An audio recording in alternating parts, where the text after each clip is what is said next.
Spider-Man 2099 is a character that was made famous in the 90s, and then his costume basically made it so that he would never go away.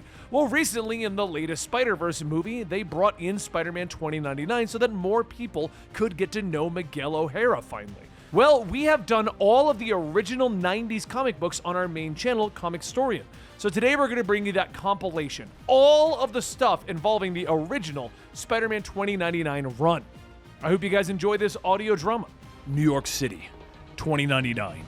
The young teens fly their hot rod high above the flashing lights of New York City, the neon glow lighting them up. But they don't have to worry, cops never come up this high, when one suddenly stands up, pointing upward in disbelief. "What the shock is that?" he shouts to his friends, and above him, a shadowy figure leaps above their heads, quickly pursued by the cops on their hovercycles. "Halt! As authorized representatives of the public eye, we are ordering you to halt!" The cops shout at Spider-Man as he glides by. They then move to stop Spider-Man, but he leaps off one of their cycles, twisting throughout the air. "How does he move so fast?" one of them shouts, and they lose him for a brief moment before one finally looks up to see the criminal clinging to the wall above their heads. "Sarge, above you!" another one shouts, and Spider-Man begins to dash along the wall as the cops open fire. As they close in on him, he leaps into the air, angling downward. "What's he doing? He's in a free fall! He's gonna kill himself!" they shout, and one of the cops tries to get underneath him, but Spider-Man collides with him, twisting in the air, the cycle losing altitude fast. But before he can fire his weapon, he slashes the cop across his face with his talons. The cop screams, falling off of the bike, and Spider-Man grabs the control, angling it towards the ground. "Everyone out of the way!" he shouts to the civilians below, and the cop screams as the biker slams into the ground. But Spider-Man grabs him, leaping away. He deposits the cop safely on the ground, and when the public eye agents finally get to him, they pull out their weapons and search the sea of people for Spider-Man. "Aw, shock!" one of the officers snaps as they realize that Spider-Man has escaped. Later, at his apartment in Babylon Towers, Miguel O'Hara steps through the door only to be blinded by the bright lights that snap on. "Ugh! Lights to one quarter," he shouts. And after the lights dim, he quietly sits down on one of his chairs. His personal hollow assistant, Lila, pops into life with the physical features of an old Hollywood starlet. She quickly reads his bios, wondering why his heart rate is above normal. He merely glares at the holographic woman, and she smiles, beginning to display the messages that he has missed. He quickly skips through the messages from his brother, boss, and girlfriend, all questioning what has happened to him. Afterwards, Lila continues to smile, asking if he would like to record his journal. He leans forward in his chair. "All right, Lila, journal mode. Take this down. I'm going to explain everything that happened." You see, it was several days ago that he was arguing with Aaron at his lab in the Alchemex building. Aaron was pushing him, explaining that Tyler Stone, the CEO, was expecting them to start human trials with their DNA resequencing experiments. And though Aaron continued to push, Miguel merely ignored his arguments, or he hit him with a snappy reply. "Aaron, even you can't deny how well the work's been progressing. We've achieved terrific success at altering the genetic structure of test animals. I've even found some research material for inspiration." He holds up a datapad with information of the fabled Spider-Man from the heroic age. "You want an ideal corporate raider? Imagine one that could scale walls, jump 50 feet, strong, agile. That's the direction we're going. We just can't go too fast," he explains. But Aaron isn't convinced, and the argument is interrupted as Tyler Stone himself walks in. Stone brushes off O'Hara's attitude, explaining that the company expects results. He puts his arm around Miguel, explaining that they have brought a volunteer for testing. And Stone explains that Sims is a prisoner who has agreed to testing in order to knock time off of his sentence. But Miguel shakes his head. They are not ready for human testing. "Look, Doc, I really want to do this. I got a chance to commute my sentence. Just do the best you can for me," Sims tells him. Miguel finally relents and Sims is placed into the machine. They bring it to full power, dimming the other lights in the room as it begins to work its magic. Miguel crosses the room to the pod after they shut it down, and it opens with a hiss, revealing the monster inside. The creature that was Sims reaches out, grabbing Miguel by the throat, bellowing in anger as he tries to squeeze the life out of him. Life begins to escape Miguel's body, but Sim suddenly releases him, collapsing in death. Dead. Still, he broke his restraints effortlessly. This was very positive, very positive. Stone says, walking over to the monster without any more remorse. It was later in Stone's office that Miguel threw his ID badge to the ground. He told the CEO that he quit. Stone didn't even try to talk him out of it, merely pouring them both a drink and gesturing to a chair for O'Hara. "You made up your mind, and I could respect that," Stone tells him as he hands him the drink. They cheer for Miguel's future, and Stone smiles as he drinks down the liquid. O'Hara is surprised that Stone is taking this so well, but he seems very calm. "This would be my parting gift, the Rapture," Stone says with a smile as he admires the liquid that he didn't drink. He smiles again as he explains to Miguel that he just ingested the most addictive drug on the market, which only Alchemex can legally supply. Miguel becomes angry, but Stone keeps smiling, knowing that Miguel wants to hit him. "You can still walk away, Mike, but you won't like the consequences. You need us. You need our drug. Go home, get some rest, and enjoy the Rapture. If you fight it, it could be quite nasty," he says as Miguel walks out the door. He finds himself quickly at home where his girlfriend Dana rushes over to him to see what's wrong, but Miguel lashes out, punching her in the face and quickly falling to the ground, apologizing. He tries to explain that he thought that she was a part of the Rapture hallucinations. He quickly tells her what happened and how the drug is in his system now, and she tries to help him, tries to tell him that she'll be here, but Miguel knows what he has to do. That night, he sneaked back into the lab, getting into his own sequencing machine to try and rewrite his DNA with an old copy of it. Thus, he would wipe this Rapture addiction from his system. But as the machine begins to run through its programming, Aaron walks into the room, a villainous sneer on his face as he finally thinks that he'll get back at Miguel. He reworks the machine, reworks what Miguel put into it, ordering it to rewrite Miguel's DNA with that of a spider. He ramps up the power, ignoring the flashing warning lights, and the machine suddenly explodes. Aaron covers his ears and he begins to look up, hoping to see his rival dead. But he's shocked when he sees Miguel standing before him. He charges forward, beginning to tell Miguel that he's going to report him to Stone. He grabs the man by the shoulder, spinning him around, but shock and fear suddenly cross his face as he sees the monster that Miguel has become. Back in his apartment in the current days, he's trying to explain this origin story. Miguel tells his computer secretary, Lila, that he didn't understand what had happened yet. In the lab, he was confused. Fangs sprouting from his mouth, a strength surging through his body. Aaron screamed in fear, pulled out a gun from beneath his jacket, and he opened fire, but Miguel moved too fast, dodging the bullets as if he knew where they were going to be. "I won't let you kill me!" Aaron shouts as he continues to fire, but Miguel kept moving, leaping at the man, around hitting a fuel tank, blowing up the lab, throwing them both through the destruction. Aaron tumbled out of the hole in the wall, but Miguel leaped for him, grabbing him by the arm. "I got you!" Miguel shouts, but Aaron screams as his arm is being torn off. "You moron! I'm saving you!" Miguel shouts at him as Aaron is trying to struggle. His jacket sleeve suddenly rips and Aaron plummets into the darkness below. Miguel doesn't understand and he holds up his hands, shocked to see the sharp talons growing out of the tips of his fingertips. "My hands! What happened to my hands?" he gasped. And as he turns, he sees a security team flooding into the room. He pulls the torn remains of Aaron's jacket over his body as they converge on him, ordering him to stand down. And as they begin to open fire, Miguel realizes what Aaron has done to him, how he's combined him with a spider. He tries to leap out of the window. "I'm a freak! They made me a freak!" he gasps as he falls through the air. "I'd rather die! Let it end!" he shouts, and as he comes to his senses, he reaches out to the wall, talons digging into the concrete, and he realizes he also has them on his feet. He quickly begins to scale the wall, avoiding the public eye and reaching the rooftops. He gasps for air, cursing out to Aaron for what he has done to him, and he looks up as he hears the voice of someone approaching him. "Repent! A new day is dawning. Our Lord Thor is returning. He will smite down the frost giants of the industry." The Thorite shouts as his glider grows closer. Miguel suddenly leaps into the night air, grabbing a hold of the Thorite's glider, allowing it to pull him away. "By Odin's beard, what manner of bizarre being are you?" the Thorite demands as Miguel pulls up to him. "I don't know. The Easter Bunny, Santa Claus, Spider-Man? Take your pick," Miguel snaps at him. And the man just looks at him, widened with shock. "Spider-Man? One of the legendary allies of Thor! The stage is being set! The moment is surely upon us. I should have just let them shoot me!" Miguel sighs, and as they begin to touch down, they come in too fast, smashing against the ground.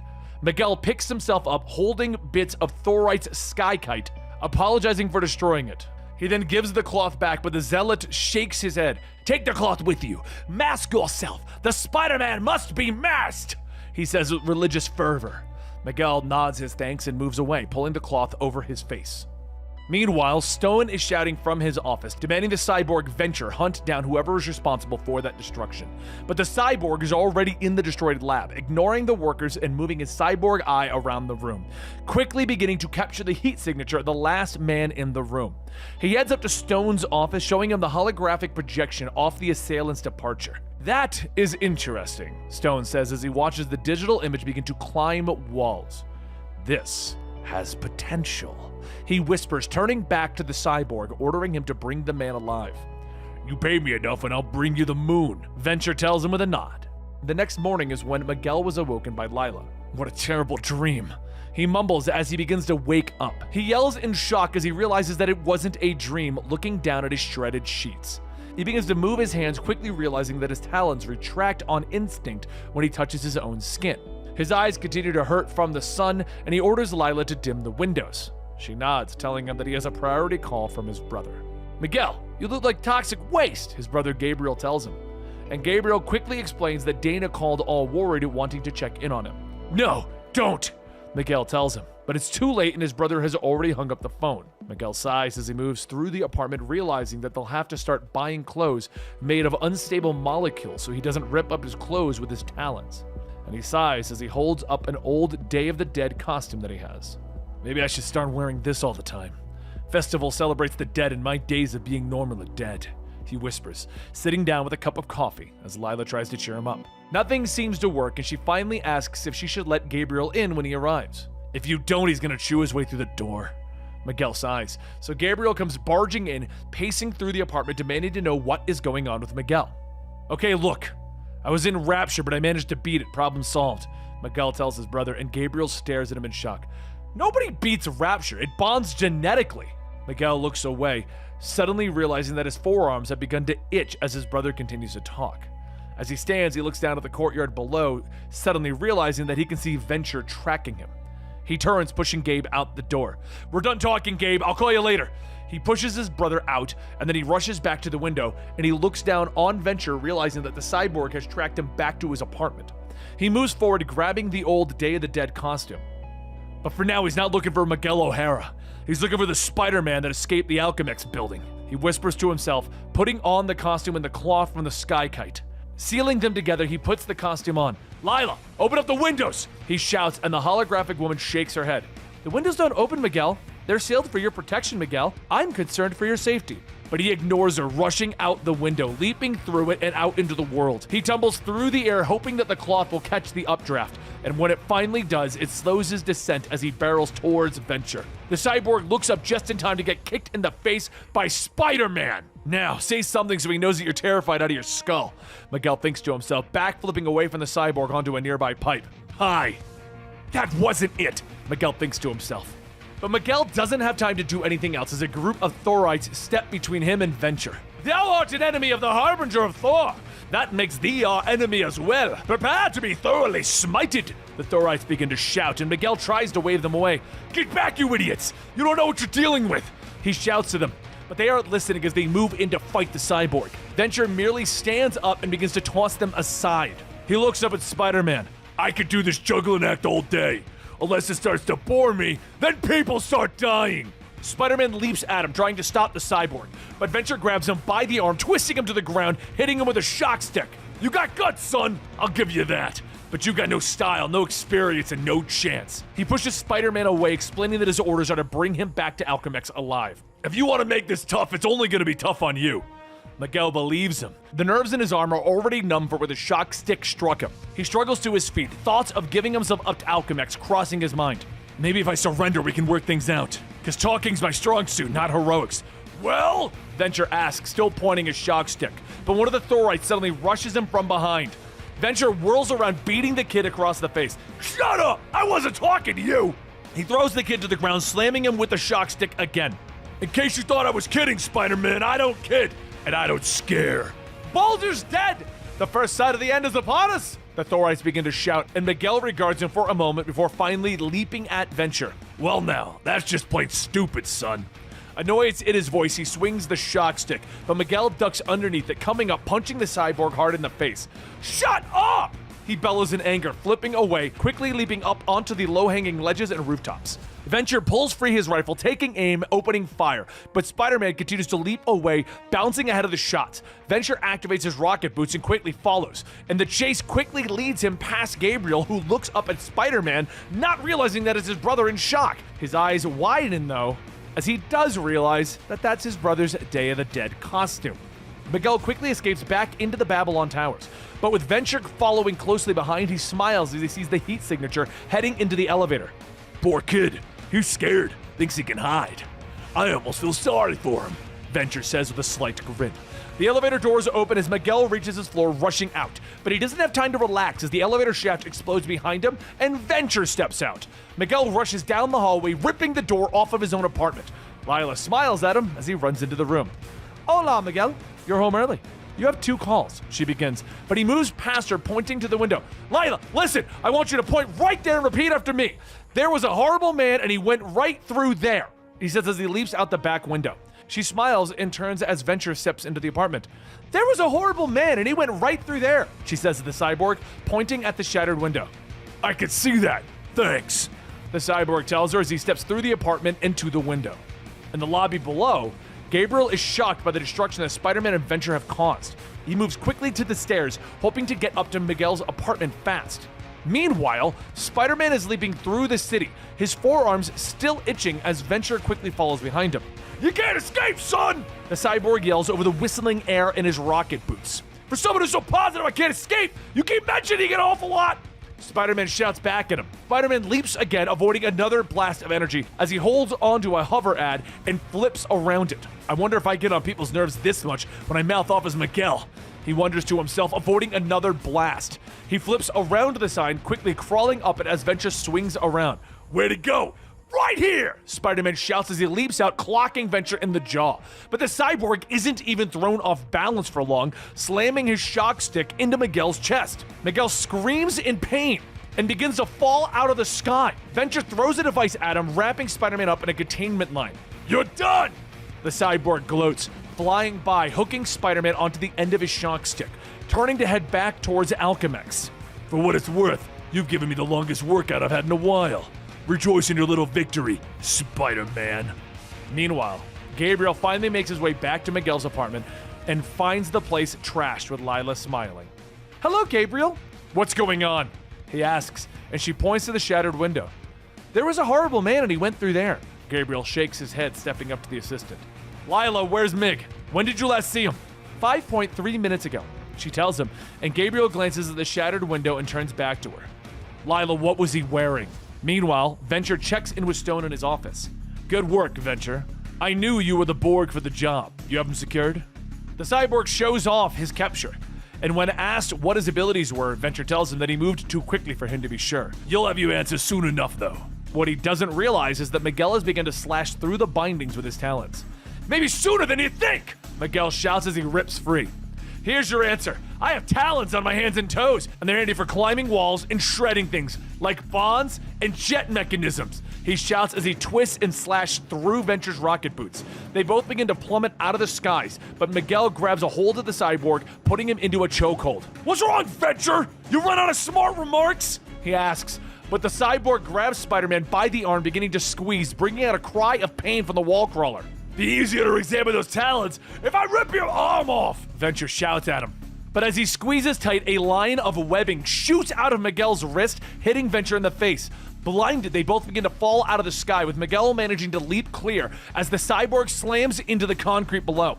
He bellows in a rage, ripping the webbing off of his eyes, standing up, aiming his cannon. You're dead, Spider-Man! Dead! But Miguel whirls, grabbing one of the maglev cars, aiming the magnets at the cyborg. Shocked by his own strength, the force of the maglev throws the cyborg's cannon away, forcing him to scramble for it.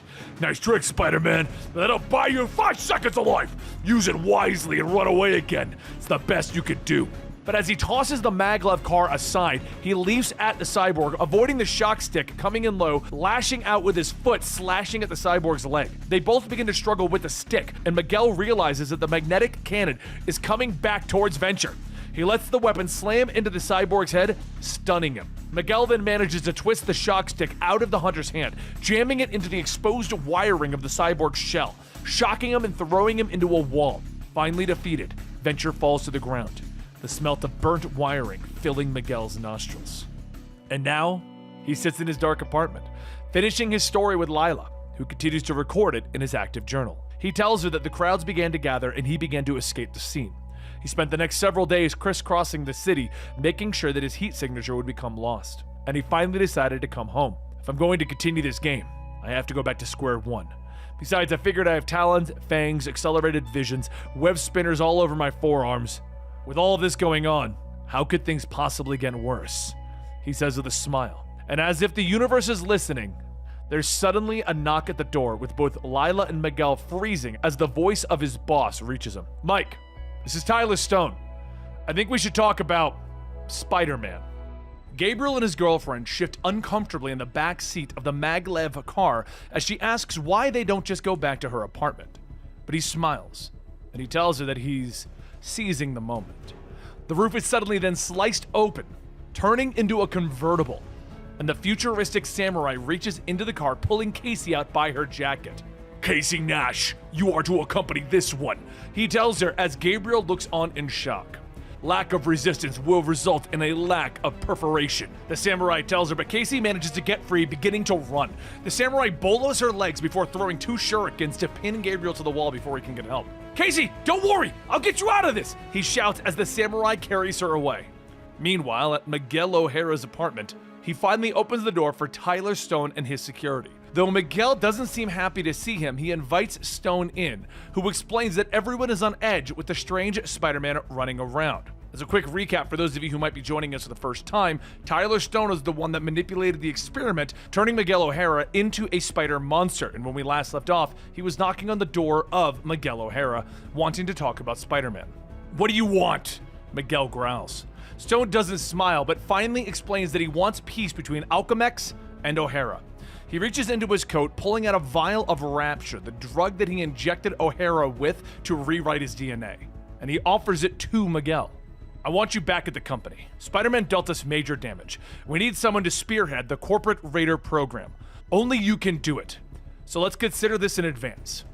Miguel stares at the vial for a moment before leaping across the room, roaring in animalistic rage as he slashes Stone across the face and force feeds him the Rapture.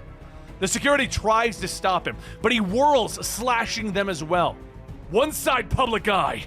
I want to see Ty's pasty face when I tell him Miguel O'Hara is Spider-Man. If you are worried about Spider-Man now, just wait. It's gonna get a lot worse, he shouts. Mike, you okay? Stone asks as Miguel continues to stare at the vial of Rapture, his own daydream playing out in his head, and he rubs his temple, telling Stone that his mind was wandering. Tyler nods, offering to let Miguel get back to sleep. I'd like to see you back at work tomorrow, Tyler says as he turns towards the door. And I swear, we'll play your way. No testing on human subjects until you're ready for it. He explains that he never should have listened to Aaron Delgado on the human subjects in the first place. Miguel is surprised, realizing that that is how human subjects were introduced into the project. Isn't it obvious? Aaron Delgado is our Spider-Man, Tyler says.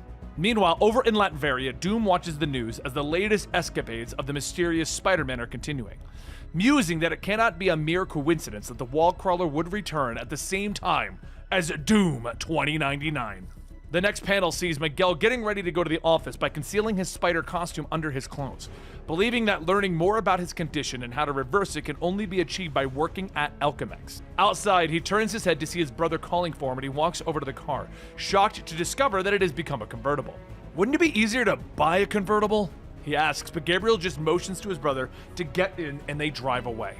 Gabriel quickly fills him in on what happened to Casey, explaining everything about how she is against the corporations and how they are ruining everyone's lives. We were making it out of the alleyway when some nut with a sword kidnapped her. You gotta help me, Miguel. And Miguel looks at him in shock, asking why. Because you work for Alchemax, so make it work positively for once. He explains that he needs Miguel to report the incident to the public eye so that something can actually be done. I'll do what I can, Gabe, I promise. He explains that they both drive to Miguel's former and current job, Alchemax. At the lab, Stone shows the new lab to Miguel, hoping that he'll be happy with the new setup. Miguel asks why Tyler thinks that Aaron is the new Spider-Man, but the CEO says that they should discuss that in his office.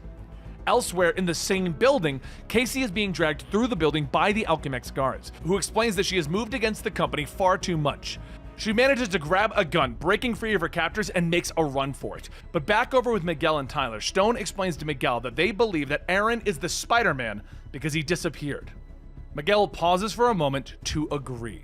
The discussion is then interrupted as Casey suddenly rushes into the side hall, aiming the pistol and ordering them off her hover rig. "Shoot her, that's a direct order," Stone tells his guard. She fires without hesitating, hitting the guard, knocking him into stone. Then she grabs Miguel, putting the gun to his head, dragging him away. She demands to know Miguel's name as they move through the building. Miguel O'Hara, he tells her, already recognizing the picture from Gabriel's car.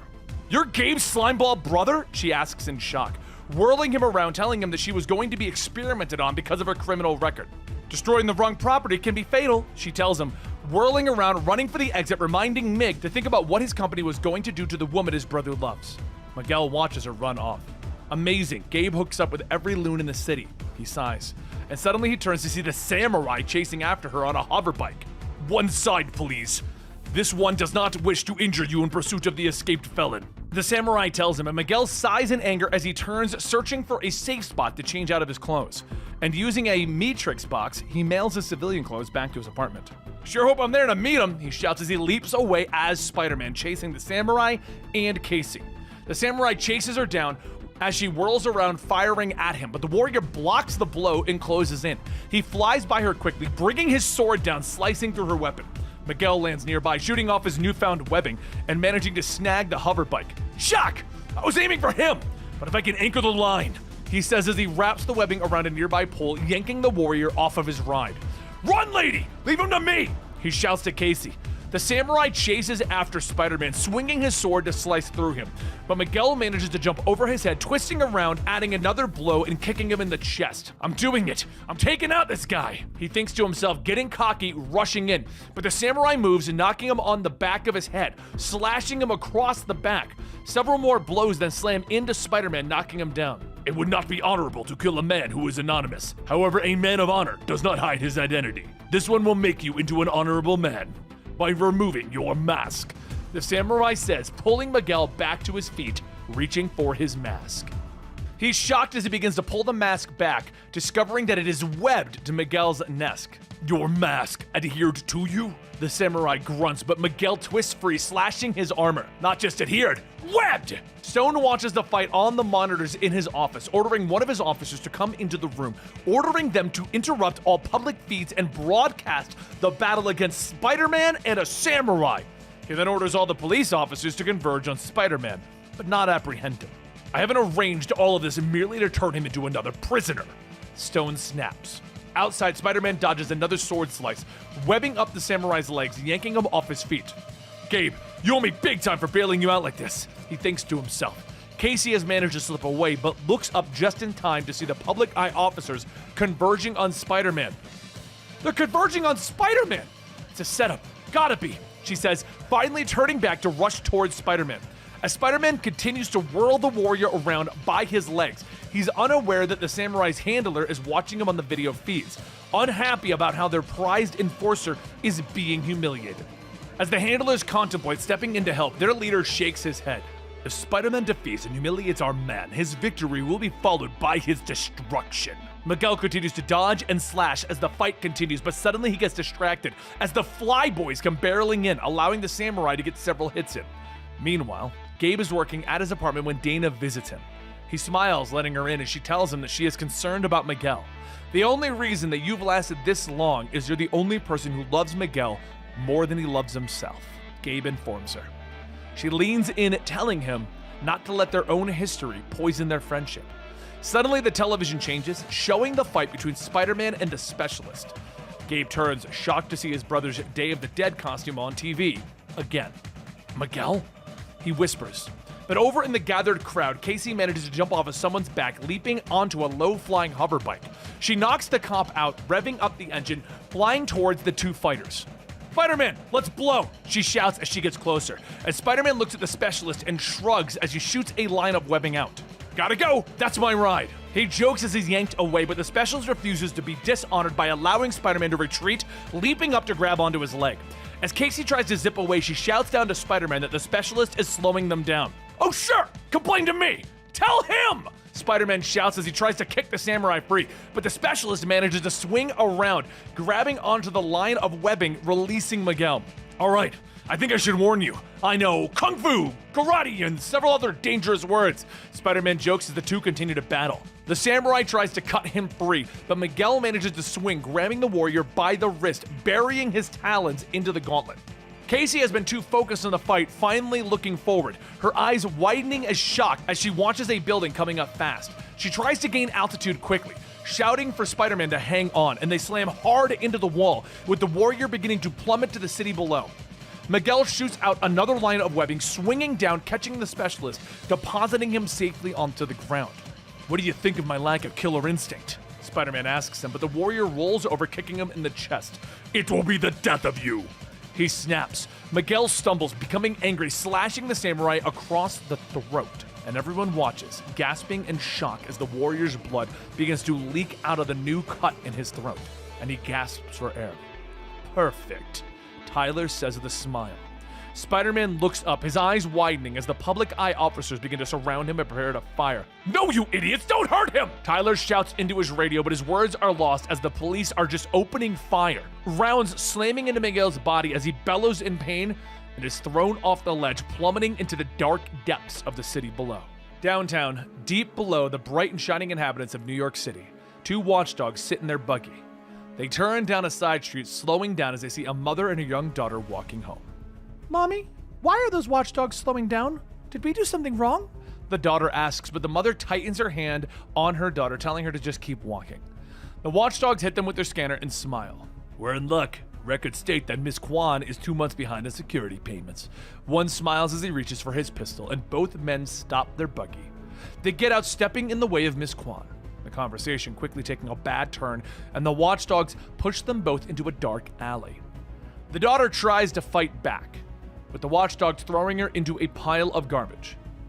Please, no, not in front of her, Miss Kwan pleads, but the pile of garbage suddenly shifts and a taloned hand reaches free. Help me! Spider-Man growls as he struggles up and one of the watchdogs opens fire. The rounds break off chunks of concrete, but Spider-Man moves, webbing the guy to the wall quickly with the other one reaching for his pistol. Kwan kicks him below the belt, knocking him to the ground. Nice kick, lady. Got him where it counts. Where am I? Spider-Man gasps as he slowly moves forward, but the Kwans aren't listening as the mother scoops up her daughter and runs away. Wait! Where in blazes am I? Spider-Man gasps as he moves into the alleyway, trying to crawl up the wall, but he realizes that something is busted inside of him.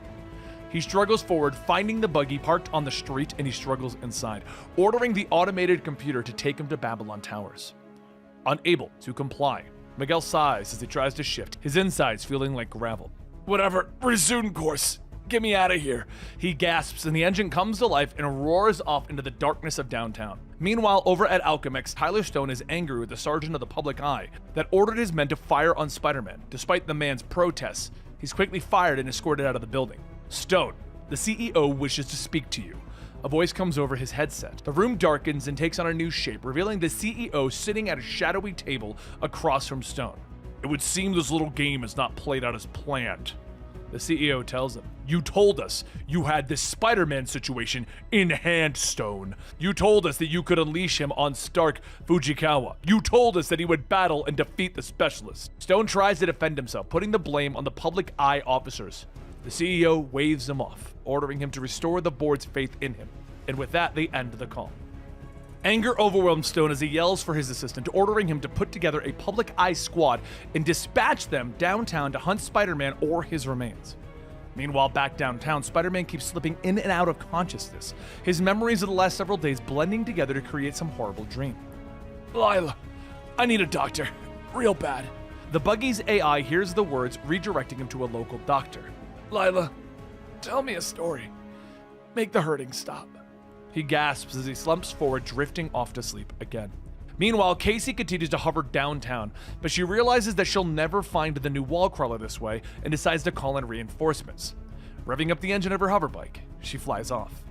Uptown, Gabe has finally ditched Dana, deciding to head into downtown to try and find his brother. And downtown, the buggy has stopped at a local clinic, causing the doctor to step outside, not happy to have to deal with the watchdogs. "Can I help you, gentlemen?" she calls, cautiously walking forward when there's no answer from the buggy. "Ymir's bones! Nurse!" Meanwhile, the search team from the Public Eye have made their way downtown, working with the watchdogs to track down their lost buggy. Little do they know that a winged man is watching them from the shadows. But back with Spider-Man, he begins to wake up as Dr. Morrow tells him, "You're not dead, but you were close to it." He begins to sit up, forcing her to try and push him back down, telling him that he has broken ribs and fluid in his lungs. "You shouldn't move for at least 24 hours. But he shakes his head, groaning at the moment. "Gotta get home. Everyone's gonna be worried." He begins to pull his costume back on as she continues to argue. "You're going to hurt me. Everyone keeps trying to hurt me," he tells her, but the doctor shakes her head. "I didn't. I helped you. I helped you because you're the harbinger of Thor," she whispers to him. Miguel shakes his head as he finishes pulling on his costume. "That stupid Thorite thing? You're not a Thorite. No stupid outfit. Most of us don't wear those stupid outfits. We take our beliefs seriously and don't turn it into a costume party." Outside, as Miguel is leaving, he finds the Public Eye detachment heading towards him. He jumps onto the buggy, ordering it to take off at top speed, but the vehicle has been shut down. "Terrific!" Miguel snaps as he punches the onboard computer screen, leaping from the buggy just as the Public Eye opens fire. They blow up the buggy, leaving it a scrap heap. And Miguel keeps running as the bullets bounce off the walls, but as the hoverbikes pursue him, he shoots a web line across the walls, snagging at the oncoming cops. Spider-Man then whirls around, his eyes widening as the watchdogs bear down on him in their truck, but he jumps out of the way, rolling across the concrete. "Don't move! You can't escape, Spider-Man!" The Public Eye officer shouts at him. Miguel backs into a nearby wall, still panting from his injuries. "Well, looky here! You look all run out, Spider-Man!" One of the officers chuckles as he steps forward. His weapon is out, but in a blur of motion, his head is cut clean off his body. "Good Lord!" Miguel gasps as the other officers are quickly brought down. "Blood everywhere. Get away!" Spider-Man gasps. His head is swimming when suddenly he's grabbed and lifted into the air. "Get away! Your wish is my command, Spider-Man! We're gonna be great friends! Believe me!" The Vulture laughs as he kidnaps Spider-Man. Miguel still felt groggy from his injuries and the fight. Confusingly, he looked around, finally becoming aware that he was being held aloft by the Vulture, explosions popping all around them. "A young woman with no comprehension of her own morality is following us, trying to be a heroine," the Vulture tells him as he glances back. "Let him down, Vulture, or I'll pin your tail feathers back," Casey shouts as she follows them on her hoverbike, but the Vulture doesn't heed her warning, holding Spider-Man tighter as he twists through the air, extending his talons. "You think you can match my flying skills? The sky is my second home!" he shouts to her as he swoops behind her. "Don't hurt her!" Spider-Man gasps as he struggles, accidentally making the Vulture slash the hoverbike across the tail fin. "I wasn't gonna hurt her, you idiot! Just kill her! But you made me hack off the stabilizer! Now she's going to be killed and hurt!" He shouts at the wall crawler as Casey flies away, her bike smoking. Vulture twists Spider-Man around, knocking him unconscious and flying off into the distance. But Casey manages to ditch the bike and roll clear of the explosion, looking up just in time to see the Vulture flying away. "Oh, Cluck and Bell," she whispers in frustration. Meanwhile, Gabe is driving his maglev car through the twisted streets of downtown. Forced to put down the wheels, he begins to search for which direction he is supposed to go, but he's stopped by a gun put to his head, and he looks up to see some comically dressed Thorites. "Are you gonna tell me that Thor is coming or something?" he asks cautiously. "I got your Thor right here," the zealot laughs as he waves his gun around, but Gabe suddenly hits the gas, knocking over the first two thugs as he peels away. "Stop the car!" one shouts as he pulls out another pistol, but Gabe whips the car to the side, throwing the guy off of his roof as he drives away. "I did it! I did it!" he shouts, looking down at the gun that fell into his passenger seat, and he picks it up. "Cripes! I've never used a gun before in my life, but better keep it over there, where it won't do me no harm or anyone else."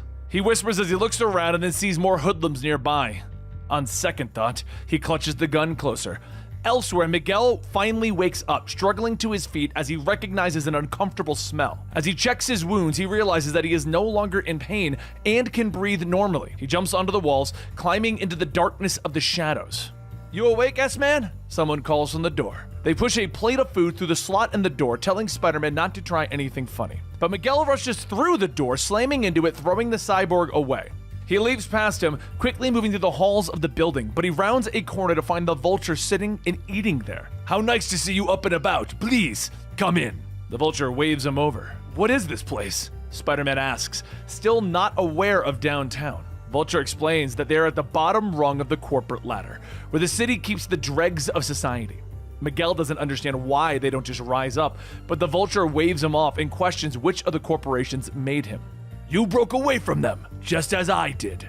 He explains, and finally Spider-Man merely asks, what does the Vulture want? What else could I want? The skies, the Vulture says with a grin, explaining to Spider-Man that he wants to bring Alchemix down and take back the skies, expecting Spider-Man to help him. Otherwise, you'll find the alternative unappetizing, he explains as the men pull their weapons and aim them at Spider-Man. Vulture motions to the pile of bones that litter the floor. Just as those men did. Spider-Man's eyes widen as he realizes what the Vulture is eating.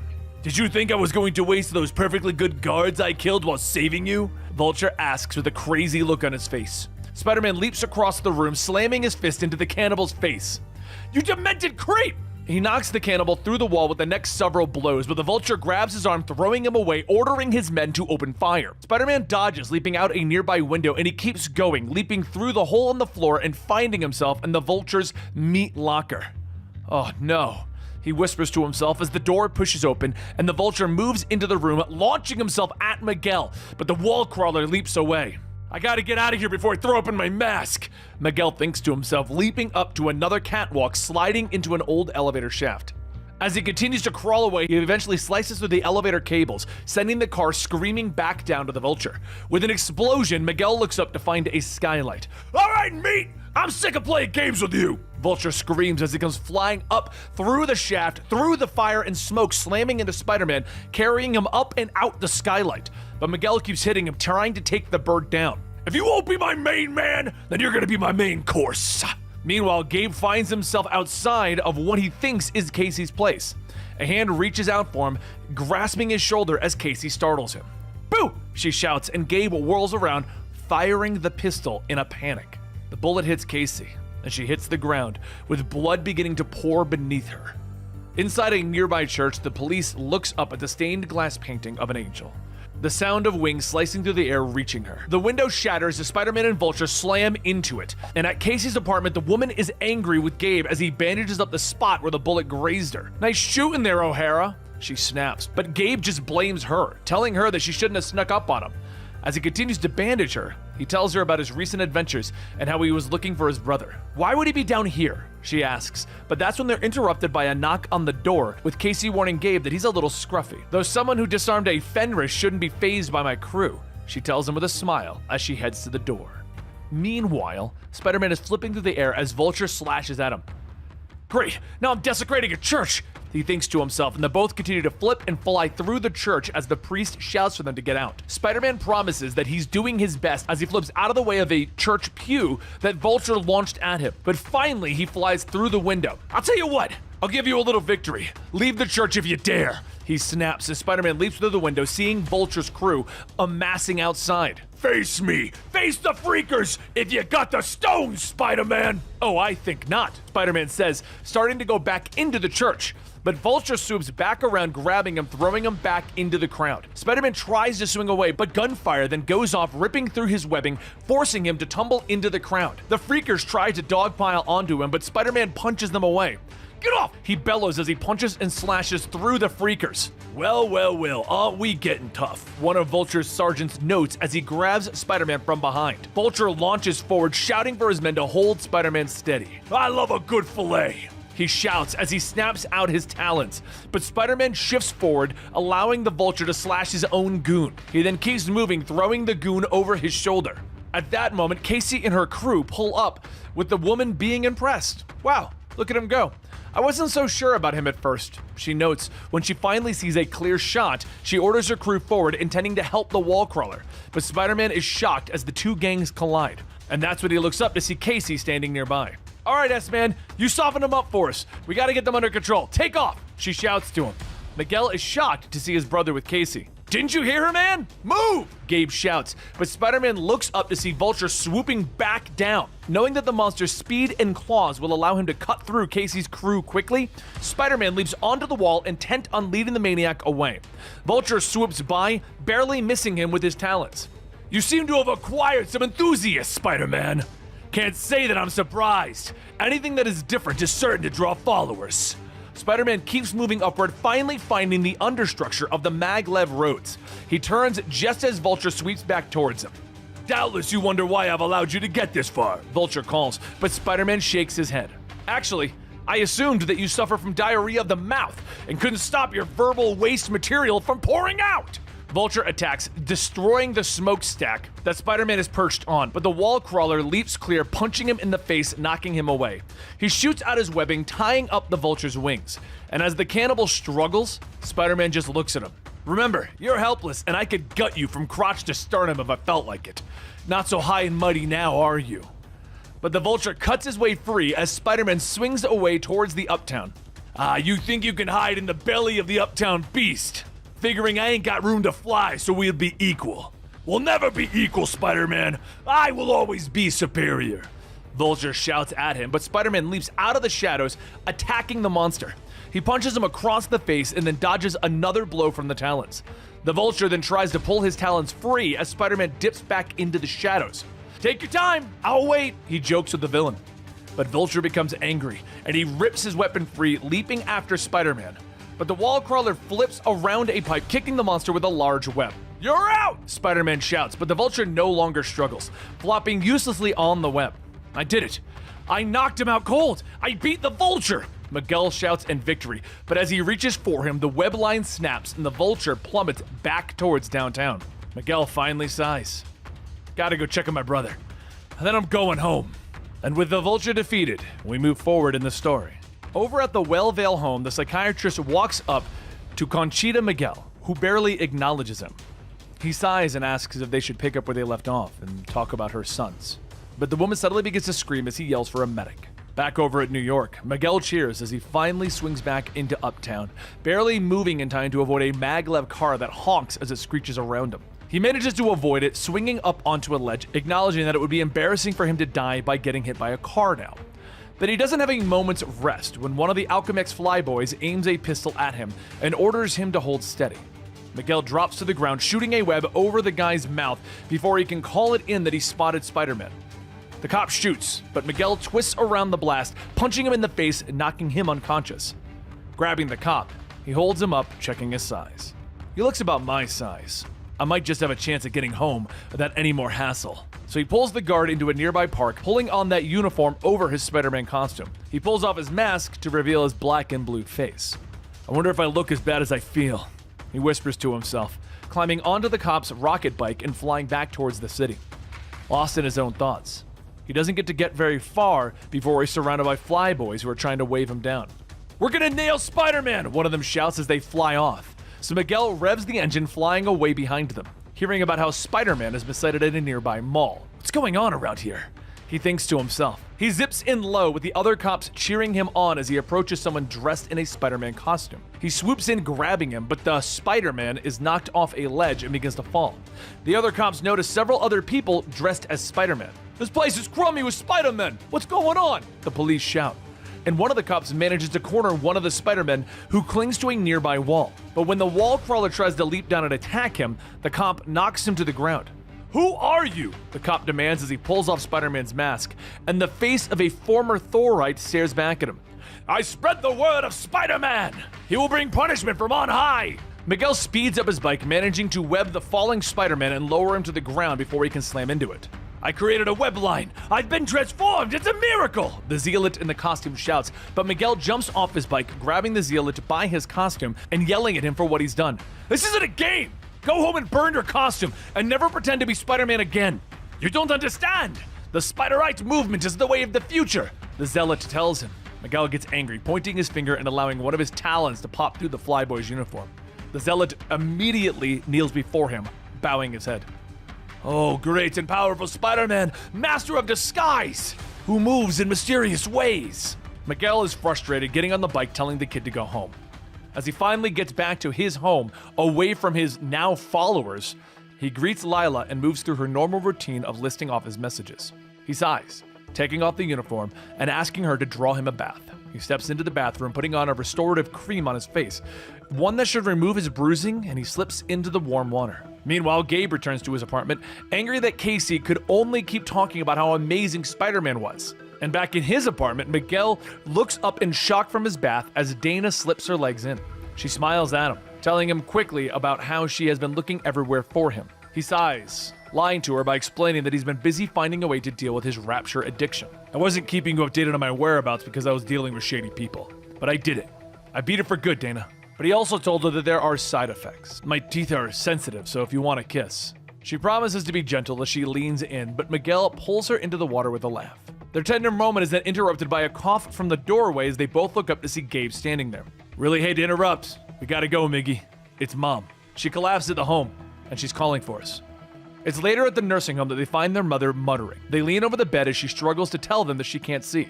All except Miguel. You've been a good son, Gabe, and I've had a good life. She gasps, and she begins to call for Miguel, still struggling with her words as Gabe motions him over. It's so dark. Wait, a light. She begins to gasp, and with a sudden convulsion, she falls over on the bed and is still. Ma, knock it off. You're upsetting Dana, Miguel tells her with a frown, but she doesn't move. You're not dead, he says, anger slipping into his voice. I could be, she says, eyes still closed. And the two begin to argue, and his mother finally gets up, walking across the room. That's exactly the sort of attitude that I expect from you, she huffs, and Gabe tells his brother that he should go talk to their mother. But Miguel argues. Why me? She's always hated me because I remind her of Dad. He snaps, but Gabe and Dana both order him to go talk to her, so Miguel finally agrees. Meanwhile, Miguel steps out onto the balcony with his mother, finding her smoking an actual cigarette.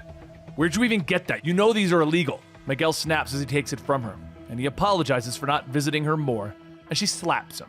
Okay, I'm glad I haven't been visiting more, and she slaps him again. Feel better, crazy lady? What do you want from me? But she shakes her head and tells him nothing. She finally explains that she wants him to be a good man and opens up a cabinet revealing pictures of Spider-Man. A real man. Someone who isn't afraid to spit in the corporate eye. Someone who sees a bigger picture and is trying to redraw it. Someone who cares, she says as she motions to the pictures. Miguel scratches his head as he sees pictures of himself in the Spider-Man costume. But she doesn't know it's him, and finally he turns asking his mother what she would think if Spider-Man really wasn't like that. Maybe he's just someone who got caught up into things. Someone who, if he never put that costume on again, he'd be perfectly happy to go back to his life. But she yells at him again, telling him not to start tearing things down that he doesn't understand. But he gets angry and he leans in close. Oh yeah? Well, how about this? I'm Spider-Man! He shouts at her. But his mother just bursts out laughing, turning away, and Miguel tries to show her. He offers his talons and his fangs, but she doesn't look and keeps laughing at him. She finally turns and thanks him for making her laugh and walks out of the room. Later, Miguel returns home in the rain, thinking about everything that has happened to him recently. He realizes that his mind has already begun to change, that he saw the world differently before he became Spider-Man, realizing that his time in downtown also changed him. He passes by a Thorite demonstration, watching as the public eye officers begin to break it up and begin to get violent. And in a short time, he's amongst them as Spider-Man, leaping and knocking the cops away. Put down the guns or I'll hurt you badly, he snarls at them. Someone opens fire and he leaps into the cops again, slashing with his talons until the cops scream in pain. Finally, as the police begin to run, Spider-Man leaps up onto a lamppost and begins to shout into the public cameras. Alchemex, Stark, and whoever else is watching, one warning. I hope you're all listening, because Spider-Man isn't kidding around anymore. He snarls as he rips the camera off and throws it to the ground. A short time later, he changes once again back into Miguel O'Hara, walking through the city, realizing that he's going to have to continue to put on the Spider-Man suit until he has found a cure for himself. And he promises that he's going to change this city into something that he can stand to look at. The public eye officer slams the graffiti artist against the wall, rubbing his face in the Alchemex bites that he just painted there. He throws him to the ground, apologizing as he promises that he'll only beat him badly and let him go. That way he won't have to worry about a fine and some paperwork. But he's interrupted as he hears his partner screaming in pain, and he turns back to see Spider-Man waving at him with a fallen spray paint can. I'm afraid this is a bad point of intervention on your part, Spider-Man, the officer tells him as he turns and presses a button on his suit. I'm afraid I'm really gonna have to hurt you.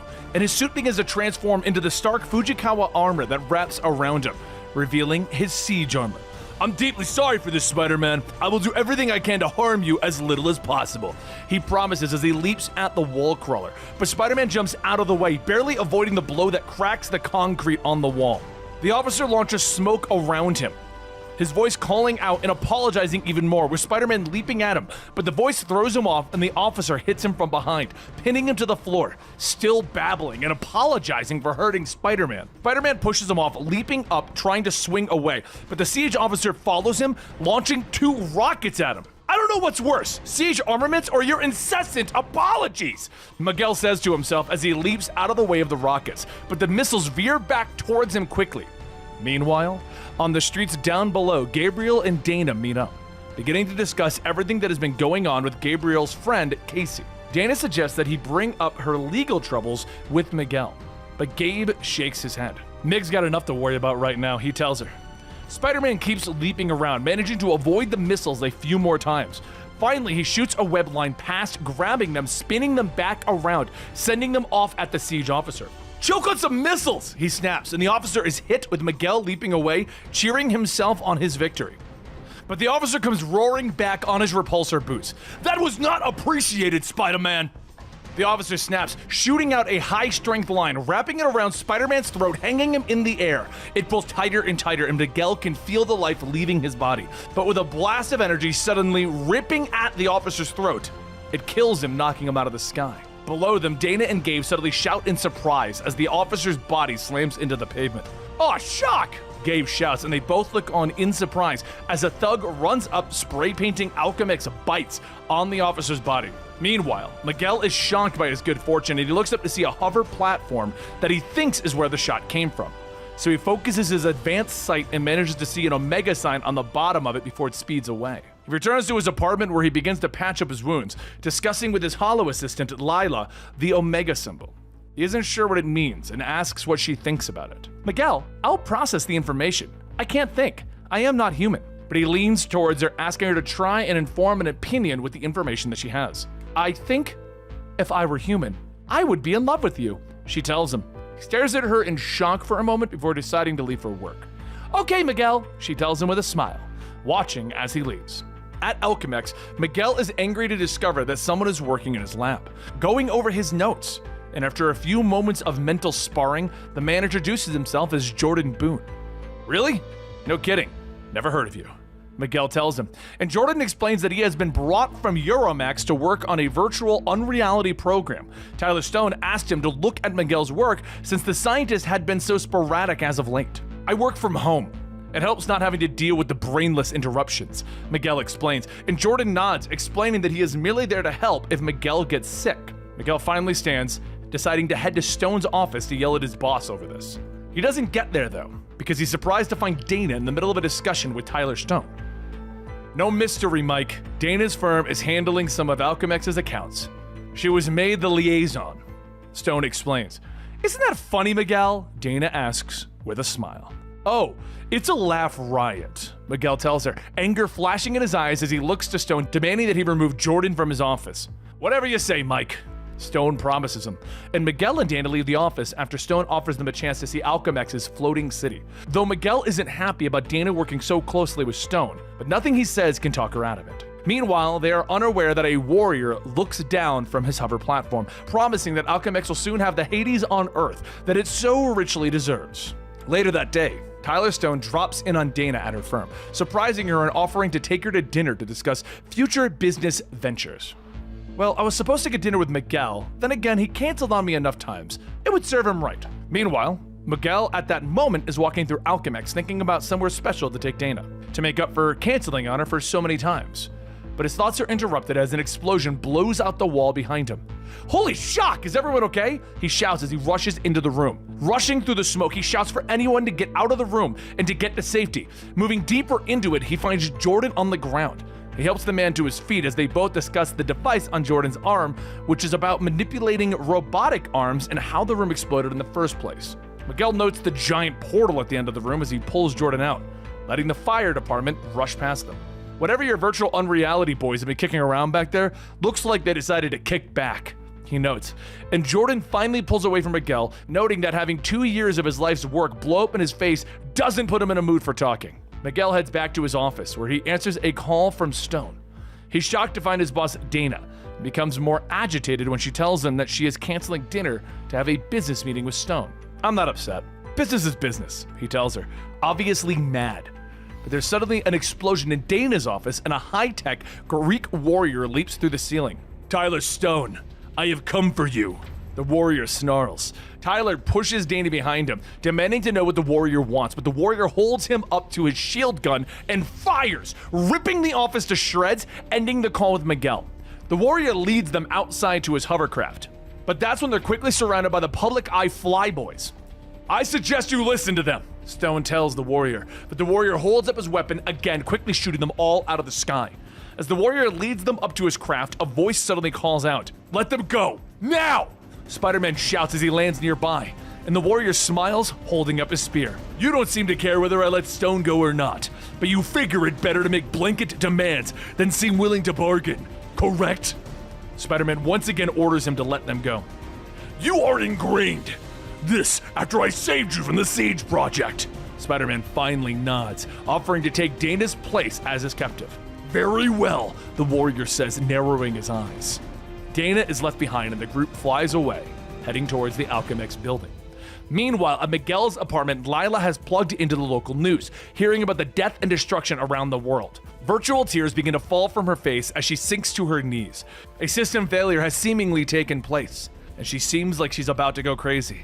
She calls out to Miguel, and she begins to fade into nothingness. Back with the warrior, he calls ahead to Stone's assistant as they get closer to Alchemex, making his demands that he be given access to the building for 1 hour, after which he will release Spider-Man and Victor Stone. Or, I will simply kill them both. I do not wish to engage in wasteful displays of firepower, nor do I want to risk damaging my goal, the warrior tells them. As they arrive at Alchemex, the warrior demands to know where they were working on cracking interdimensional barriers. At first, the assistant tries to tell him that the information is classified, but Stone orders Winston to tell him. He already knows. Tell him or I'll take your third arm and ram it up your most convenient body orifice, Stone tells his assistant. Take us there, he orders. Meanwhile, Jordan finally has had his breakthrough on his robotic arm, reaching through the portal into his unreality portal. He pulls out a strange creature, ordering it to be contained in the room beyond lockdown in case any spores come back. But they find themselves interrupted as the warrior and Spider-Man and Stone enter the room. Remarkable. You've actually harnessed the forces of interdimensional travel. Of course, you have no clue of the energies that you are barely keeping in control, the warrior states as he stares at it. Jordan steps forward, trying to say something to the warrior, but is kicked away, sending him into the portal. Jordan! Spider-Man shouts as he shoots out a web, snagging the scientist's foot. No! Don't let me go! Jordan shouts from inside the portal, but his fear turns to shock as he looks up and sees a man approaching. Outside of the portal, Spider-Man is shocked as he learns that the warrior is beginning to draw energy from the portal. He's using it to power himself up. There is so much that you do not know about me, the warrior tells Spider-Man.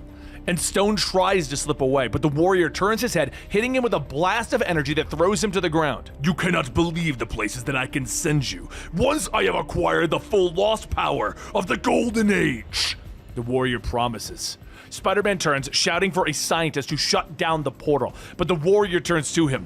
Why should it be shut down, Spider-Man? After all, you're going through next. That figures, Miguel sighs as he turns, managing to yank Jordan back through the portal, but everyone looks up in shock as someone else stepped through with him. I did it! I'm back! The strange man shouts, his hands glowing with energy, and Spider-Man looks at him. Tell you what, get yourself settled and we'll just get out of your way. The man seems confused, demanding to know how long he has been gone for. I don't know.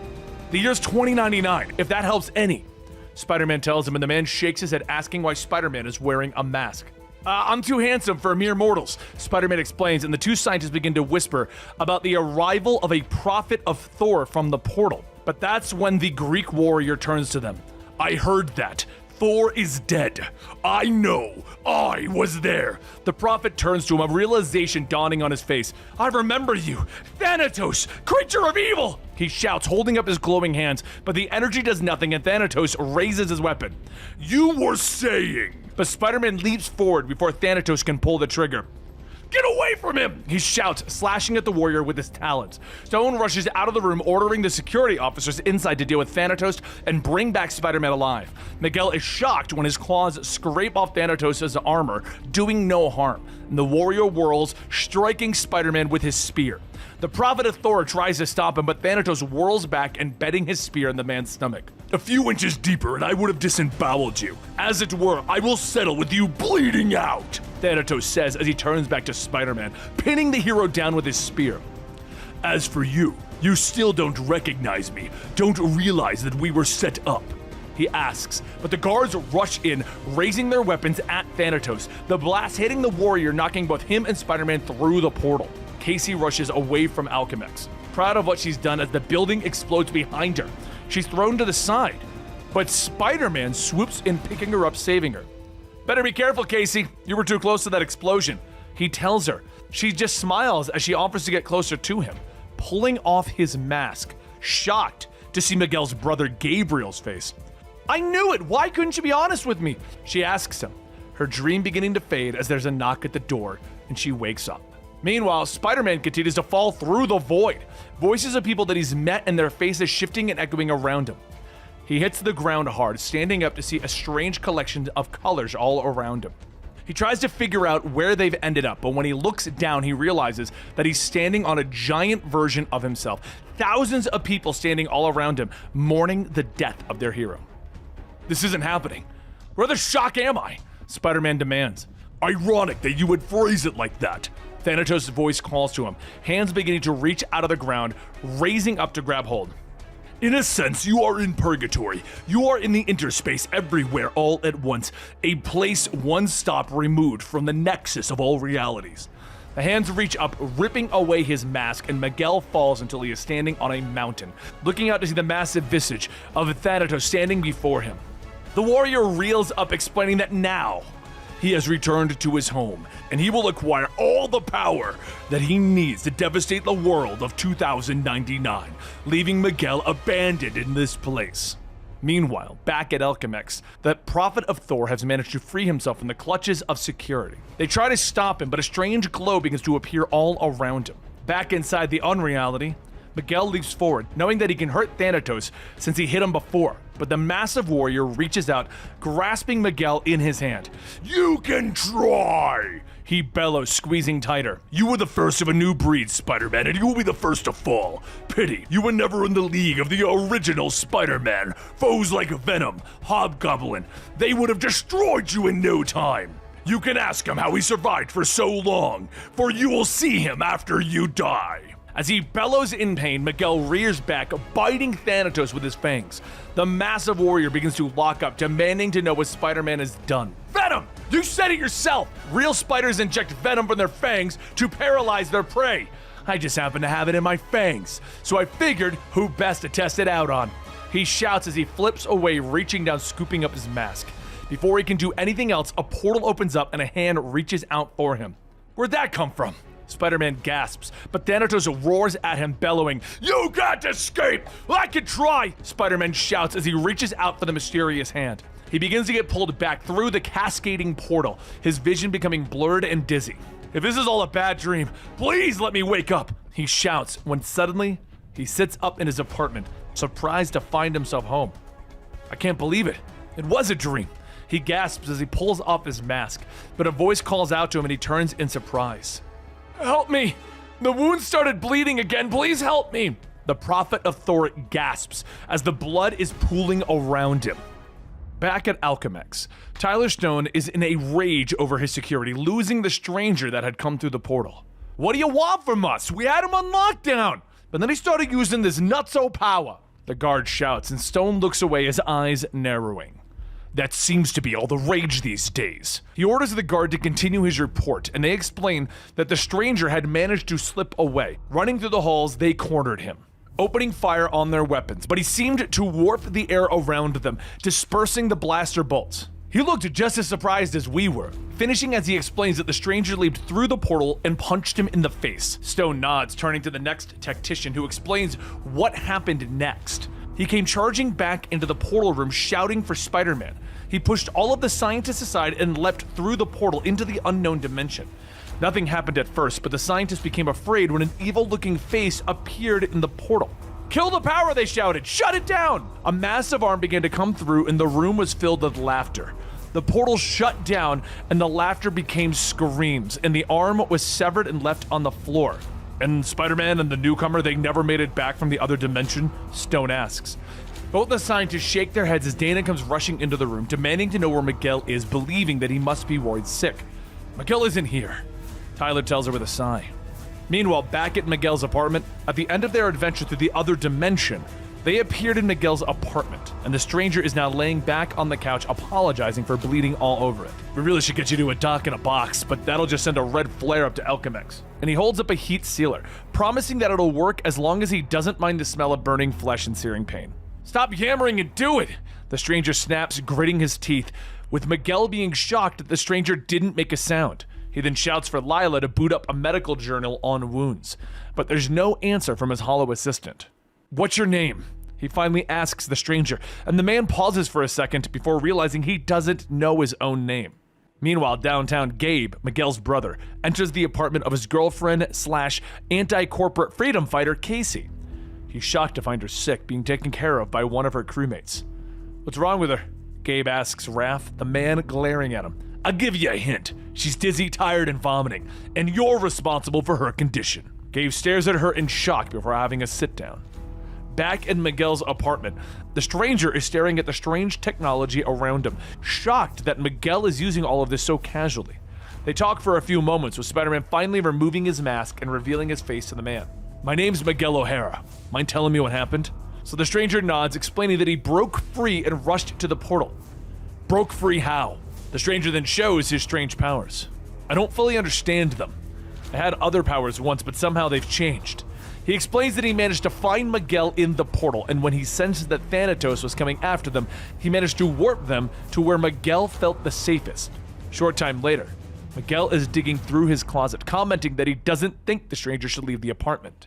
"Appreciate that, but my wound is sealed and I'm no longer in pain. I want to explore your new world." Miguel is surprised to see Lila is active, waiting for him when he comes out of the bedroom, and he tells her to leave a message for Dana, telling her that everything is okay.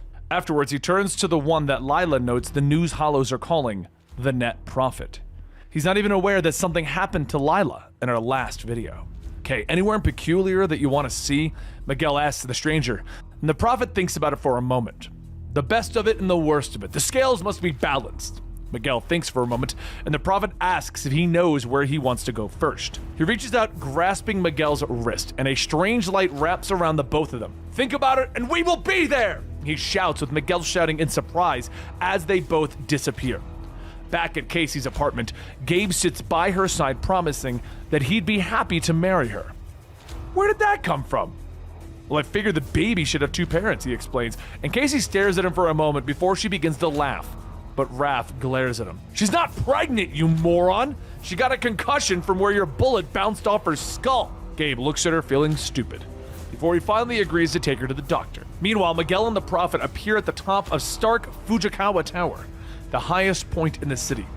They look over it, with Miguel demanding to know about Thanatos, Thor's greatest villain, supposedly. The Prophet nods and explains that there was a great battle between heroes and villains, and though he doesn't remember where or when, he remembers there being a flash of white, and then he can remember nothing else. He looks over the city, a tear rolling down his cheek, as he tells Miguel that he believes he had a child once, a daughter. "But she's long gone now," he whispers, when finally he asks Miguel to show him where the city's desperate are. At St. Patrick's Cathedral in downtown, some of the local thugs are beginning to break in, wishing to steal the stores of food that the priest keeps for the hungry. They push past her, slapping her across the face as she tells them that they need to beg God for forgiveness for their actions. The leader steps up to the cross, throwing his hands up, shouting to the sky, "Come on, God! This is Ugun of Fenris talking here in your house. Go ahead, take your best shot!" But then there's a bright light, and suddenly the Prophet and Spider-Man stand before them. Well. I planned to come here and apologize to the good father for all the trouble I've caused. Now it looks like I can make amends fairly quickly," Spider-Man says as he steps forward. He leaps at the thugs, quickly throwing the leader through a window as he webs up the other members of the gang. He then turns back to the priest as he drags him out the door. "Pardon me, father. I'm going to take these sinners out into the light. Maybe they'll repent, he says with a salute, and she nods from the floor. Hope springs eternal, son. However, if they continue to harbor thoughts of hostility, kick their shocking faces in. Outside, Spider-Man throws the gang members away and he stands before the leader before whirling on the rest of them. I'll give you a fair warning. Keep your meat hooks off this place, or what I did to you this time will be a walk in the park. Understand? The leader begins to argue, but Spider-Man grabs him and threatens him with his talons. I said, understand! Yes, sir! The leader finally gulps as Spider-Man swings to a nearby rooftop after he's done. It's there that he finds the Prophet waiting for him, and the Prophet thanks Spider-Man for his help, but believes that he should now see the world through his own eyes. Go in peace, Spider-Man, he says as he opens up a portal, stepping through it. You too, you too, Spider-Man whispers as he shakes his head in surprise. A little while later, over at Coop Memorial Hospital, two parents park their car, heading inside as they discuss their son's diabetes issues. But inside, they find the hospital in turmoil. Nurses running around shouting for someone to call the public eye. Parents rush up to their son's floor, shocked to discover that everyone on the floor is dead. And they rush towards his room to find a man leaning over his body, apologizing for having to kill him. In the end, this will be better for us, for all of us, for the survival of humanity, the man promises as he breaks the boy's neck, looking up at the parents. I sincerely hope that this was your only scion. He then turns, leaping out the window. Weeks later, Spider-Man is leaping around, beating up several thugs. The alleyway is suddenly bathed in light as several public eyes hover nearby, ordering everyone to freeze. They don't waste a moment before they open fire, rounds bouncing off the concrete buildings as Spider-Man leaps away, swinging through the city. I try to play Good Samaritan, and this is the thanks I get, he thinks to himself as he finally arrives at Alchemex. Once again, he questions why he even bothers acting as Spider-Man in a city that shows Spider-Man no gratitude. He breaks through one of the office vents and quickly leaps into the lab before he hits the ground with the door buzzing, and he quickly changes into his civilian clothes. The door opens to reveal a beautiful woman. Hey, hotshot, you ready? 4? And she smiles, reminding him that they had lunch plans. Why are you breathing so heavy?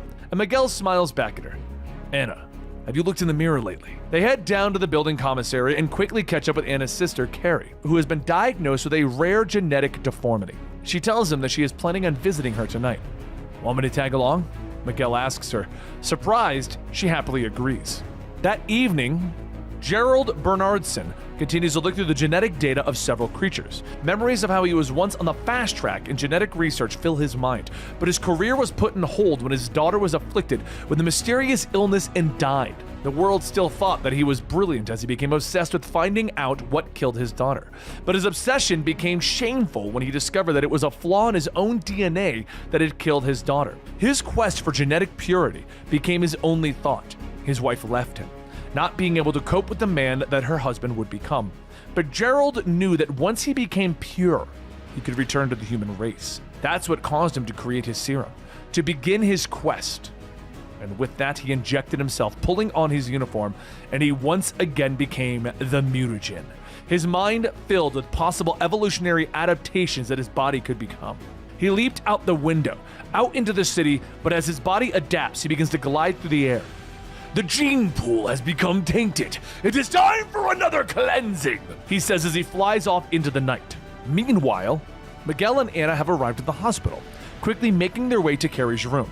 She smiles at them, introducing herself and flirting with Miguel. He holds up a hollow book that he bought for her, and Carrie smiles as she asks if he wants to curl up with her and watch it. Down the hallway, the guards open up a room door to discover Mutagen standing over the body of a dead patient, and Mutagen launches himself at them, promising that their struggles will lead to his body adapting more. Truly, that which doesn't kill me makes me stronger, he shouts as he shrugs off a blaster bolt and keeps moving. Miguel and the girls look up in surprise as the noise reaches them in Carrie's room. He heads to the door, telling the girls to take cover while he goes and sees what's happening, and he heads into the hallway, surprised to find the guards rushing towards a far room.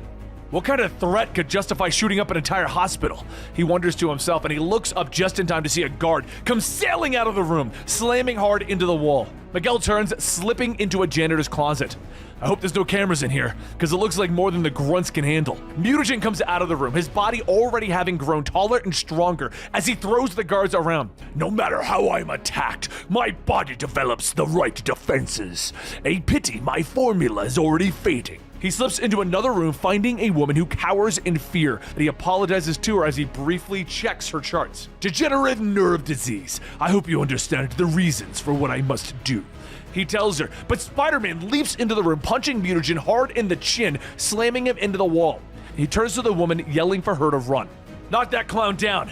That should end it, he thinks to himself, but his eyes widen in shock as Mutagen comes back through the wall, quills now coming out of his chin, protecting him. Your attack has merely resulted in a hyper-adaptation. I doubt you'll punch me in the jaw again. He leaps at the wall crawler, trying to punch him. I have no quarrel with you, but if you try to stop my mission, you will pay. Spider-Man dodges the blows, kicking him into another wall, demanding to know what mission involves killing people at a hospital. But Mutagen comes back, his skin hardened to another attack. Why do you fight me? You are obviously superior genetic stock. They trade blows back and forth again, with Mutagen explaining that he is trying to erase genetic defects that medical science has been keeping around by healing people. The very survival of humanity is at stake. He shouts as he kicks Spider-Man through a window, sending him out into the night air. A pity, such superior DNA to be splattered on the pavement, he says as he shakes his head, but Spider-Man comes swinging back in through the window and kicks Mutagen in the chest. This guy is evolving right before my eyes. I'll have to take him down quickly. And Mutagen smiles. You lived! I am pleased. Plus, I've experienced such an array of adaptations from you. Spider-Man then hits him with the webbing and rushes towards the window, hoping that the terminal velocity of the fall will take care of Mutagen. But Mutagen quickly adapts to this, slicing through the webbing with brand new claws.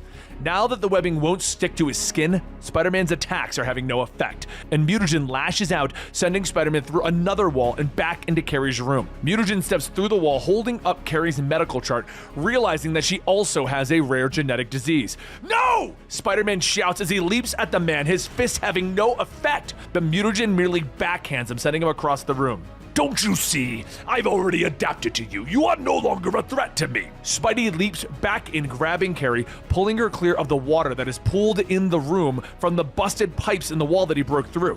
He then shoots out his webbing, dragging a piece of medical equipment into the puddle, sending a shock through Mutagen. But Spider-Man's eyes widen in shock again as Mutagen struggles back to his feet, his legs now insulated. An inspired effort, Spider-Man, though I thought I'd die from that one. But my body adapted just in time. Spider-Man glares down at him, questioning why he should have the right to decide who lives or dies. I will leave you to your victory while I go plan my own. He shouts with Spider-Man rushing to the window, but Mutagen is already gone. I guess we're okay. For now. Until he returns, Spider-Man thinks to himself. Spider-Man leaped over the heads of the thugs, allowing them to punch each other in the face as he protects the woman. How does he move so fast? The thugs shout, but Spider-Man twirls, kicking another goon in the face. One goon remains holding an energy blade, ordering Spidey to stay back. But a quick burst of his webbing spinnerets turns him into a goopy package waiting for the public eye officers. He turns back to the woman, asking her to make sure that the officers arrest the thugs. And she smiles at him, offering to get to know him just a little bit better. But Spider-Man shakes his head. Time for me to get out of here, he tells her as he leaps into the air. Wait! Who are you? She shouts, looking over his shoulder as he swings away. Just a regular guy in really funny clothing, he calls to her. Elsewhere in the city, Damian and Carmen lean over their console and verify that their work is finally done. Carmen putting out her cigarette, enthusiastic that they are finally finishing the work on the first working software that can be downloaded straight into someone's brain through sense of sight. It's untested, Carmen. Let us not forget scientific principles in our haste to win fame and fortune, Damian reminds her. And he turns away from her, looking out their lab window, murmuring about how they still need a test subject before they can even think about bringing this to someone like Alchemax. It'll only work on the relatively close-minded, Carmen reminds him as she turns back to her computer. Speaking of close-minded, look who's working late at Technic. It's Mitchell, Damian says as he points across to the nearby building. Carmen smiles. You never did forgive him for getting you fired. It'd be funny if we tried it on him. That'd settle the score, she muses, but Damien nods, turning back to his computer, ignoring Carmen's complaints as he begins to work on the program. And with that, he sends the virus across the vidphone. In his office, Mitchell picks up the line, his voice dropping off as his face goes slack and he drops the phone, rushing headfirst into his window, slamming his head against it again and again. Damien watches from across the way, smiling, as Carmen looks in shock. And finally, Mitchell falls to the ground, dead from blunt force trauma. Damien looks at Carmen, laughing, telling her that their work is a success. But what they don't know is that Alchemex has their lab bugged. An operator has already called his supervisor, explaining that the pair have already tested their work and killed someone in a competing lab. The supervisor nods, ordering them to put together a raider team to send over to the lab. And in the lab, Carmen is getting worried as Damien just keeps jumping up and down and celebrating. "We're gonna rake it in," he tells her with a smile as he lights up another cigarette. But he finally agrees that they must be cautious and heads to his own lab to gather up his data. "We should get out of here as soon as possible. We can discuss our split later," he tells her as he exits the room. But Carmen doesn't trust Damien. She begins to work on the program again, bringing out the profile of Miguel O'Hara. Miguel, I meant to call you this week. I need someone to do my dirty work for me. I'm sorry, sweetheart, but you're it," she whispers as she types in the code and sends out the message. She turns away from the computer. Damien is behind her, slamming her face with an old replica of the Statue of Liberty. He hits her again and again until she finally lays on the floor in a pool of her own blood. Meanwhile, Miguel has finally returned home after the incident with mutagen, slipping through some vents before dropping into his apartment and removing his mask. "Evening, Lila. Is there any milk left?" he asks his hollow assistant as she appears. "Yes, about half a liter," she says as she points to the fridge. He walks over for a drink as she gives him his messages. "You have a message from Dr. Carmen Lynch. It must have come through garbled. I can't make any sense of it." Miguel nods as he drinks his milk and tells her to play it. The noise fills the room and suddenly Miguel drops his milk, his face going slack. He now has one thought in his head: kill Damien. Lila shows her concern as Miguel pulls on his mask and heads into the vents. But he ignores her questions as he heads out of the apartment once again, leaping into the night air.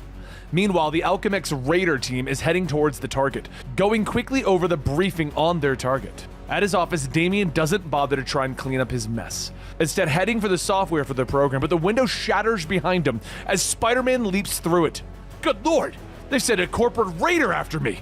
Damien shouts as he tries to flee, but Spider-Man quickly follows behind him. But Miguel can start to feel his body again. His thoughts are coming through muddled, but he still can't control his body. "No, please!" Damien pleads as Spider-Man reaches out, his talons extending as he reaches for Damien's face. "What am I doing?" Miguel thinks to himself, but the room is suddenly filled with blaster fire and Spider-Man leaps away. The Raiders enter the lab, ordering Damien to put his hands up, but Spider-Man comes down from the ceiling, surprising the other Raiders and forcing them to open fire. "Can't stop.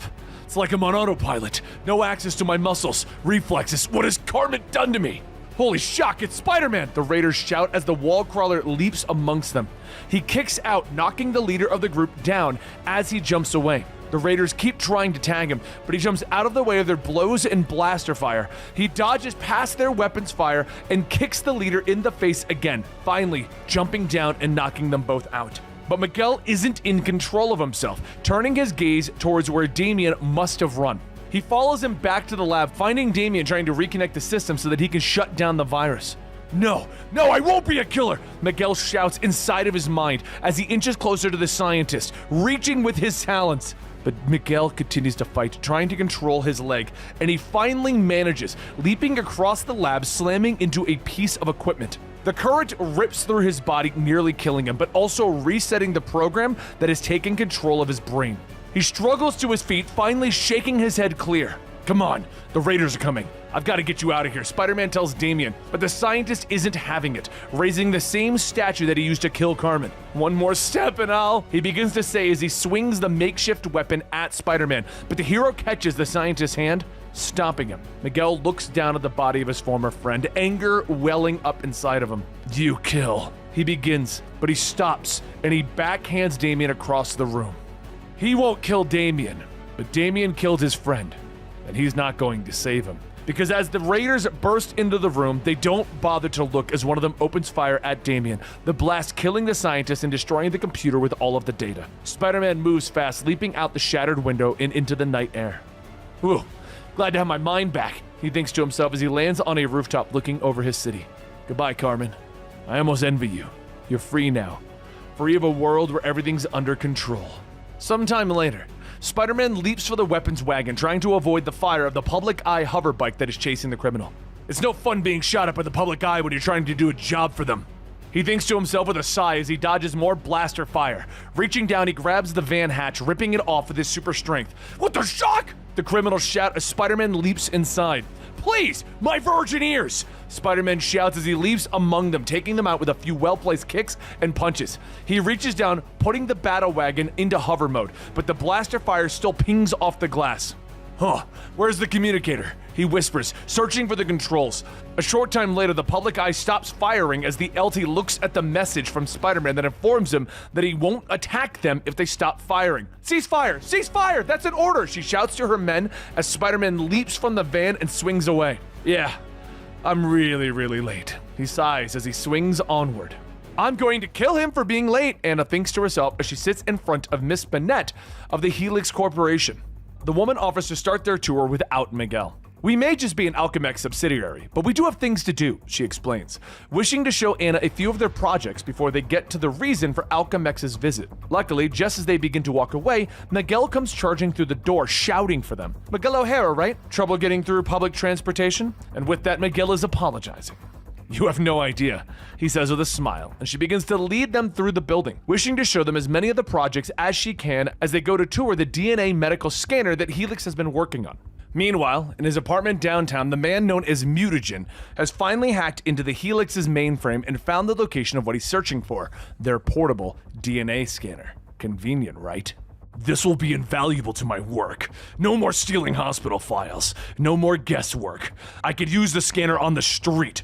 Make my decision right there. He thinks to himself with a smile, and he stands walking across the apartment, pulling on the mutagen costume, knowing that he must continue his work to purify the human race. Those with genetic defects must be killed, so the human gene pool may improve itself, he says to himself, pulling on the mutagen costume and leaping out the window, his body morphing to have skin flaps to allow him to glide through the air. Meanwhile, Miss Benet has led them down into one of Helix's sublevels. She leads them into one room and shows them a globe that traps ambient solar energy, producing amazing heat without any apparent power source. Great. Next time we'll bring marshmallows. Can you show me the DNA scanner now before we get sunburned? Miguel asks her. And moments later, they are found standing in another lab while Benet explains that the DNA scanner will cut down the time spent on medical diagnosis in half. Suddenly, her phone beeps and she answers it, annoyed as the security team tells her that there is an issue topside. Look, if you can hear me, I'm dealing with some very important people right now. Whatever the problem is, just handle it, she hisses, but the guard can't hear her anymore. He's lying on the ground, dead, mutagen standing over his body. I warned you people to leave me to my work. Why do you insist on interfering? I merely need to know where the DNA scanner is so that I can take it, he says to the bodies. He types away at one of the computers, finding it to be in one of the sublevels, but a guard comes up from behind him, opening fire. The blaster bolt just bounces off. That was not wise! I've already adapted to your blasters. You saw it earlier! Mutagen says to the guard as he turns around. He reaches out, quickly killing the man before stepping into the elevator. Probably better you don't pass your idiocy on to future generations, he says to the body as the door closes. Below, Benet is leading Miguel and Anna back to the elevators, but the sound of grinding metal meets them as they near the lab doors. I'm sorry, I don't know what's going on with this place today. If you'd excuse me, I will try to find out, she tells them, moving forward, but the lab doors suddenly explode inward, throwing her away. Another unnecessary death. At times, I feel the cost of my mission may be too high, Mutagen says as he steps through the door, with Miguel and Anna looking at the villain in shock, but he waves them away, offering to leave them and avoid any more bloodshed. But as Miguel grabs Anna's hand, he begins to lead her away, with Mutagen stopping them. He recognizes Anna from the hospital, knowing that she was there with her sick sister. A genetic disorder that you probably carry as well. He points his finger at her, and Miguel steps in front, trying to stop Mutagen without revealing that he is in fact Spider-Man, but the villain slaps him away. Miguel's shoes fly off his feet as he flips through the air, but he slams into the wall and his talons grip it, allowing him to stick. So much for secrecy.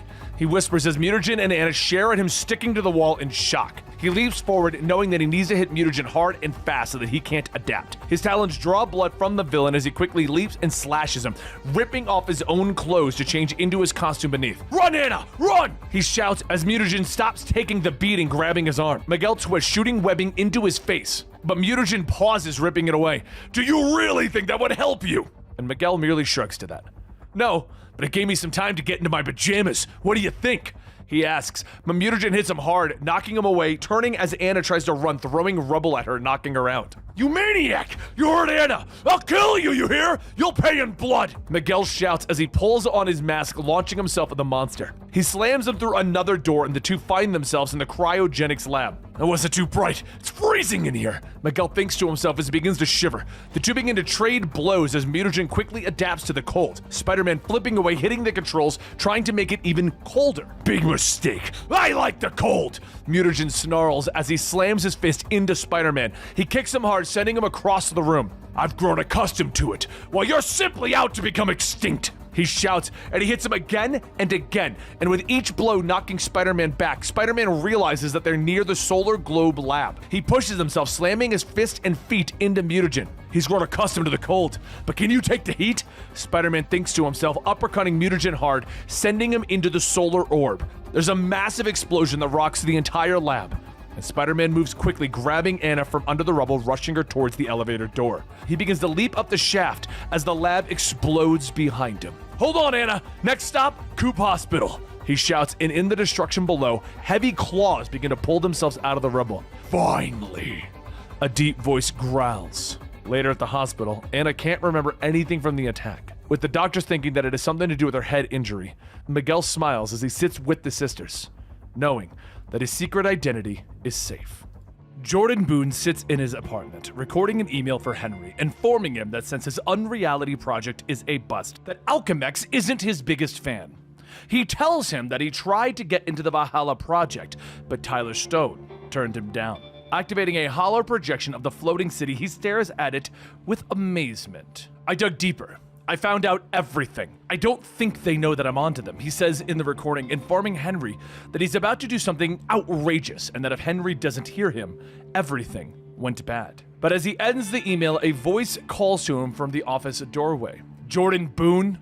the voice says. He tries to get away, but the big man crosses the room, knocking him out and dragging him out of the apartment. Meanwhile, Spider-Man finds himself in the downtown area fighting off members of the Fenris gang.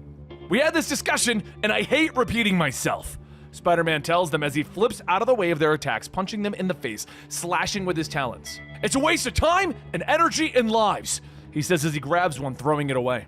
The civilians shout encouragement from their apartment windows, glad that someone is standing up for them against the terrorizing street gang, but Spider-Man turns as the Fenris shout for their warrior.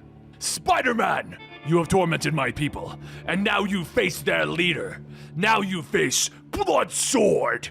the big warrior shouts. Spider-Man stares him down, waiting for his attack.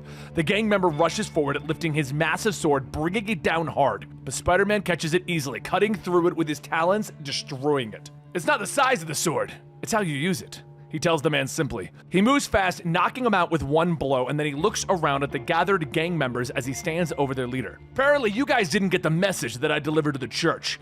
Fenris's days of terrorizing ends today. The people of downtown are entitled to peace." The gang begins to scatter, and a few other people rush forward, praising Spider-Man as the harbinger of Thor, asking for his blessings, asking him to heal their children, and Spider-Man pulls himself away, finally flipping back up into the sky. "I'll ask Thor!" he calls down to them, and as he reaches topside, he once again feels dirty for going back to his lush upper city. Meanwhile, at Casey's apartment, she tells the rest of her gang that they need to get out and help Spider-Man. But Gabriel finally gets irritated with his girlfriend, always talking about Spider-Man storming out of the apartment. Meanwhile, at Miguel's apartment, Dana and Tyler Stone sit and wait for Miguel to get back, with Dana once again asking Lila if she knows when Miguel will return. "No, Dana," Lila simply tells her. Tyler begins to tell Dana that he has grown fond of her since they've begun working together. He tells her that Miguel might not be coming back, but that something awful might have happened. At that exact moment, the door slides open and Miguel walks inside, finally glad to see his girlfriend again. They hug, with Dana telling Miguel that everything is fine since the Thanatos attack. I was getting worried. I kept calling your apartment, she tells him. Miguel looks in shock at Lila, asking why she didn't say anything. Perhaps she is lying, Miguel. Lila tells him with a smile, and she admits that it is possible that something is wrong with her program, and she promises to run a full diagnosis. Stone interrupts them, informing them that Miguel's timing couldn't have been better since they need to leave for their trip to the floating city.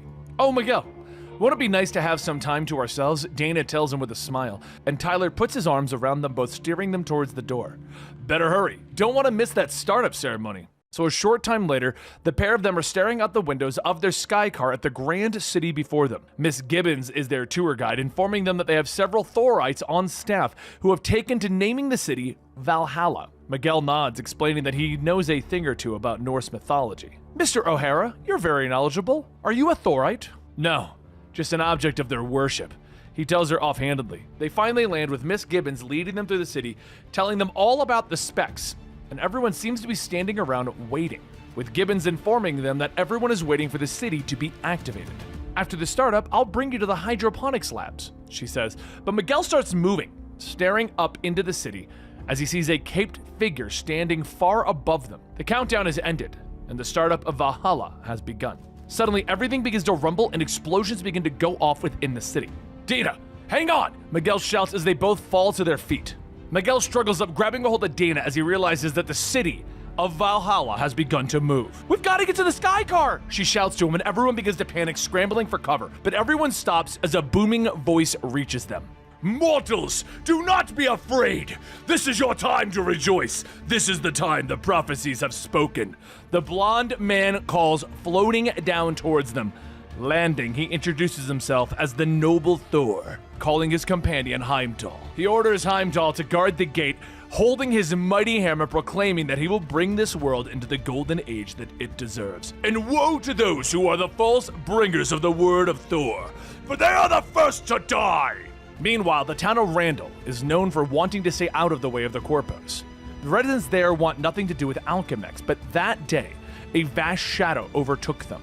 The residents of Randall looked up at the floating city of Valhalla as it drew closer. On board the floating city, Thor holds up his mighty hammer, looking at the shocked faces that are gathered around him. This is the place of Esir. This is the place that has agreed to us. A select few will remain to act as sentinels, for we must remain vigilant lest Ragnarok take us unaware. And he looks around, telling the rest that they must leave the city, but his eyes stop as they fall on Dana, who's holding tight to Miguel. Well, well, a comely wench if I've ever seen one, he says with a smile, reaching for her, asking whether she would like to stay and see the sport of gods, but Miguel pulls Dana away. We're not leaving. We built this place, not you. Whoever you claim to be, he snaps at him. But Thor becomes angry, grabbing a hold of Miguel's shirt, warning him. A storm is coming towards you, mortal. Thou hast ceased to amuse me. Thor warns as he takes a swing at Miguel, but Miguel merely clutches the blow. Oh, hast I? He questions, and Thor smiles, realizing that Miguel is more than he seems. Anger flashes over Thor's face as he lifts Miguel up, heaving him through the air, sending him flying. You monster, you killed him! Dana screams as she beats her fist against the mighty Thor. But he stops her fist, informing her, I am not your Christian god, but a god to be worshipped by men, for those who worship that which is truly great, and we do not appreciate ungrateful females. He informs her as he pushes her away, finally raising his hammer again, turning and bellowing for those who have gathered to leave his city.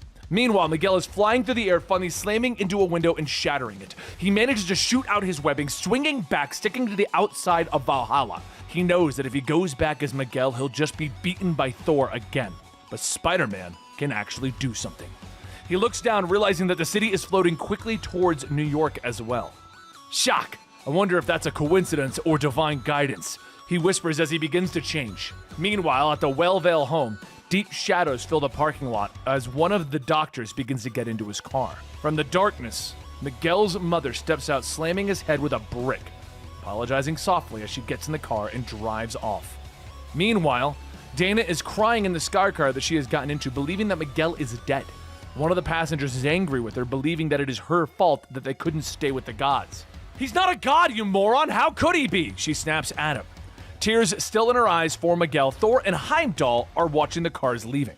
But they look up as Spider-Man swings towards them. All right, gods, where's the woman? He demands. Thor looks up, recognizing this Spider-Man as the one that the masses believe to be his harbinger. You seek the woman? She is gone, departed with the rest of the bleating masses. He sneers. Gone? I'm going too then. Spider-Man tells him as he begins to turn away, but anger flashes on Thor's face again as he readies his hammer. I dare say you will be going to help, a burnt offering to Hela. He shouts, ordering Heimdall to bring the web crawler down.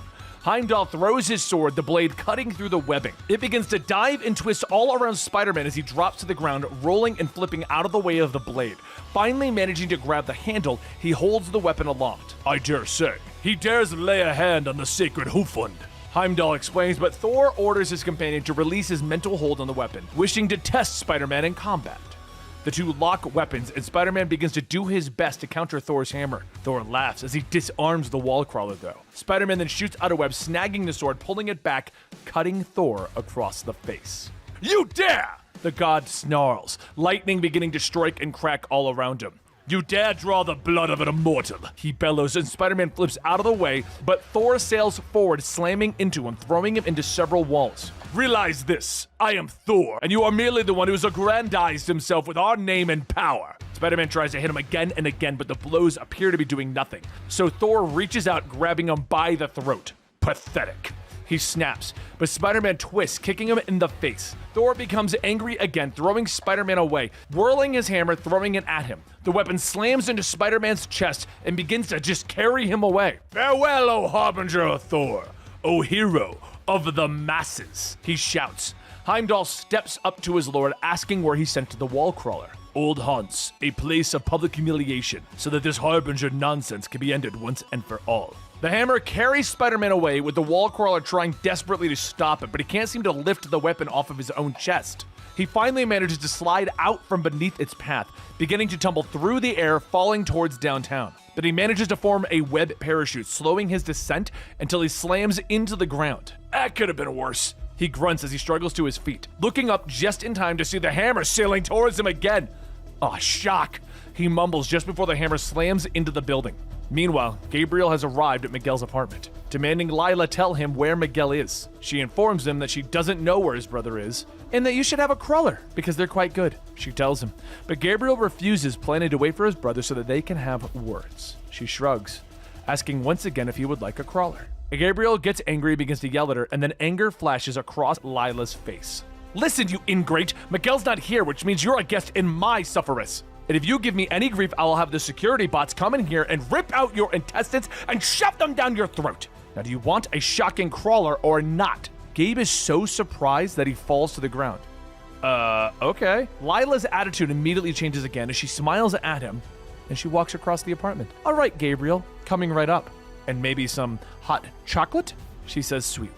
Meanwhile, back with Spider-Man, Miguel groans as he pulls himself out of the rubble of the fallen building. Now he's annoyed, and he promises to kick Thor's butt when he can move in a couple of weeks. That's when he looks up and a voice calls down to him. All right, buddy, don't move. Punisher orders, aiming his blaster at the wall crawler. Don't worry, I promise, Spider-Man tells him.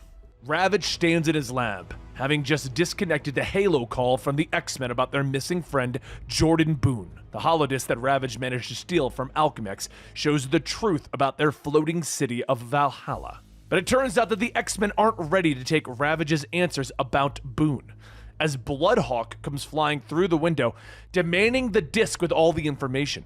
Bloodhawk grabs Ravage, but is shocked when the man starts to remove his coat.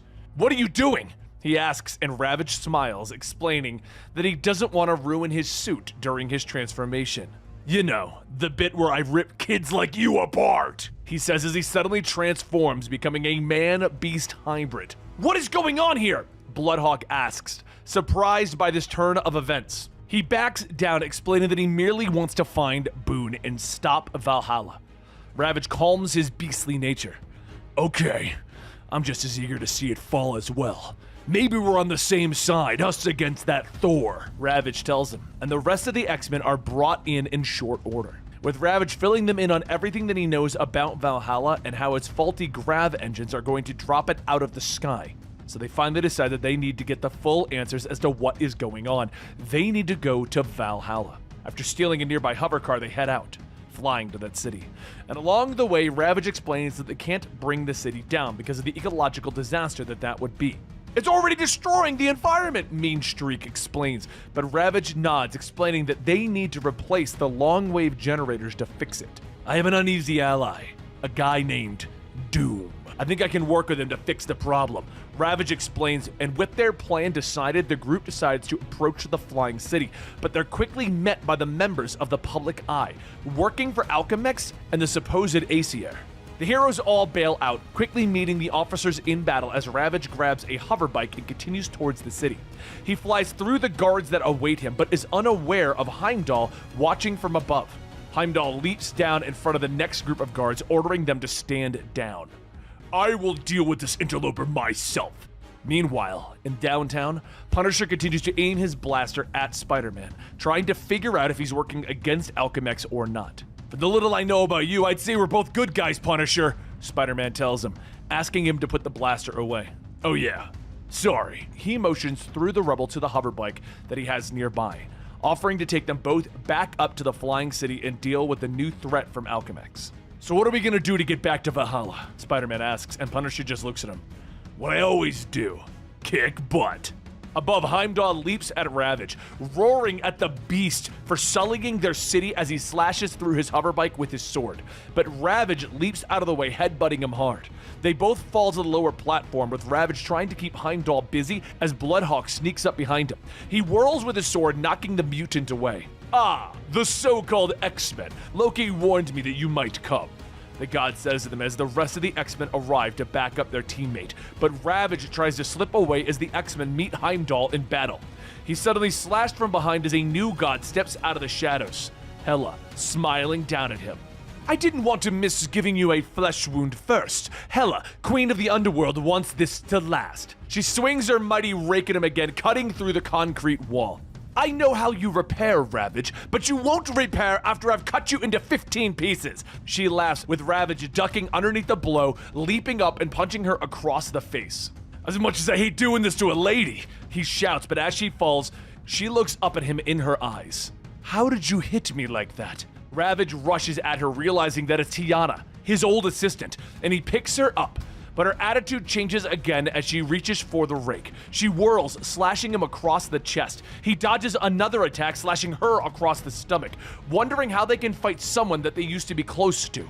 He ducks under another attack, telling her that they need to talk, but she refuses to go back to the woman that fawned over him, because now she is the goddess of death. That's a crock and you know it! You're being used, he shouts as he slams into her, knocking her to the ground. All of this Thorish stuff is a front for the bad guys, he says to her, pinning her to the ground, trying to talk some sense into her, explaining that the city will fall out of the sky and destroy New York. Lies! You've always lied! She shouts as she slashes at him, grabbing her rake again, but he doesn't fight back, waiting for the blow. I'm prepared to die to prove it. Tears spring into her eyes as she moves the blade at the last moment, slamming it into the ground. You really mean it? You were prepared to die to prove your point to me? She asks quietly. He nods and she sobs, falling into Ravage's arms as she tells him that she didn't think it through. It's okay. Let me help. He whispers to her, but she pushes him away, telling him that she can't trust herself, and flies off. Ravage tries to stop her, but realizes that there's still a job to do, heading back to Valhalla. Meanwhile, below in the streets of New York, a Public Eye police wagon is suddenly struck by a bolt of lightning. Skullfire pulls himself free from the wreckage, apologizing to the Alchemex cops. I have friends to find, and I know just where to look, he says as he stares up to the floating city above. Far above, Heimdall stands before the X-Men, wielding his magic sword. Bow before Heimdall and swear allegiance to the gods of Asgard. Lightning crashes in the background, with Mean Streak just looking at him. If you want to swear, I've got some choice words for you. He snaps, but Bloodhawk just rushes the god. God, oh man!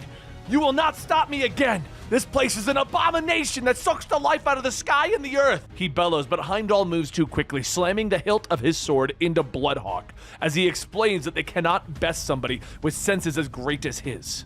He raises his blade again over Bloodhawk's head, telling him that there is no place in Valhalla for him. But Chrysalis blasts him with diamonds, forcing Heimdall to turn and block her attack. I'll give you one thing, You're fast, Meanstream thinks to himself. But he whirls around at the god, running at super speed to take him up from behind. But Heimdall raises his arm, clotheslining the speedster. Your speed cannot outrace the clarity of my perception, mortal. To my eye, you move as slow as sap. Heimdall tells him as Meanstream bounces away, slamming into a wall. But what the mutants don't see is a shadowy figure watching them. Loki, the trickster god. Wake soon, my friend. I didn't bring you here to miss the inspired mischief that Loki has arranged for mortals and gods alike. Heimdall turns back to Chrysalis, ordering her to surrender, but she refuses, when suddenly Ravage swings by, grabbing her, pulling her away from the fight. They land on another platform, with Ravage quickly filling her in what he learned about Hela. These Aesir are anything but gods, a diversion maybe, to take attention away from Valhalla's anti-grav tech.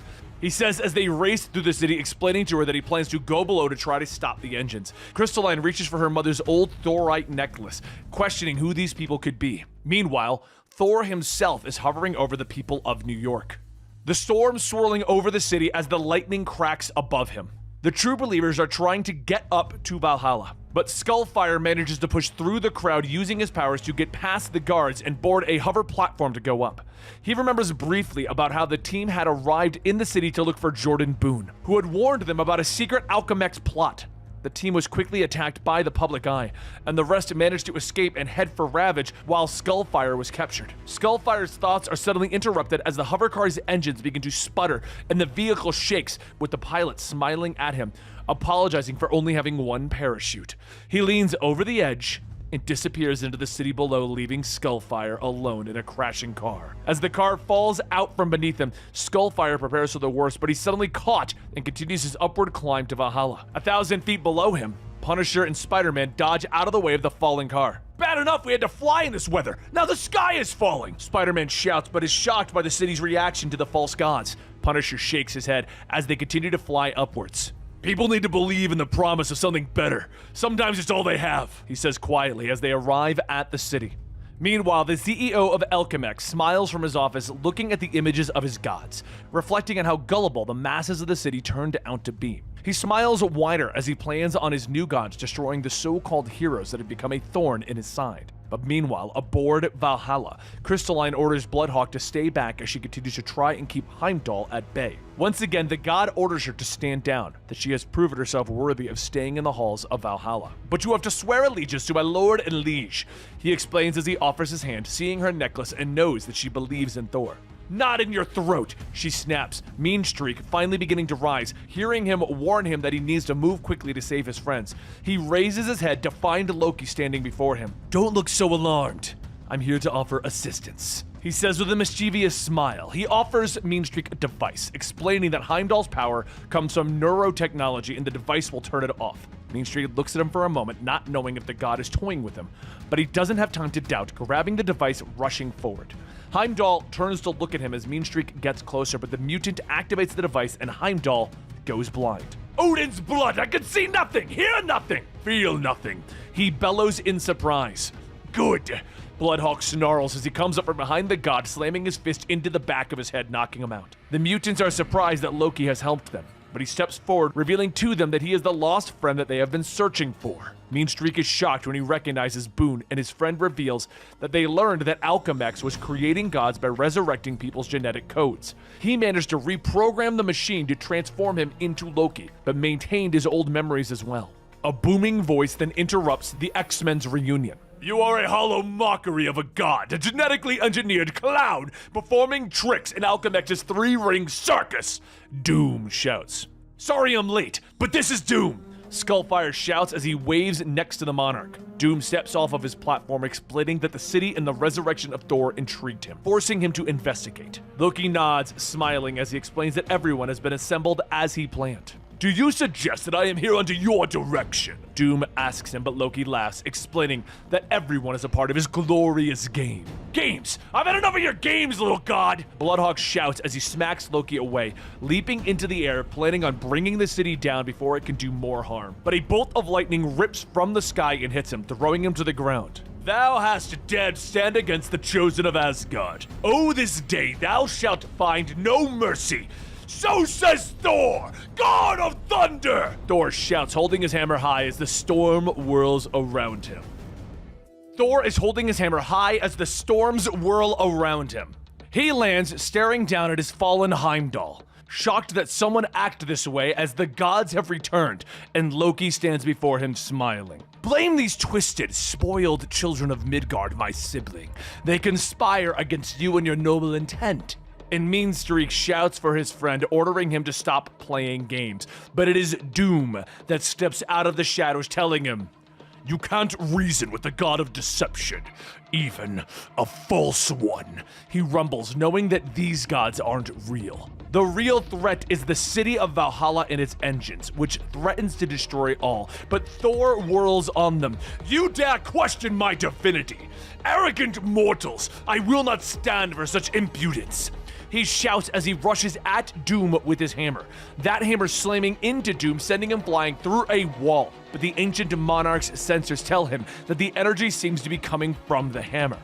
Loki floats to Doom, questioning what role he plays in this. What do you want from me, trickster? Doom questions. But Loki shrugs, merely explaining to Doom that he shouldn't confront Thor physically. But Thor shoves Loki aside as he rushes at Doom. Doom realizes what Loki was talking about, reaching out, grasping Thor's hammer in his hands. Mortal, what are you doing? None may touch Mjolnir but me. Thor bellows, but Doom is using his suit tech to block the energy flowing out of Mjolnir into Thor. The X-Men look on as the power begins to build up, surprised that Doom can stand against someone as powerful as Thor, even if he is a false god. And they watch as the power builds up, a massive explosion ripping through the city, sending both Doom and Thor plummeting to New York below in a massive fireball. That was some drop! Think either of them survived? Meanstreak asks, and after the fight, Loki turns away. Loki explains that Boone, their friend, is gone, and that he is the god of mischief now. Before Meanstreak can stop him, Loki transforms into a wolf, leaping away. I sabotaged Alchemex's greatest weapon, and they made me a god for it, he calls out with a laugh. Meanwhile, far below, Alchemex has already arrived at the crater from Thor and Doom, pulling the body of the god and his hammer out of the rubble.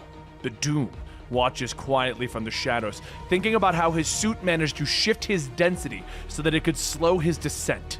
My armor's cloaking device will allow me to follow this crew to what master these street sweepers deliver this fallen god to, he thinks to himself. Later, Thor awakens in a dark lab within the Alchemex building, and he looks up in shock at the body of Sif floating in a tube. You can't make an omelet without breaking a few eggs, the CEO says as he enters the room, explaining that they lost Sif when they learned the proper way to imprint the god's genetic DNA. Thor becomes angry, rushing forward to fight the CEO, but the man speaks to his computer systems, ordering them to revert Thor. He bellows in pain as a bright flash of light rips through the room, and when it clears, he has fallen to the ground. He has reverted to Reverend McAdams, a simple priest of Thor, a simple Thorite. My God, I really was Thor. Forgive me, he whispers, and the CEO stands over him, explaining that when he transforms, he forgets his mortal identity. Now you can remain a sniveling little priest, or you can become Thor again, the CEO tells him, ordering the computer to convert him back into Thor. With another flash of light, Thor stands before him.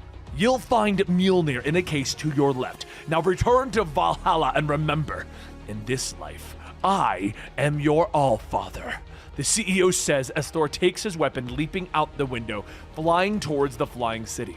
But that's when Doom steps out of the shadows. You played your hand too soon, Avatar.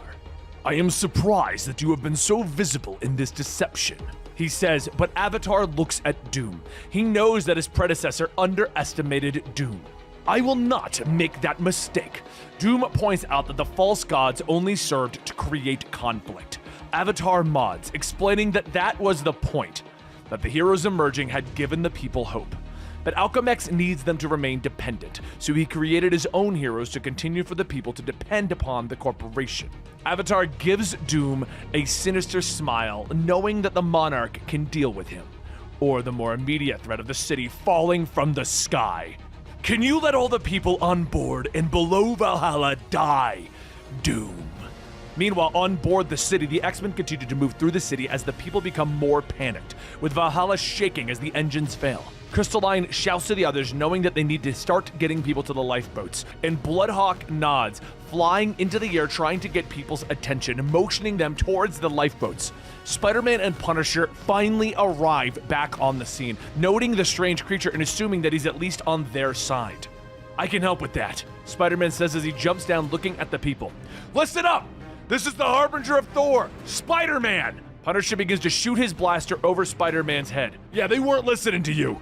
He says with a shrug as Spider-Man stares at him. He turns back to the people, ordering them to continue the evacuation in an orderly fashion. Or else! He warns out, and Spider-Man turns in shock as Loki appears before him, smiling as he informs the wall crawler that it is only right that he is here, since his arrival first began the worry that started all of this within Alchemex.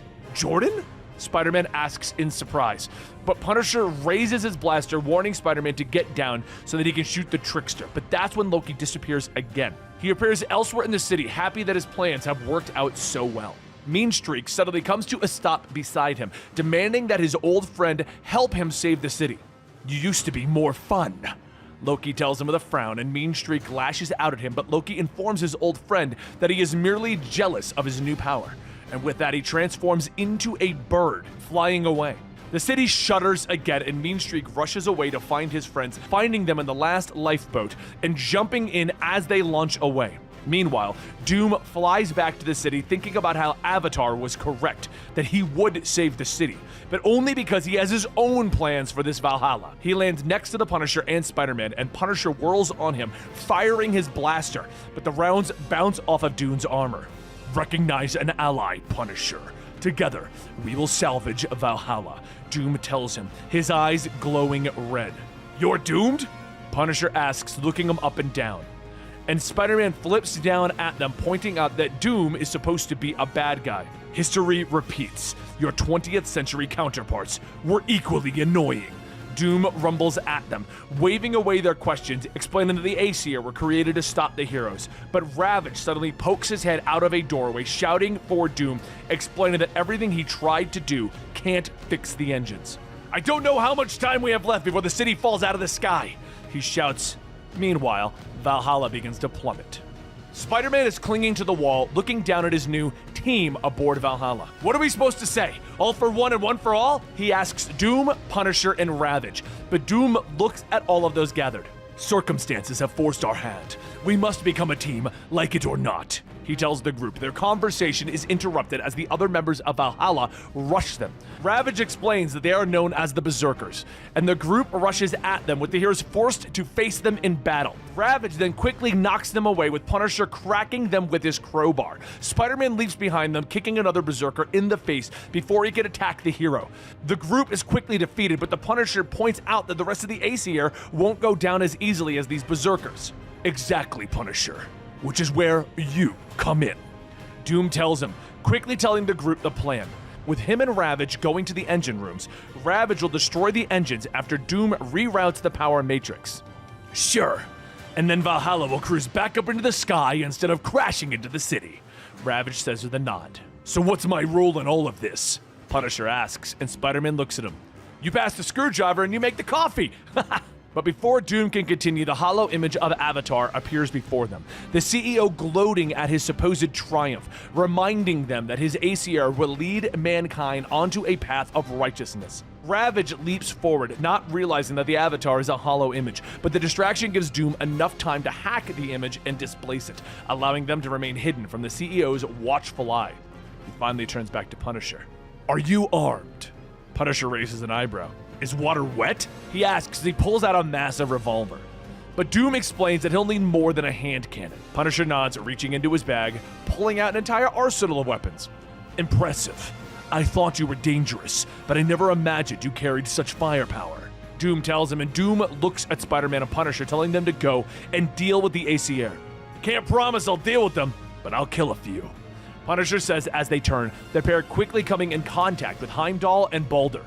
They open fire on them and the heroes scatter, but Punisher returns fire at the incoming Baldur. What Spider-Man doesn't know is that Jake Gallo, the alter ego of Punisher and the man trapped in his mind, was once a Thorite, and his brother is the brainwashed Baldur. Heimdall rushes him next, but Punisher blocks his sword with a nano knuckle duster.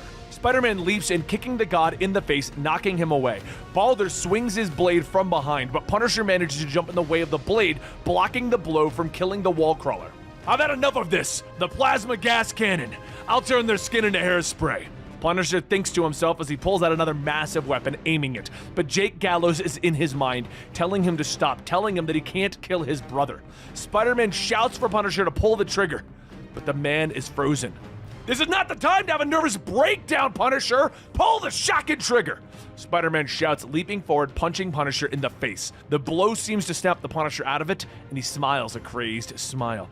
Thanks, Spider-Man. Don't know what happened there. He shouts, pulling the trigger, melting the air before him in a spray of energized poison gas. The gods fall as they scream in death. Spider-Man looks over the edge, pointing out that they are hovering right over New York. Meanwhile, Doom has finished his adjustments and shouts for Ravage to destroy the engines. With an explosion, the rerouted power begins to lift the city back into the air, leaving New York safely behind. But Thor suddenly flies through the wall, shouting that Ragnarok must take place, that no mere mortal can rule Valhalla, and that he will bring it down in response. He slams Mjolnir into the council, reverting the power once more, causing the city to begin to fall out of the sky again. The hammer must fall! Thor shouts. And with Thor being spun away in the blast, Punisher and Spider-Man leap after him, trying to grab hold of the god. What have you done? Punisher shouts, and Doom shouts for the hero to grab Thor's hammer, knowing that they can use it to reverse the energy vortex. The two of them manage to wrestle the hammer out of Thor's grip, and he twists and throws it into the energy vortex, causing a massive explosion that throws Thor away. The city once again begins to fly upward, leaving the heroes to fall back in exhaustion. Punisher struggles to his feet as the others believe that he is dead. But Avatar appears once more, gloating that even though they have stopped his plan, he still has the power to kill them all at his leisure. He considers himself the Grand Master and will continue to influence the events. Punisher becomes angry, shouting at the CEO, but the CEO promises to kill them all, starting with the Punisher. An image then appears before them, of the Punisher strapped to his own torture device. The heroes look on grimly, wondering if Avatar's promises will come true. With the city saved and Valhalla taken away, Spider-Man once again returns to his city, but he decides to avoid the bright neon lights of Upper City, heading down into downtown, a place that he finds himself more and more often lately. He stands on a nearby rooftop looking down on a gathering of Thorites, those that just recently turned the city into an uproar. He looks down, eyes widening as he recognizes Bloodsword. That idiot. I thought I disposed of him. He sighs, and then he realizes that the gang leader is now carrying Thor's fallen hammer.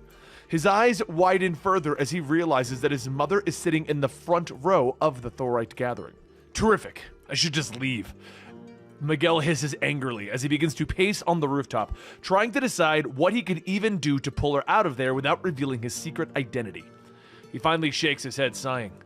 I'm just gonna head home, where it's sane. Meanwhile, Gabe is sitting at Miguel's table, eating another crawler as Lila stares at him. Listen, Lila, I'm getting a little full, he says as he stuffs another one into his mouth. But she interrupts him as the doorbell rings and she moves to answer it. Hello, Dana. Would you like a crawler? She asks as Dana enters the kitchen. If you know what's good for you, just say yes. But Dana looks like she's going to cry as she crosses the room, quickly telling Gabe how Miguel died aboard Valhalla. Back at the gathering, Bloodsword tells the crowd how the hammer came to him when Hogun was fighting for leadership of Fenris. The hammer fell from the sky, killing his rival, proving that Thor had chosen him to lead the gang. Miguel was already moving through the crowd, putting his hand on his mother's shoulder, trying to drag her away. Come on, crazy lady, let's go. He whispers, but she pulls away from him, telling him that she is meant to be downtown, that Spider-Man wants it this way. Ma, it's the last thing that he wants, trust me, Miguel whispers to her.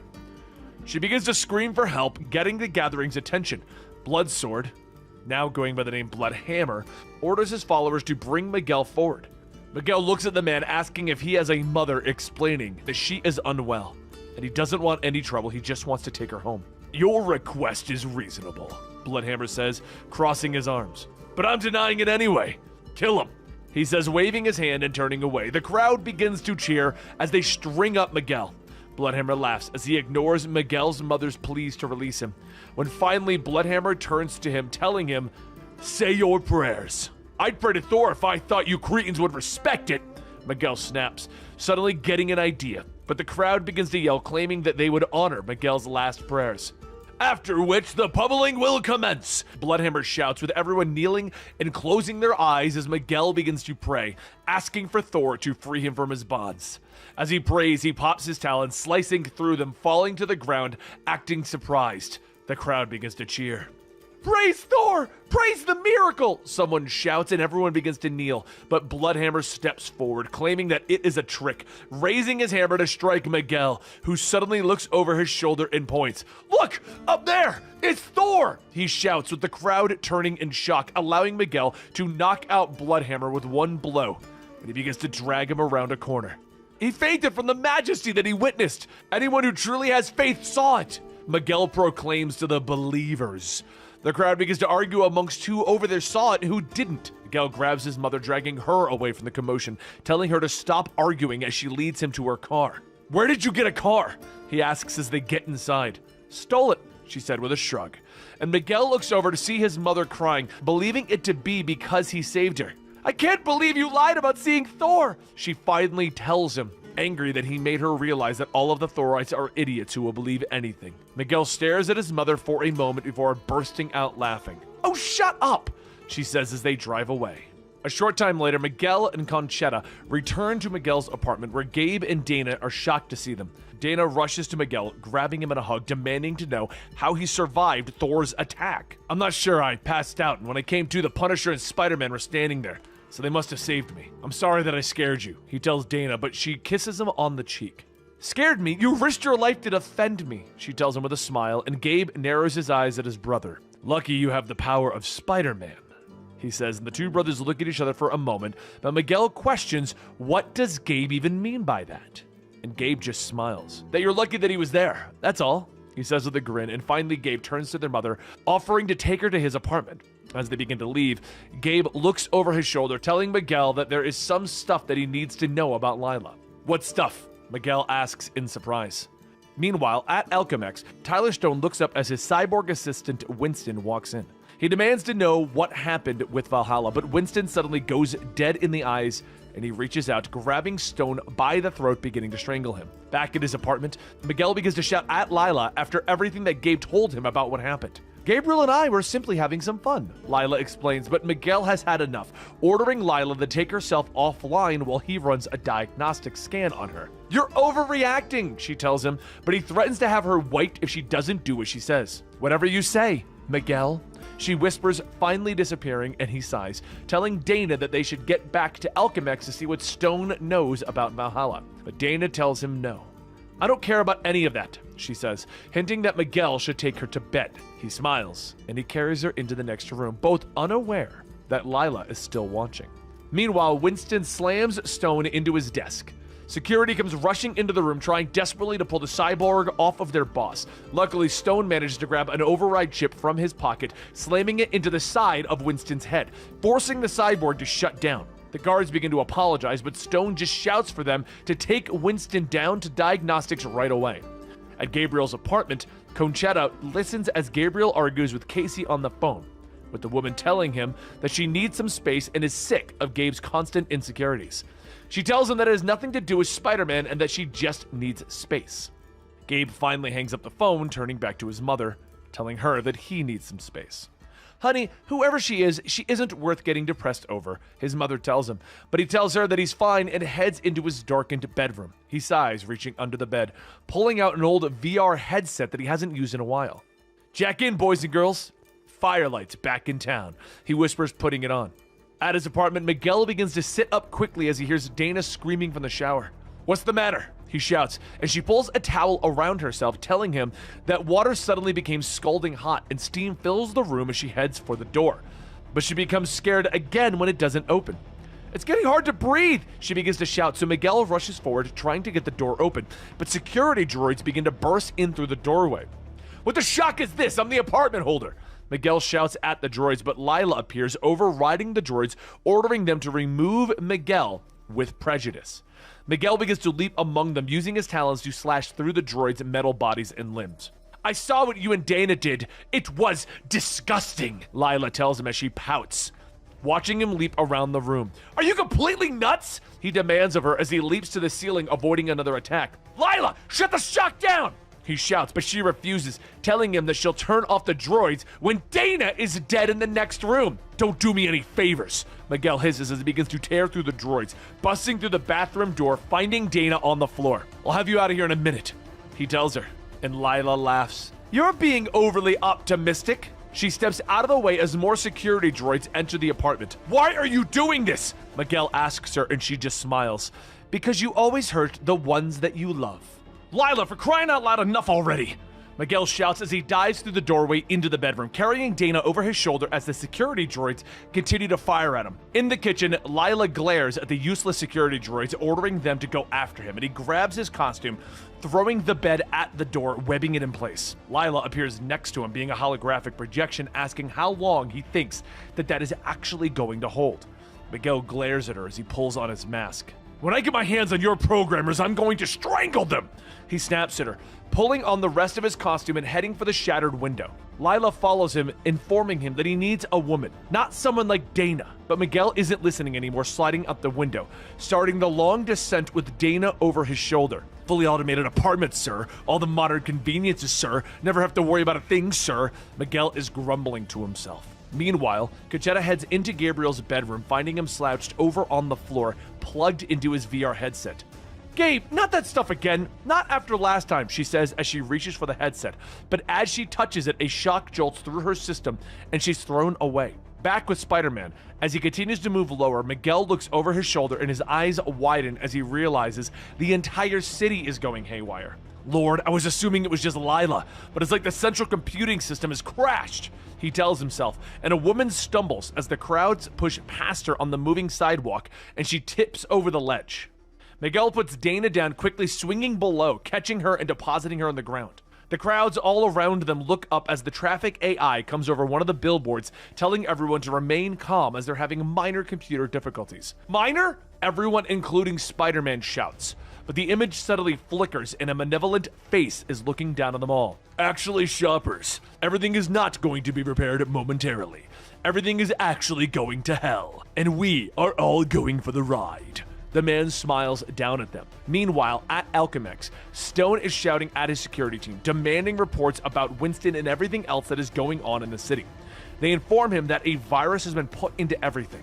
"Why didn't we catch this sooner?" he demands, and they shrug, telling him that it started small with several tiny reports. "We think it might be Discord, sir," one of them finally tells him, and Stone's eyes widen in fear. "We're dead," he whispers.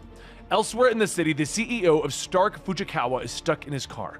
The maglev has already been shut down, and he and his driver look up in shock as a maglev train barrels towards them. The doors are also locked by the malfunctioning computer, when suddenly the roof is ripped off and Spider-Man is staring down at them. "Move! Hurry!" he shouts as he grabs them, yanking them free, jumping out of the way of the train. "Sorry about your car. I didn't want to waste time fighting the maglevs. Are you guys okay?"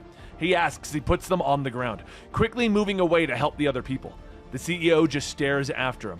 Now this is curious. Stark Fujikawa is engaged in a blood feud with a man who just saved my life. "It seems I'm cursed to live in interesting times," he says to himself, when finally Miguel returns to where he left Dana, who's pounding on the door that he locked her in. He hands her some new clothes, telling her that there was a fire in the apartment and that's why they had to leave. She looks at him as she's changing, asking, "Are you okay?" And he shakes his head as she comes out into the chaos of the city.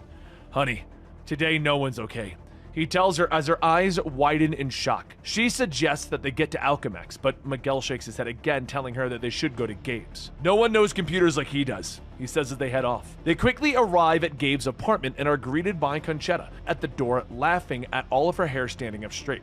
"Gabriel, bedroom! Help him, Miguel!" she stammers as she leads them into the room. Miguel frowns and sighs as he sees his brother. Quickly making sure that he's still breathing, Dana suggests that they unplug him, but Miguel knows that would be dangerous. He goes through Gabe's closet, finding the old set that he used to use when he would plug in with Gabe. Gabe was another person when he was plugged in, went by the name Firelight, he tells him. So he plugs into the setup, popping in the disc that he used to have, and he begins to use Miguel's own avatar that Gabe made him.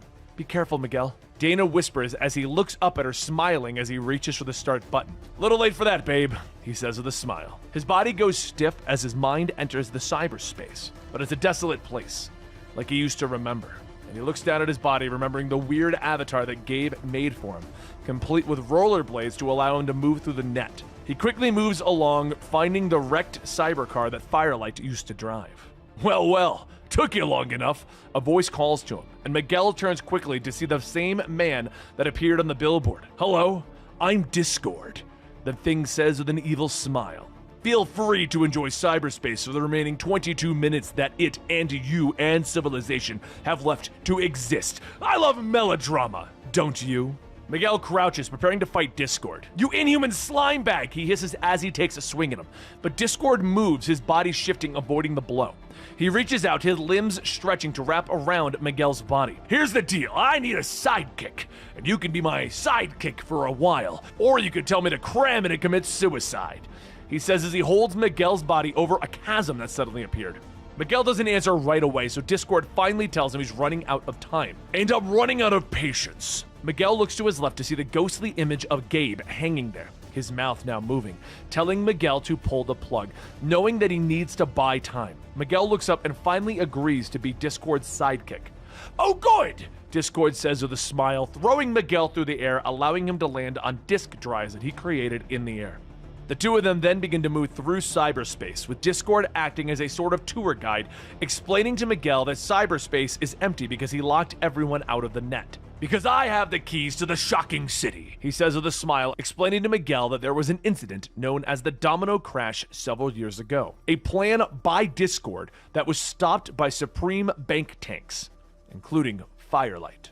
Information begins to stream around them as Discord explains that everyone thought that his brain was fried after the attack, but he actually hid himself in the code waiting for this moment. Why are you doing this? Miguel asks him, and anger subtly flashes over Discord's face as he explains that he created the ultimate prediction program and that he knows the world will end in 2112. I've seen the future and it sucks, but I figured I'd ease mankind into Armageddon by destroying the information superhighway.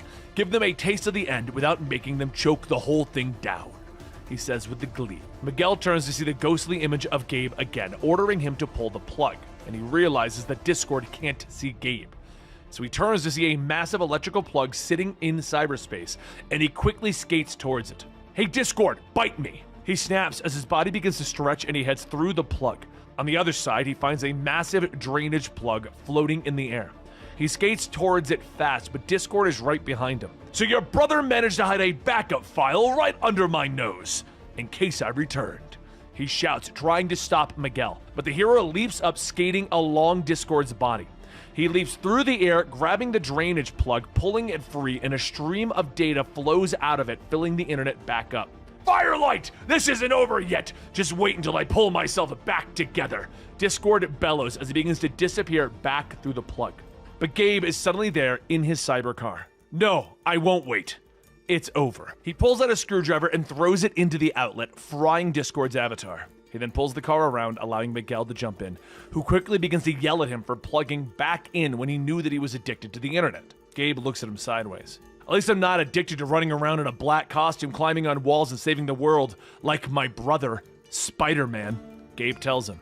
Spider-Man once again finds himself in the darkness of downtown, the place where the dregs of society are kept to keep them out of the way. A man is running down a dark alley, but as he rounds the corner into three women that he was trying to escape, one of them asks, "Leaving so soon? How rude. We were enjoying ourselves," Dita says with an evil smile. She suddenly whirls around, backhanding the man across the alleyway. He begins to crawl away, but she hits him with a grappling hook that stabs through his body, throwing him back across the alleyway. Where's the grin? Marley asks her. Dita nods, popping out her wrist blade, lifting the man up, stabbing him through the chest, just as Spider-Man swings by. Heads up, Mary Janes, we got company. One of the women hisses as Spider-Man turns and swings towards them.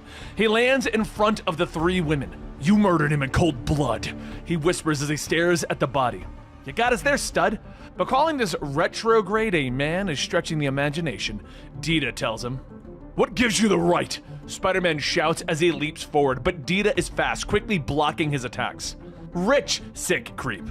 Rich enough to buy whatever I want, she says, whirling and hitting him with her sonic wrist launcher, sending him into the nearest wall. Welcome to the world of stealth armor tech, the best a black card can buy, she says as she stalks towards him. Spider-Man struggles to his feet, remembering the black card brats from his time at the university. Rich people that think that their wealth entitles them to whatever they want. He dodges out of the way as Dita launches another attack, punching through the wall behind him. As he tries to get away, she whirls, elbowing him in the back, dropping him to the floor, and he struggles to get back up. Wait! He gasps, holding out his hand, but she shakes her head, kicking him hard enough to throw him through the air. The other women step forward, aiming their own wrist launchers at him, but Spider-Man avoids the attacks, leaping through the air and swinging away, trying to get distance between him and the killers. Fan out! Find him! The game's not over yet, Dita orders her friends, and the three split up into the night. One of them moves away, scanning for Spider-Man, but he descends slowly from above. "Come into my web," said the spider to the fly. He whispers. He comes down from above, surprising her by removing his mask and revealing his fangs. The girl screams in surprise as he webs her mouth and throws her to the ground.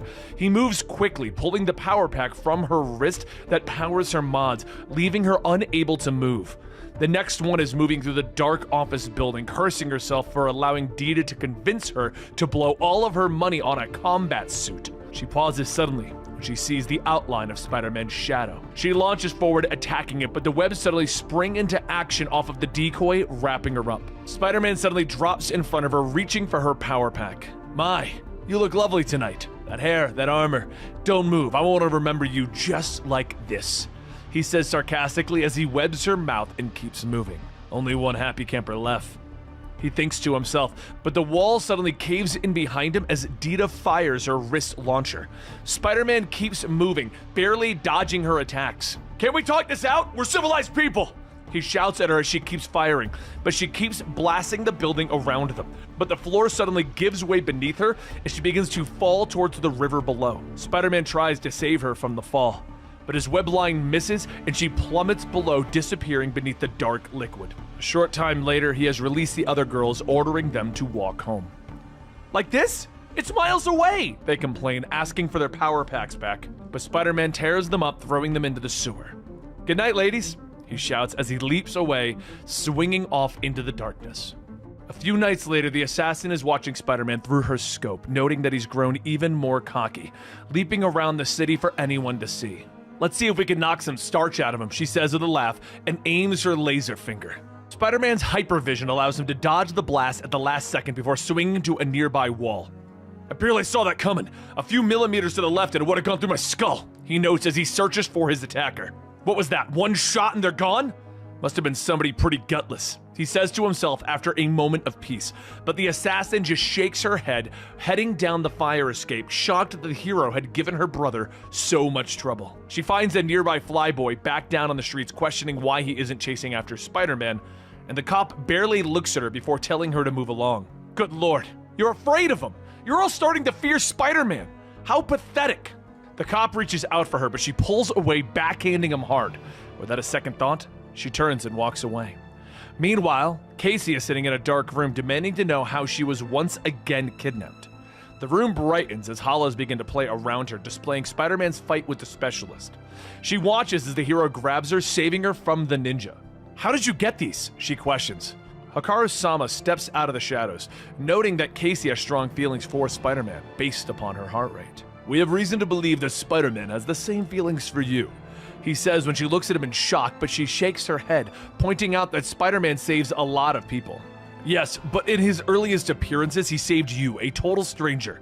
He's rescued you since," he points out. She gets angry, telling the CEO that she won't help them capture Spider-Man, but he shakes his head, explaining that he owes Spider-Man a debt since he also saved him. He looks at her, rattling off all the horrible things that have happened to her in her life. "So tell me, Casey Nash, why would Spider-Man care about a cheap little vermin like you?" he asks, and she gets angry, lashing out at him, but her hand merely passes through the hologram. "So angry," he says quietly as he shakes his head. Meanwhile, Miguel finally arrived at Zena's, his ex-girlfriend's house.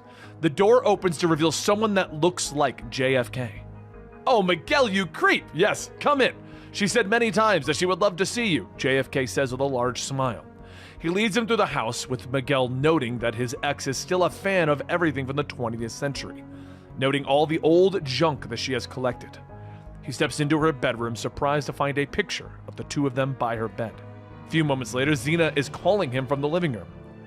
"What the heck are you doing here?" she demands, and he points out that JFK let him in, and Xena turns to the bot. "You said you'd love to see him come crawling back, so you'd expect him over," Jack points out, and Xena glares at Miguel, who quickly gets to the point of his visit. Meanwhile, over at Alchemex, Tyler Stone is leading the assassin, known as Risque, through his labs, to the table where her brother is still being repaired.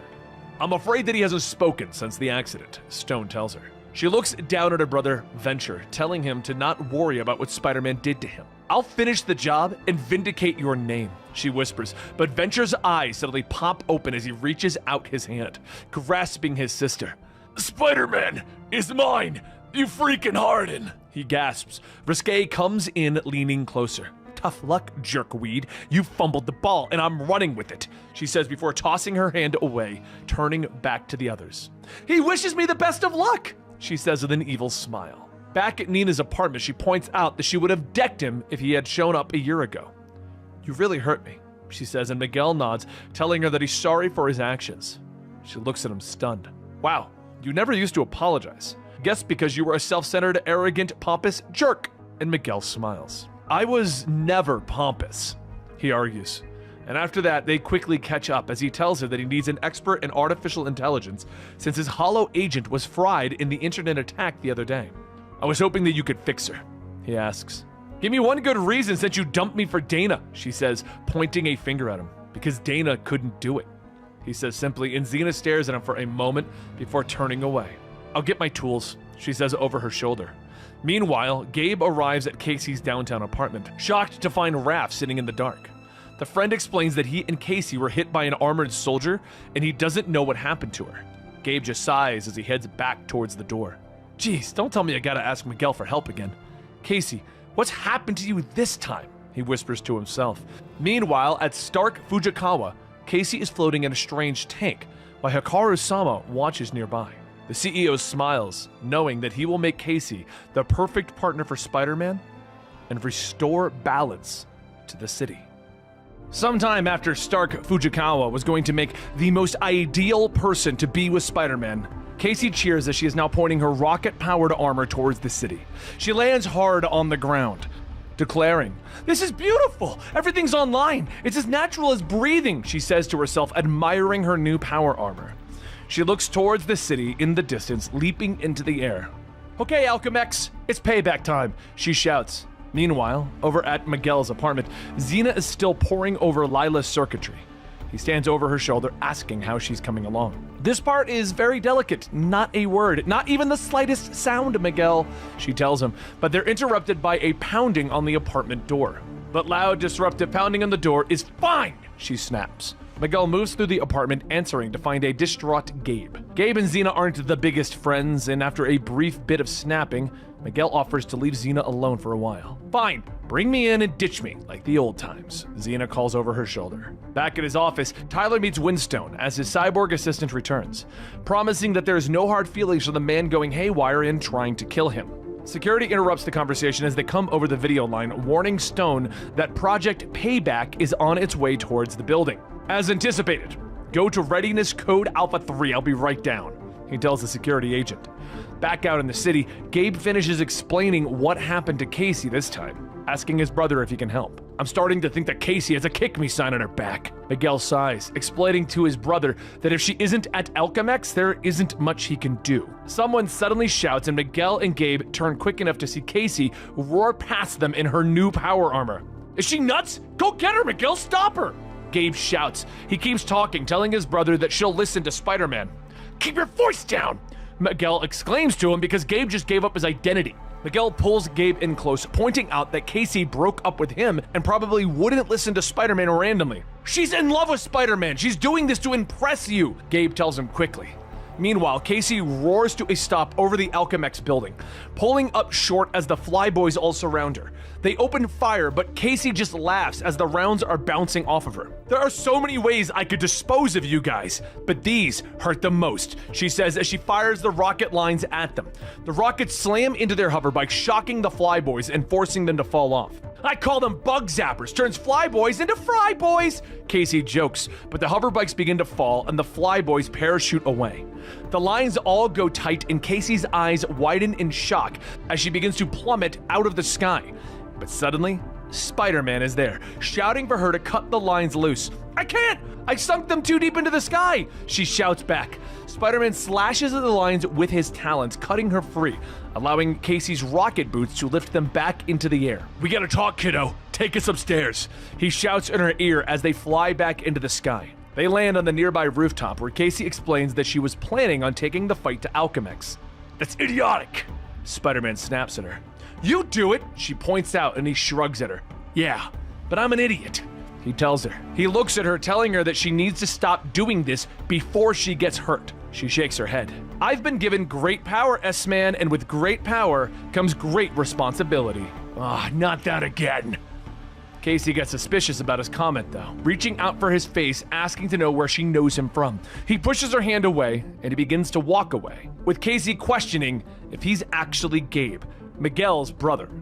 The conversation is interrupted as 3 blasts slam into Casey's armor. She tumbles away as Risque steps out of the shadows. "I'm Risque, and you're next," she smiles at Spider-Man. He doesn't respond, leaping off of the building after Casey as she drops away, a web line shooting out, snagging her heavy armor. He shoots out another line, managing to stop her fall. "Hi, hun. Just hanging around?" Risque asks as she rockets down towards him. She raises her finger guns, aiming at his head. "I'll admit it, I'm an incorrigible punster." "You shouldn't encourage me," she says with a laugh, firing off another blast, ripping through the web line that is holding Casey. Spider-Man yells for her as the woman slams into the ground below them. He tries to leap for her, but another laser blast slices through his leg. On the ground, Gabe rushes towards Casey's body, but is stopped by the flyboys as they close in on her. They order him back, pushing him away, but Gabe pulls the blaster out that he picked up in downtown. He aims it at them, ordering them to get away from her. The cops pause for a moment before aiming their own blasters back at Gabe. "Hold it!" Tyler Stone orders as he strides over to the commotion. He steps up to Gabe, telling the young man that he can't help Casey. "But you haven't crossed a line yet, and we won't even arrest you. Put it down, kid. It's the only way," he says quietly. Gabe nods, dropping his blaster. Stone reminds the cops not to arrest Gabe as he turns away. They nod, and they begin to beat him. Spider-Man lands on another building, nursing the wound on his leg. "Just so you know, S-Man, this is what was meant to be," Risque calls him. He leaps over another one of her blasts, flipping around, punching her in the head. With that, she begins to fly away, with Spider-Man grabbing her jacket and ripping it away to reveal the cyborg body underneath. "Usually I don't get this naked until the 3rd date," she jokes, pulling out her battle staff and rushing him, slamming the weapon into his throat. "You might recognize it, belonged to my brother. But he'd have wanted me to have it," she says with a smile, reaching down, pulling up his mask, ignoring his struggle as she leans in for a kiss. "Let's see if I'll be killing a handsome man today," she whispers to him, and they kiss briefly before Risque pulls away in shock as blood begins to drop from her lips. "That wasn't polite! Here I was kissing you goodbye!" She snaps, but stops as her body begins to lock up. "I poisoned you with the venom in my fangs!" Spider-Man snaps as he jumps up, pulling on his mask. "I'm Spider-Man, lady, and I don't have to take your crap," he snaps as he begins to beat her. With Risque down, Spider-Man rushes over to his fallen brother, picking him up and acting like they don't know each other. "Stone's people! They took her!" Gabe gasps at the hero. Spider-Man begins to lead him away as Gabe tells his brother that they overheard that they were planning on docking her. But as Gabe is walking away, Miguel's senses begin to go off. "Spider-Man, we have to chat about my sister."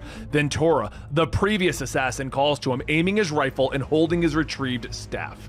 Meanwhile, Gabe gets back to his apartment with his mother putting ice on his bruises as he explains to her what happened. "I keep wondering what the world would be like without Alchemex," he whispers to his mother. "A world where they leave me and Casey alone," he says as he puts his bruised face into his hands. She heads over to the door, turning on the light, telling her son to get some rest. Conchetta sighs as she heads out. "It's up to me to put things right.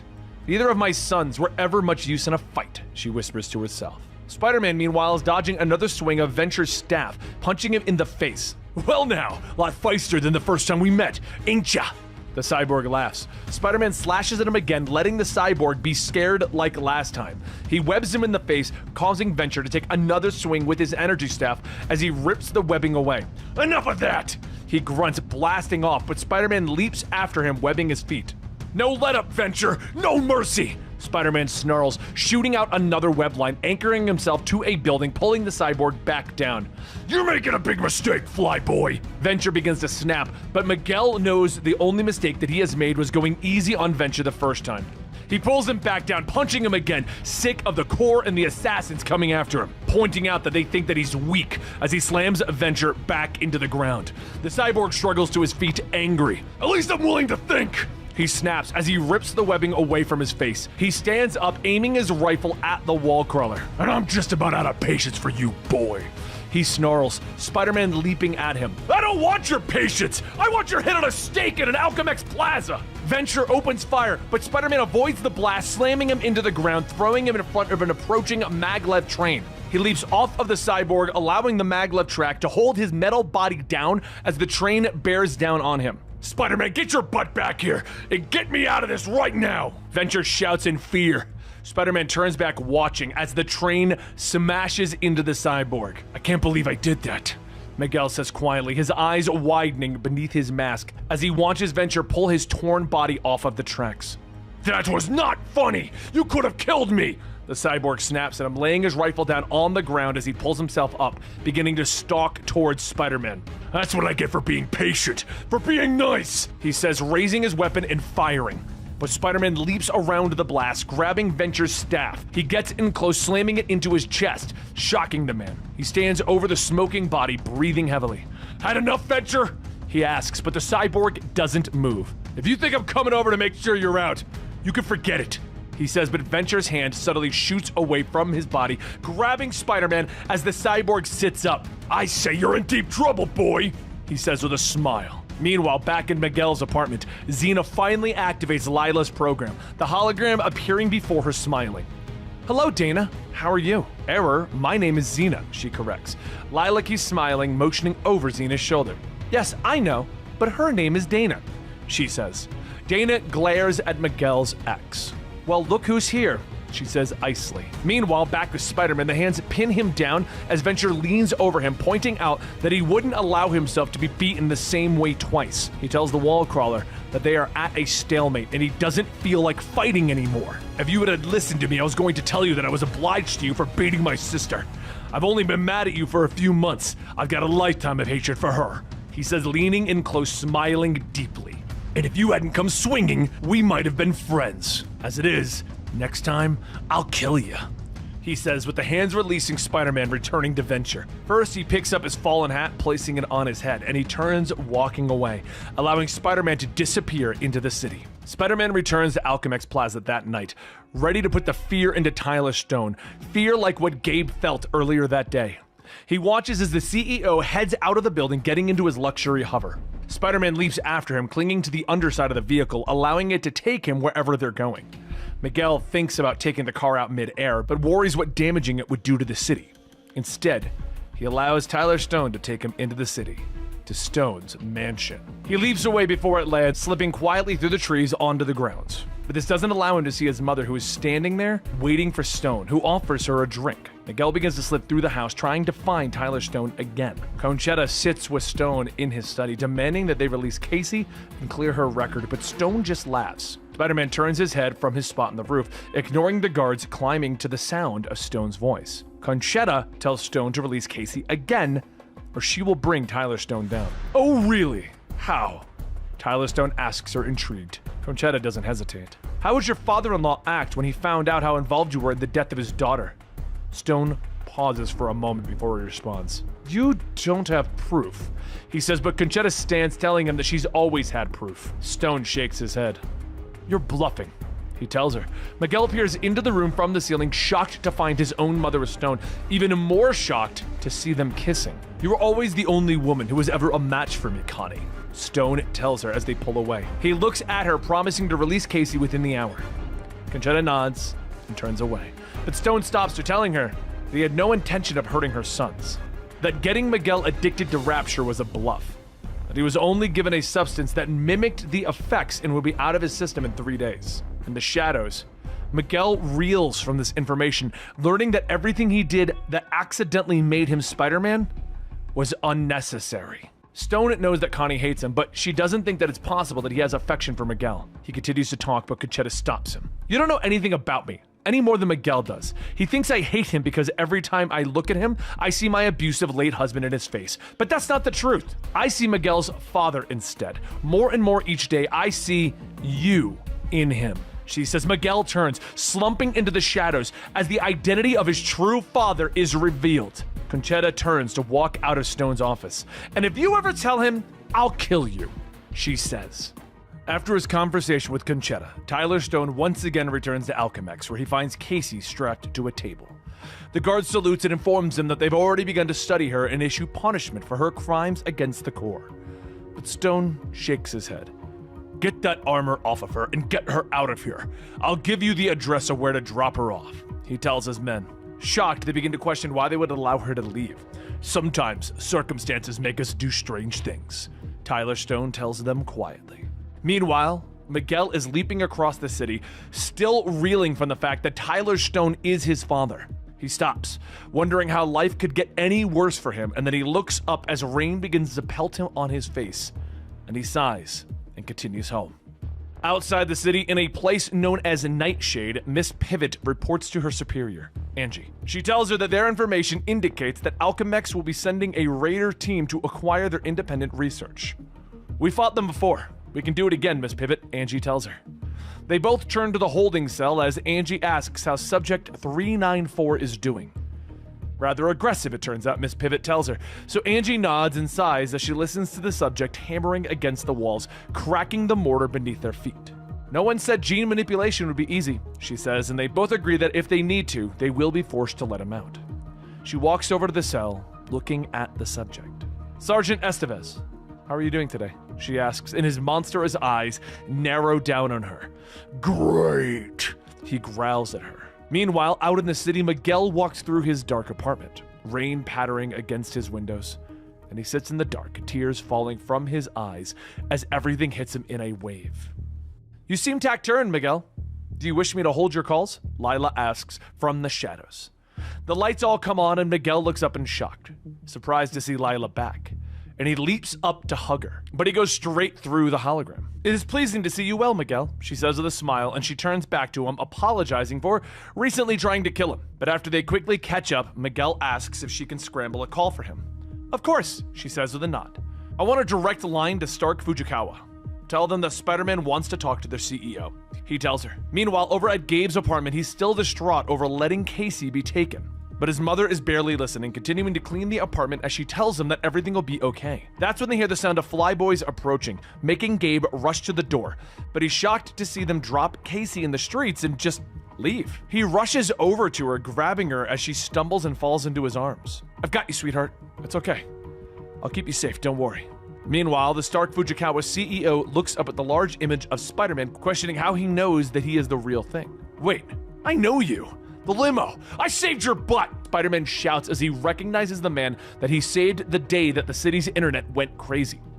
The CEO nods, explaining that he took the necessary steps to balance the scales after Spider-Man defeated the Specialist. He explains that the Specialist was important to their company, so they found someone that seemed important to him. And they put the armor on Casey, and they pointed her at Alchemex, knowing that the company would arrest her and take her away. As far as we're concerned, the scales are now truly balanced. We found Casey. We can find others that are important to you. I'd advise you to not force my hand, the CEO tells him before ending the call. Miguel is still angry, but he stops as he hears Dana at the door, and he quickly begins to change as Lila lets her in. Finally stumbling out of the bedroom in his robe, Dana storms around the apartment, angry at Miguel. At last I understand why you've been so distant lately. Why have you kept such weird hours? You're seeing her again, aren't you? Seeing Xena, she says huffedly. Miguel shakes his head, telling her that Xena only came to fix Lila, nothing more. Just out of the goodness of her heart? Don't make me laugh, Miguel, she snorts. She keeps arguing, but Miguel isn't in the mood, asking her to leave. Dana isn't listening though, and Miguel finally snaps, throwing a cup of coffee at her, shouting for her to get out.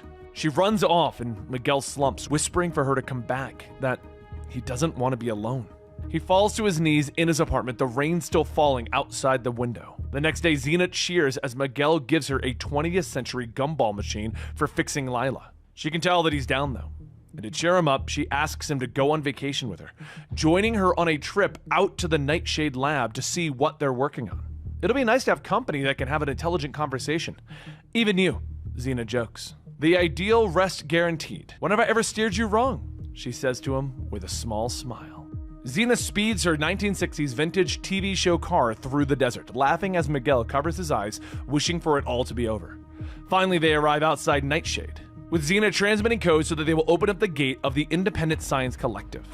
Meanwhile, over at the Alchemix Talent Search Division, the headhunter looks at all of those gathered around him, smiling, calling the meeting to order, starting his presentation, explaining that they will be hitting the Nightshade Research Center, which is working on gene manipulation, aggressive and well-armed, able to resist our buyout teams. Mr. Stone has decided to send in the big guns. Us. He tells the gathered men in their suits. Everyone nods in agreement and they all lift shiny briefcases onto the table. The headhunter orders them all to open the cases and a strange light fills the room, a light that covers the raiders in a strange shiny substance, and they all sparkle as that light dissipates. The headhunter smiles evilly. Gentlemen, let's have a good shift. At Nightshade, Angie greets Xena and Miguel, not having seen them since she taught at their university. She was very eager to show them around, but suddenly stops and looks at Miguel, questioning whether he is still with Alchemix. Status-wise, you're my rival. You can visit most of the town, but R&D is off limits, she tells him. Miguel isn't happy about that, but nods, walking away. He offers to meet up with them later. Dust, meanwhile, is kicked up in the desert as the Raider team's car points towards Nightshade's facility, scheduled to arrive in 37 minutes.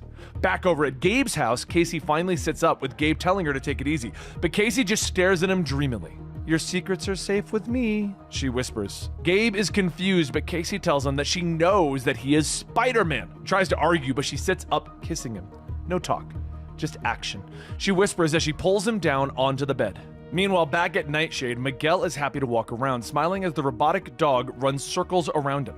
But he's interrupted as an alarm goes off. Inside, Xena looks up from Subject 34's holding cell as Angie tells her that they are under attack. Alchemix, most likely, Angie tells her as she leads her away. But in the cell, 34 looks up with a wicked smile. Alchemix. The town's defenses open fire on the Raider team's approaching vehicles. But the cars steer around the blast, opening fire and destroying the Nightshade's defense gate. The gate explodes inward and Miguel jumps to a nearby wall, crawling up it, quickly changing into his Spider-Man costume. I'm not sure what's going on, but if this boils down to Alchemix versus the little guy, I don't have to think too hard whose side I'm on. He thinks to himself as he leaps into the fight as Spider-Man. The headhunter steps out of his car, standing before the gathered citizens of Nightshade. Ladies and gentlemen, I'm the corporate headhunter, and this is a hostile takeover. He calls out to the people of the town, the guards beginning to gather, and the headhunter telling them that if they don't resist, no one will be harmed. But one of the guards doesn't listen, opening fire, and the headhunter deflects the blast with his cane, turning it on the guard, shooting a plasma beam at him, killing him instantly. Anyone else? He asks, but Spider-Man leaps down, punching him across the face, bringing out a shout of surprise from the headhunter. Spider-Man, I've been looking forward to killing you for months. A voice shouts from behind him, and the wall crawler turns to see a massive monster that has appeared. Huh? He says in shock, and the monster smiles down on him.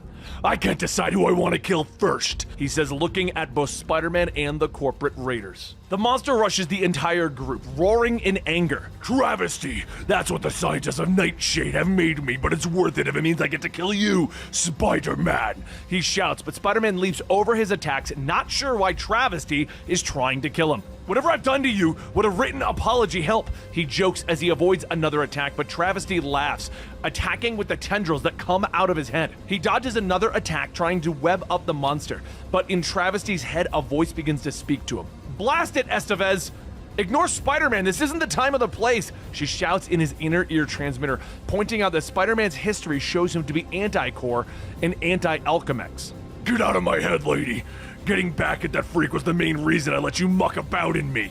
He shouts as he tears through the webbing. The headhunter turns to his raiders, shouting for them to spread out. He turns back as Spider-Man leaps in for an attack, but twists and blasts away with his plasma cane. The other raiders throwing their briefcases at Spider-Man, who dodges them only to have them transform into flying drones that begin to chase him. He leaps away as the drones open fire, shooting his webbing out, trying to get clear of all of the civilians. Meanwhile, back in the city, Gabe and Casey are walking through the park, with Gabe trying to tell her that he isn't Spider-Man. But Casey doesn't believe him, thinking that he is still under the stress of trying to hide his identity. Look, let's go on a vacation. You don't have to bring the costume. I don't want you to think that I only love you because you're him. Sure, whatever you say, Gabe finally relents. Meanwhile, back with Spider-Man, he keeps moving, managing to hide near a power generator to throw off the drone's heat sensors. He peeks out from behind the generator, but then whirls around as Travesty comes crashing through the building's roof behind him. I'm gonna chew you up and spit you out! The monster bellows, one of his tendrils flying out, wrapping around Spider-Man's foot. The tendrils snake around the wall crawler's body and throw him to the ground.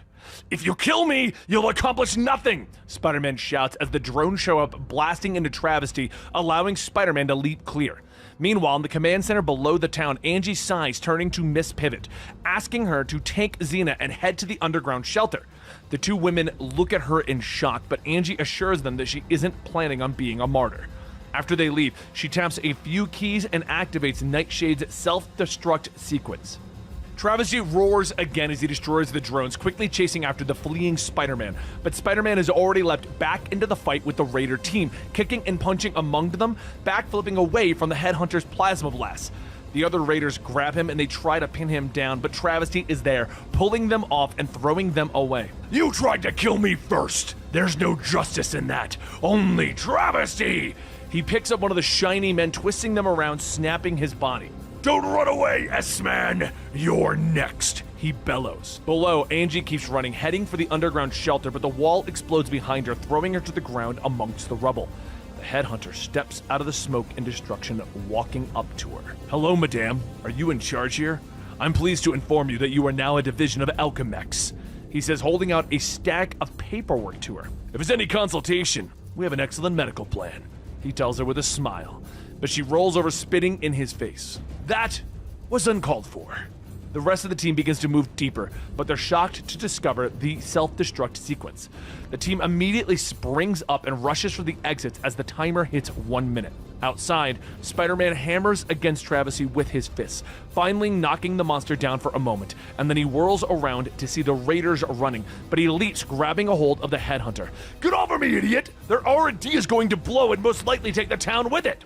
That's when a scream gets Spidey's attention and he releases the Headhunter, rushing back into the building. He steps inside, hearing Angie calling for him. Over here. I think something is broken. If it's all the same, I'd like to die in my bed. And he rushes over to move the rubble off of her and off of her broken limbs.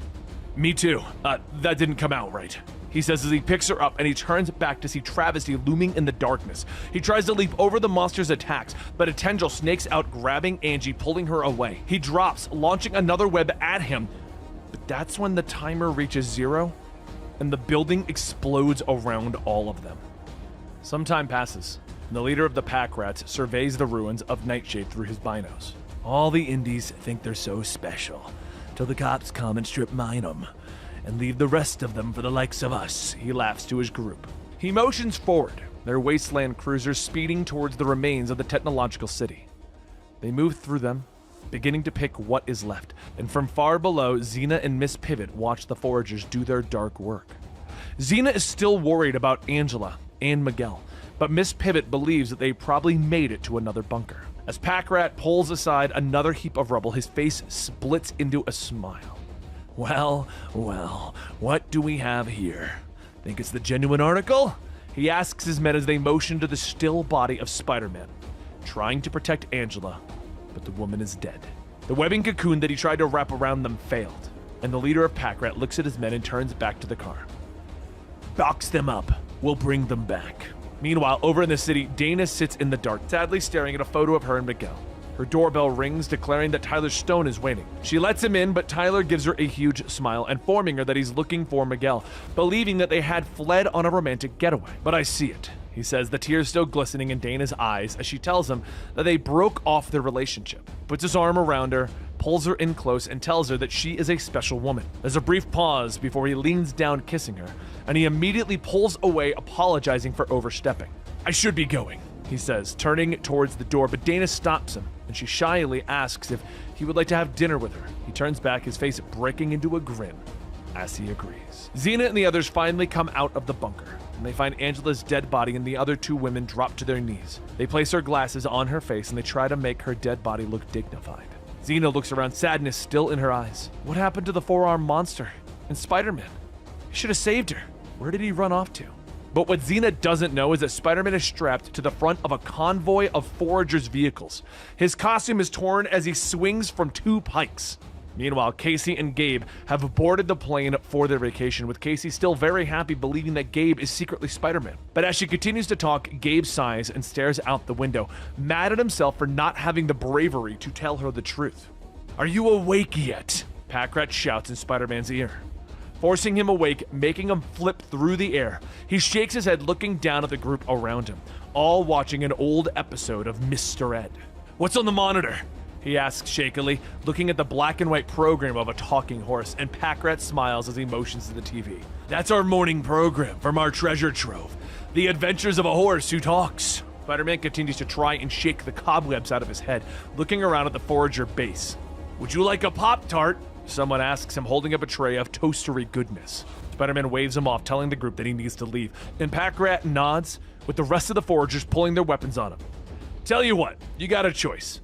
Either you can fight your way out, or you can try and get Junior working, he says, still confused. Spider-Man follows the leader into the next room, where a robot lays on the table, inactive. Miguel leans over the body, trying to explain that he doesn't know much about robotics, but the robot scans him, recognizing his face as Spider-Man and Venom. It combines the personalities from its databases into one and becomes active. Spider-Man pulls away as a bright light fills the room, and when he looks back, a strange version of Spider-Man is sitting up on the table. Well, it took you long enough. I thought you'd never get here, he shouts, leaping at Miguel, jumping into his arms, pulling him in close.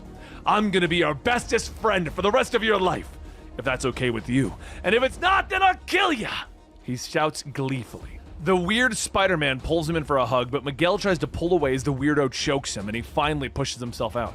Get off me, you cybernetic psycho, he shouts, and Spider-Man looks at him in shock. You don't like me? You shoved me away? The cyborg gasps, sobbing in his hands, one of the foragers stepping forward, trying to comfort him. But the weird Spider-Man whirls around, slashing the man in the throat. Who asked you? We were having a genuine moment. I didn't need you butting in, he snarls as he whirls at the rest of the foragers, demanding to know if they have a problem. They all begin to back up. How about you? He turns back to Spider-Man, his mouth agape, and a long venom tongue curls out. Oh, shock, Miguel whispers. Meanwhile, in the city, Conchetta is spying on Tyler and Dana. She listens as Tyler begins to pour his blackened heart out to Dana, telling her how he is misunderstood and how he has developed feelings for her. Dana seems to be buying all of these lies. So that's his game, Conchetta whispers to herself. But back at the forager base, Spider-Man begins looking through the abandoned computers that the foragers have found, trying to find out what this strange cyborg is, or how to shut you down, he thinks to himself as he continues to scroll, finding a way to shut it down, but then Spider-Man smashes the screen. I'm starting to think I don't like you, and that you're looking for ways to hurt me. He growls at Spider-Man, and Miguel puts up his hands, backing away. That's not true, he begins to say. You're lying! The robot shouts, leaping at him, but Miguel leaps out of the way, allowing him to slam into the door and falls to the ground. Oh, hi! The weird-looking Spider-Man says as he looks up at the gathering of foragers, all aiming their weapons at him. Blast fire rips through the room, blowing dozens of holes through the cybernetic Spider-Man's body. But the attacks seem to have no effect, and the weird-looking Spider-Man leaps among them, spouting jokes as he begins to savagely kill them. Miguel rushes past them, ignoring their screams of pain. You wanted to revive him? He's your problem, Packrat. Packrat turns, blowing a large hole through the cybernetic Spider-Man's chest, but then he leaps, throwing the forager to the ground. Before he can land the killing blow, Miguel is there to stomp him. You're helping them? Why? Cybernetic Spider-Man asks. I don't care about myself much, Miguel sighs. But the robot grabs him by the head. I get it! You want to die! I can help! the robot says, shoving Miguel's head into the hole in his chest as it begins to seal up. Suffocation or decapitation, which will happen first? He jokes as he begins to swing Miguel around the room as he is struggling. But as he begins to feel his body go limp, Miguel slashes out, ripping free some of the power cords from the robot's body. He then begins to rip them free, bringing a scream of pain from the robot as he frees himself. Give me that energy cable! I need it! The robot stammers as he leaps at Spider-Man, but Miguel twists, wrapping the cable around the robot's throat. He spins him around, slamming him into walls until his head pops off and his body falls to the ground. Miguel then drops to his knees, trying to catch his breath. "You did it!" Packrat shouts with joy as his men recover, but he pulls a blaster, aiming it at Miguel again. "Too bad I have to kill you anyway," he says with a sigh, and Spider-Man glares at him. "Move," he growls. Packrat thinks about it before smiling, raising the weapon and stepping aside so that Miguel can leave. Packrat watches through his monitors as Spider-Man strides away from the fortress. He looks over his shoulder, ordering his men to prepare to fire, but his eyes widen in shock as he sees the robot sitting up on a pile of his men's bodies, his claws bloody. Miguel turns to the ruins of Nightshade, where he then finds Xena waiting for him. She hugs him, telling him that she is worried. She takes him to Angela's grave before telling him that she is headed back to the city. "I can't, not now," he tells her, explaining that he needs to get away from everything, that he can't go back. "I think hiding is what I do best," he says as he turns away. "So, do I say see you later?" Xena asks, and he turns to her. "I guess so." Walking down a long stretch of highway, thinking about everything that has happened to him lately, a car suddenly pulls up next to Miguel and a female driver smiles. "Hey, handsome, need a lift?" she asks. He thanks her and begins to get into the car, but she suddenly sprays him with something in his eyes, kicking him out and grabbing his bag. "You think I don't know what's going through your mind? That I don't know what men want? Well, I just did it to you what you would have done to me, baby," she shouts before speeding off. Whatever she sprayed Miguel with begins to work, and he curls up into a ball, his body shaking as day becomes night. And when he finally looks up, a large bus is parked in front of him. Well, well, well, you got yourself into another fine fix, Miguel," his friend says from the driver's seat. "Dash?" Miguel asks, recognizing his old friend that he hasn't seen in years. The guy smiles, offering him a lift, with Miguel getting on board. They then drive for a while, with Dash explaining that he's delivering a group of passengers to Velocity. Miguel is surprised, having never heard of it. Dash tells him to go check on all the passengers, and Miguel heads into the back. It's there that he's shocked that he recognizes someone, with Angela waving at him. He turns back to his friend, knowing that he's going crazy and demanding to be let out. But Dash's eyes widen as he looks up ahead and sees a roadblock. "Hold on, this will be tight," he shouts, slamming through the roadblock, skidding around the turn, continuing onward, the bus beginning to bounce up and down. "Why is this road so choppy?" Miguel demands.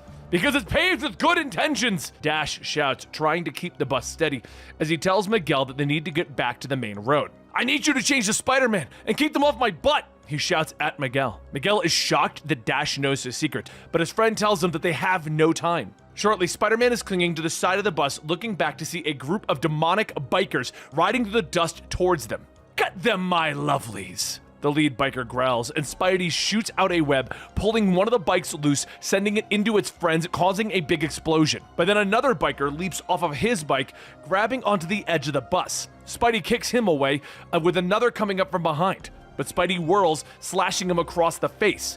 As the biker falls away, the lead demon lands on the bus behind him. "So, Spider-Man, more vicious, more free with claws than in your earlier days?" The demon chuckles, and he begins to step forward, his claws morphing into a spike ball and whip. "Care to try your talents against me?" he asks, leaping in to attack Spider-Man. The blow knocks him from the bus, but Spidey shoots out a web at the last second, bouncing against the pavement as he tries to pull himself back up onto the vehicle. "Hold on, Spider-Man, I'll be right there to help you. To an early grave," the demon biker hisses, revving his motor, rushing at the hero, but Spidey kicks him, slashing the demon's tires with his foot talons. He pulls himself back up to the bus, managing to stop the demon from breaking into Dash's cab. And with that, they continue to fight, trading blows back and forth. "You have no clue what's really at stake. You're already mine and you don't even know it." The demon snarls, but Spider-Man kicks the demon away, knocking him off of the bus. But he flaps his massive wings, landing back onto his bike. Meanwhile, one of the other demons is pulling Angela from the bus.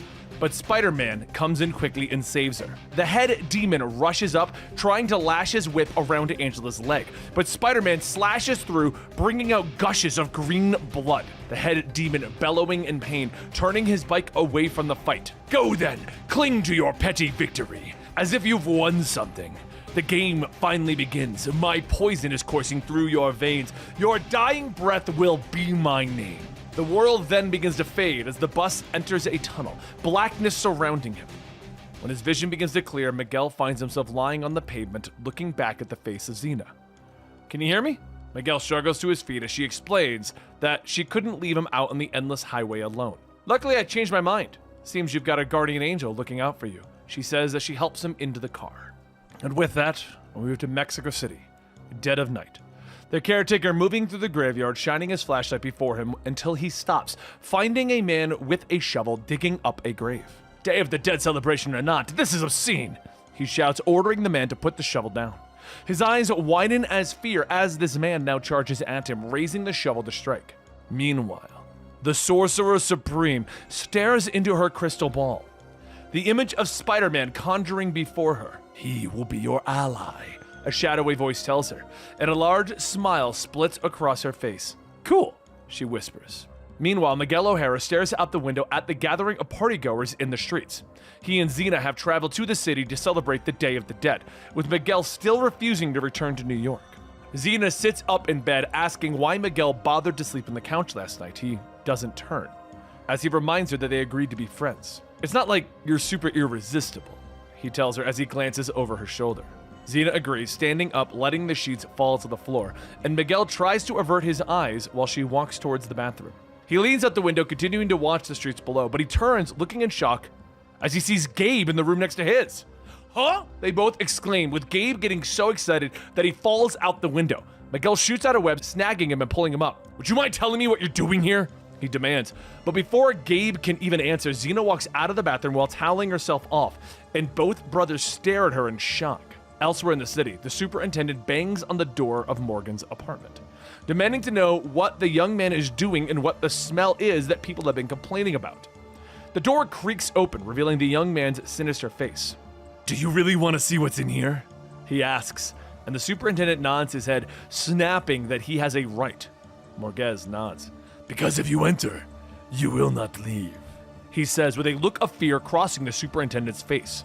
So he declines and quickly runs away. Morguez closes the door, turning back to the body of his sister on the floor. He shatters the skylight above their heads, flooding the room with moonlight, and begins his ritual. Meanwhile, back on the streets, the brothers Miguel and Gabe and their girls have joined the celebration. The noise allows Gabe to tell Miguel about how Casey doesn't believe that he isn't Spider-Man. High above their heads, though, Doctor Strange sits atop a speeding hover bus, trying to pull her leather jacket tighter around her. Man, it's freezing here.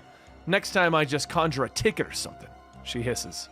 Back in his apartment, Morguez raises his amulet over his head, calling upon the power of the Dark Ones.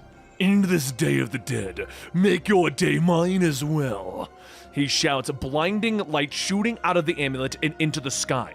Back on the street, Miguel turns to see the light shooting out of a nearby building. He stares at it for a moment until the light fills his vision and he stumbles backwards, unable to see. The shocking light show blinded me, he shouts to his brother. Strange looking out of the light as well, her eyes narrowing. Definitely my stop, she says, and as the light goes out, Morguez looks down at his sister, but she doesn't move. Nita, say something, he begs her, falling to his knees, remembering that he promised his sister that he would always look out for her, always take care of her. No matter what, he reaches out for her hand, tears in his eyes. I'm so sorry, Nita. I was so sure. It took me years to find the amulet. It should have worked. It should have brought you back, he whispers to her dead body. But at the graveyard, the ground splits open and the dead begin to rise, pulling themselves out of their graves.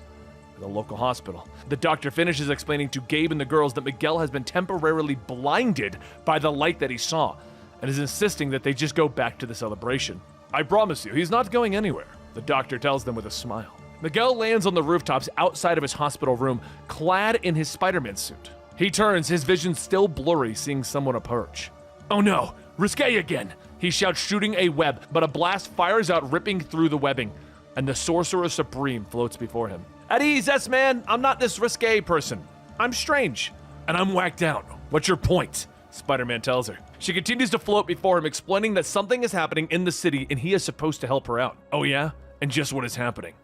I'm not sure, but whatever it is, it's pretty grave. Below them, the undead begin to walk the streets. A short time later, the two of them explode through what remains of Morgane's skylight. All right, I want to know what's going on here. Spider-Man shouts, but Strange taps him on the shoulder.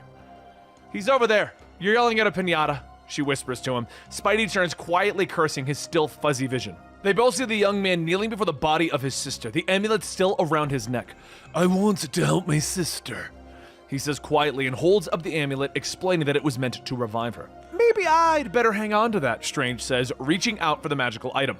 But it burns her as her fingers touch it, launching her across the room. Spidey moves to check on her, but she whirls, her features having shifted into something more demonic. Give it to me! She snarls at him. Over on the streets, Gabe, Casey, and Xena are still enjoying the party, unaware that the dead are moving around them. In the apartment, Strange slams Spider-Man into the wall, beginning to choke the life out of him. We're on the same team, remember? He gasps at her, but she turns, throwing him across the room. He leaps up, launching himself at her, but she grabs him, throwing him through the door. He tries to punch, but she ducks underneath, hitting him in the stomach. Hand it over, Morgez, so I can kill you! She snarls at the young man. Back on the streets, Gabe accidentally bumps into someone, and he quickly apologizes, but the zombie turns, snarling at him. Oh, man, you didn't brush your teeth today. Still unaware that the man isn't someone in costume, the undead man pushes him to the ground, reaching for his throat. Casey tries to pull the monster off, but only manages to tear off its arm. Of course, she then begins to scream in shock. Back at the apartment, Dr. Strange throws the struggling Spider-Man onto the fire escape, but the web slinger leaps up, firing a web at her, pinning her to the bars. Mortal fool! You think your pathetic little threads can hold me? She demands, but shakes her head, explaining that he just needs to pin her long enough for a punch. He leaps forward, clocking her, and she slumps for a moment before struggling back to her feet, her features returning to that of a young woman. It's okay. I'm all right now. She gasps at him, and he demands to know what happened, but she tells him that she isn't sure. Where did Morgez go? She asks, and Spidey turns, trying to use his enhanced vision to find the young man, but his eyes widen as he sees the undead moving through the streets, attacking people. You're the sorcerer, Strange. Can't you throw down a spell to calm everyone? Smoke clouds, card tricks? He asks her, but she shakes her head, explaining that the only way to stop the spell is to shut down Morgez. They both turn as Morgez's sister walks towards them, Strange raising her hands, prepared to use a spell to send the woman back to the underworld. But Spider-Man stops her. No, wait, hold on, I got an idea. Elsewhere, Morgez is sitting in a nearby alleyway, staring at the amulet in his hands, remembering the day that he was playing with his father's rifle, when Nita jumped behind him and scared him. He turned sharply, his finger pulled the trigger, and he sent the round through her chest. I didn't know. It's unfair that others live and you don't. He whispers with tears in his eyes. On the city streets, Casey is about to be trampled by a crowd of scared partiers, but Spidey reaches down, grabbing her, pulling her back to safety, depositing her on a nearby window. Stay put, he says quickly, and he leaps back into the streets, fighting off the undead hordes. Morgez has gotten to his feet, seeing the other undead coming towards him. Shocked by the undead that he has risen, he turns back when he hears his sister's voice, and he sees her walking towards him, reaching out for him, and Strange floating nearby. What have you done? His sister asks him, and despair fills Morgez as he sees her, explaining that he thought that she would return fully restored. I wanted to make up for killing you. He gasps at her, and she cocks her head at him. You killed me? She asks, stepping forward, telling him that she is cold, that she wants to return to the warmth and the light where she was. Let me go back, she asks. He nods, handing her the amulet, but he reaches out, hugging her, promising that he will be with her going forward. No, wait, don't! Strange shouts, rushing forward, but the flames burst around the pair of them, and they disappear. Spider-Man stops fighting as the undead have turned and begun to walk back to the cemetery. He quickly finds Strange, who is staring sadly at the simmering flames where Morgez and his sister once stood. What about the amulet? He asks, and she nods, kneeling over the ancient magical artifact. You mean, how do I handle a talisman capable of spitting in the face of Providence and generating despair and destruction? She asks him, and she stands, smashing it beneath the heel of her combat boot. Yeah, my thoughts exactly. Driving back towards New York, Xena points out to Miguel that he is merely acting paranoid that someone is watching him. Well, frankly, I feel like I'm entitled to feel like someone's out to get me after everything, Miguel tells her. But the conversation is interrupted as Miguel is suddenly ripped out of the car by 2 armored officers. He tries to struggle with the Flyboys, but they hold him secured. You will not be harmed, sir. Your presence is requested at the White House by Tyler Stone, the officer tells him, and Miguel turns around in shock. Over in Washington, D.C., Dana finally gets Tyler on the holo in their hotel room, asking him how much longer he might need to be at the White House. She's getting lonely in the city, all by herself. I appreciate that, Dana, but there's a great deal to sort out, he tells her. And she tells him that she understands and hangs up, turning away from the holo, only to be struck across the face and knocked out. Meanwhile, Tyler Stone is moving through the White House, knocking on the door of the Oval Office. Enter, Mr. Stone, the president calls out. As he stands before the president's desk, he informs him that the S.H.I.E.L.D. agents have found Miguel and are bringing him in. I expected nothing less from my operatives. Nothing less than obedience. Nothing more than loyalty. Anything else is of little importance. President Doom tells Tyler Stone from behind the desk. Meanwhile, over in New York, Gabe and Casey are walking down the streets of downtown, shocked that while they were on vacation and returned to the US, a coup d'etat happened. Doom has established himself as the President of the United States. The question is, what are we gonna do about it? Casey asks Gabe, and Gabe looks at her in shock, pointing out, we can't do anything. But you can. You can. O'Hara, you can't just pretend you're... Casey begins, but her words are cut off as a hand reaches out from the alleyway, pulling Gabe in. 2 Fenris goons throw him to the ground, demanding his money, while Casey shouts for Gabe to do something. She tries to help, but the goon throws her against the wall. At this time, she still thinks that Gabe is Spider-Man. Halt! You cannot escape! Doom watchdogs shout as they rush into the alleyway, both Gabe and Casey watching them run away in surprise. What just happened? Meanwhile, over in the White House, Miguel is finally ushered into the Oval Office, shocked to see Doom standing there besides Tyler Stone. Tyler introduces Miguel as his top scientist, and the new president pauses as he looks at the man. Have we met before, Mr. O'Hara? He asks, and Miguel narrows his eyes, remembering when Spider-Man worked with Doom to stop Valhalla from falling out of the skies in New York. I don't think so, but I'm lousy with faces, Miguel jokes, and Doom nods, explaining that Tyler Stone is taken over as his corporate minister, hoping to bring the corporations together to aid the country instead of constantly having infighting. Tyler puts his hand on Miguel's shoulder, offering the former position as the head of Alchemex to him, and Miguel stares in shock.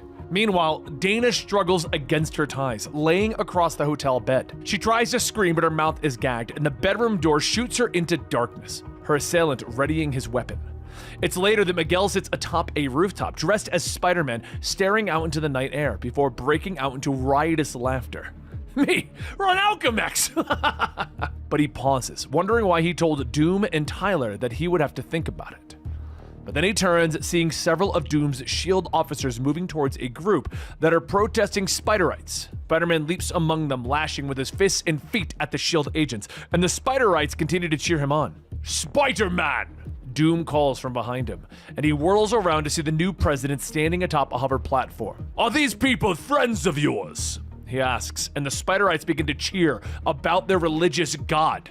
Shut up! Spider-Man shouts to them, whirling around, with Doom floating closer, asking the Spiderites if they're able to express their opinions without the use of violence and destruction, and if they agree, he'll hand them a permit to protest peacefully, without the worry of S.H.I.E.L.D. harassment. He then turns to Spider-Man. I'm interested in offering you a cabinet position, Minister of Superhuman Affairs. Think on it and let me know, he says to the hero before turning and floating away. Meanwhile, over in the park, Gabe sits alone, pouting over what happened to him earlier. Casey runs up to him, questioning why he didn't lay into the Fenris thugs, and he stands angry with her, trying to once again explain that she is wrong and he isn't Spider-Man. But she still doesn't believe him, and he yells at her that he let her believe that he was Spider-Man for a while. Because I wanted you to look at me the way you look at him, he shouts at her. But he pushes her away, telling her that he never wants to see that Spider-Man costume again. And as Gabe turns to leave the park, he looks over to see a group of Spiderites protesting Doom. He sighs, hanging his head in disgust. Meanwhile, Tyler has finally arrived at the hotel, and as he walks through the door calling for Dana, he looks up in surprise to see the assailant there, a blaster going off and the round piercing his chest. He falls to the ground, collapsing in a growing pool of his own blood. Rot in hell, Tyler. Conchetta snaps as she steps over the body, heading for the door. A short time later, Dana manages to free her hands in the darkened bedroom. She pulls off the gag and moves to the door, reminding herself to be careful in case the assailant is still in the house. She slips through the shadows but gasps as she makes her way out, finding Tyler laying on the floor. 6 minutes later, the paramedics pull Tyler out of the house, placing him in the back of an ambulance and flying away. Meanwhile, back over in New York, Spider-Man swings through the city when a flyboy shouts out for him. "Oh, just what I need!" Spider-Man snaps, preparing to fight against the cops as he lands against a wall. "Back off, I'm not in the mood!" He snaps, but the flyboy shakes his head. "Nor are we," the cops tell him, mentioning that he was swinging into their path and they were warning him so that they don't collide. "Be aware, the president has ordered you to be left alone for 72 hours while you consider his offer." Spider-Man cocks his eyebrow beneath his mask. "And after that? Turn it down and find out, Spider-Man," he growls before flying away. Meanwhile, in downtown, two Fenris goons sit around discussing how they should hit Alchemex now that Tyler Stone is out of the way, when the company is at its weakest. "I can lead us against the leaderless core," Bloodmace shouts, raising his weapon high, but his companion points out that no one will follow him since he was defeated at the hands of Spider-Man. Bloodmace begins to get mad, but they're interrupted as a black goo begins to slither up out of the sewers. "Yeah, that's the weirdest sewage backup I've ever seen!" The goon shouts, getting to his feet, but the sludge begins to take form, standing and taking the image of a man. "So, the old Stoneheart went down. Details, morons! I want details!" The monster growls at them, and Bloodmace rushes the monster, preparing to attack, but the goo wraps around him, his skin beginning to sizzle and burn. He screams in pain as he melts before his friend's eyes. The monster releases the bones that remain, looking back at the other Fenris goon. "I hate repeating myself." Meanwhile, Miguel finally arrives at his apartment, greeted by the recently fixed version of Lila.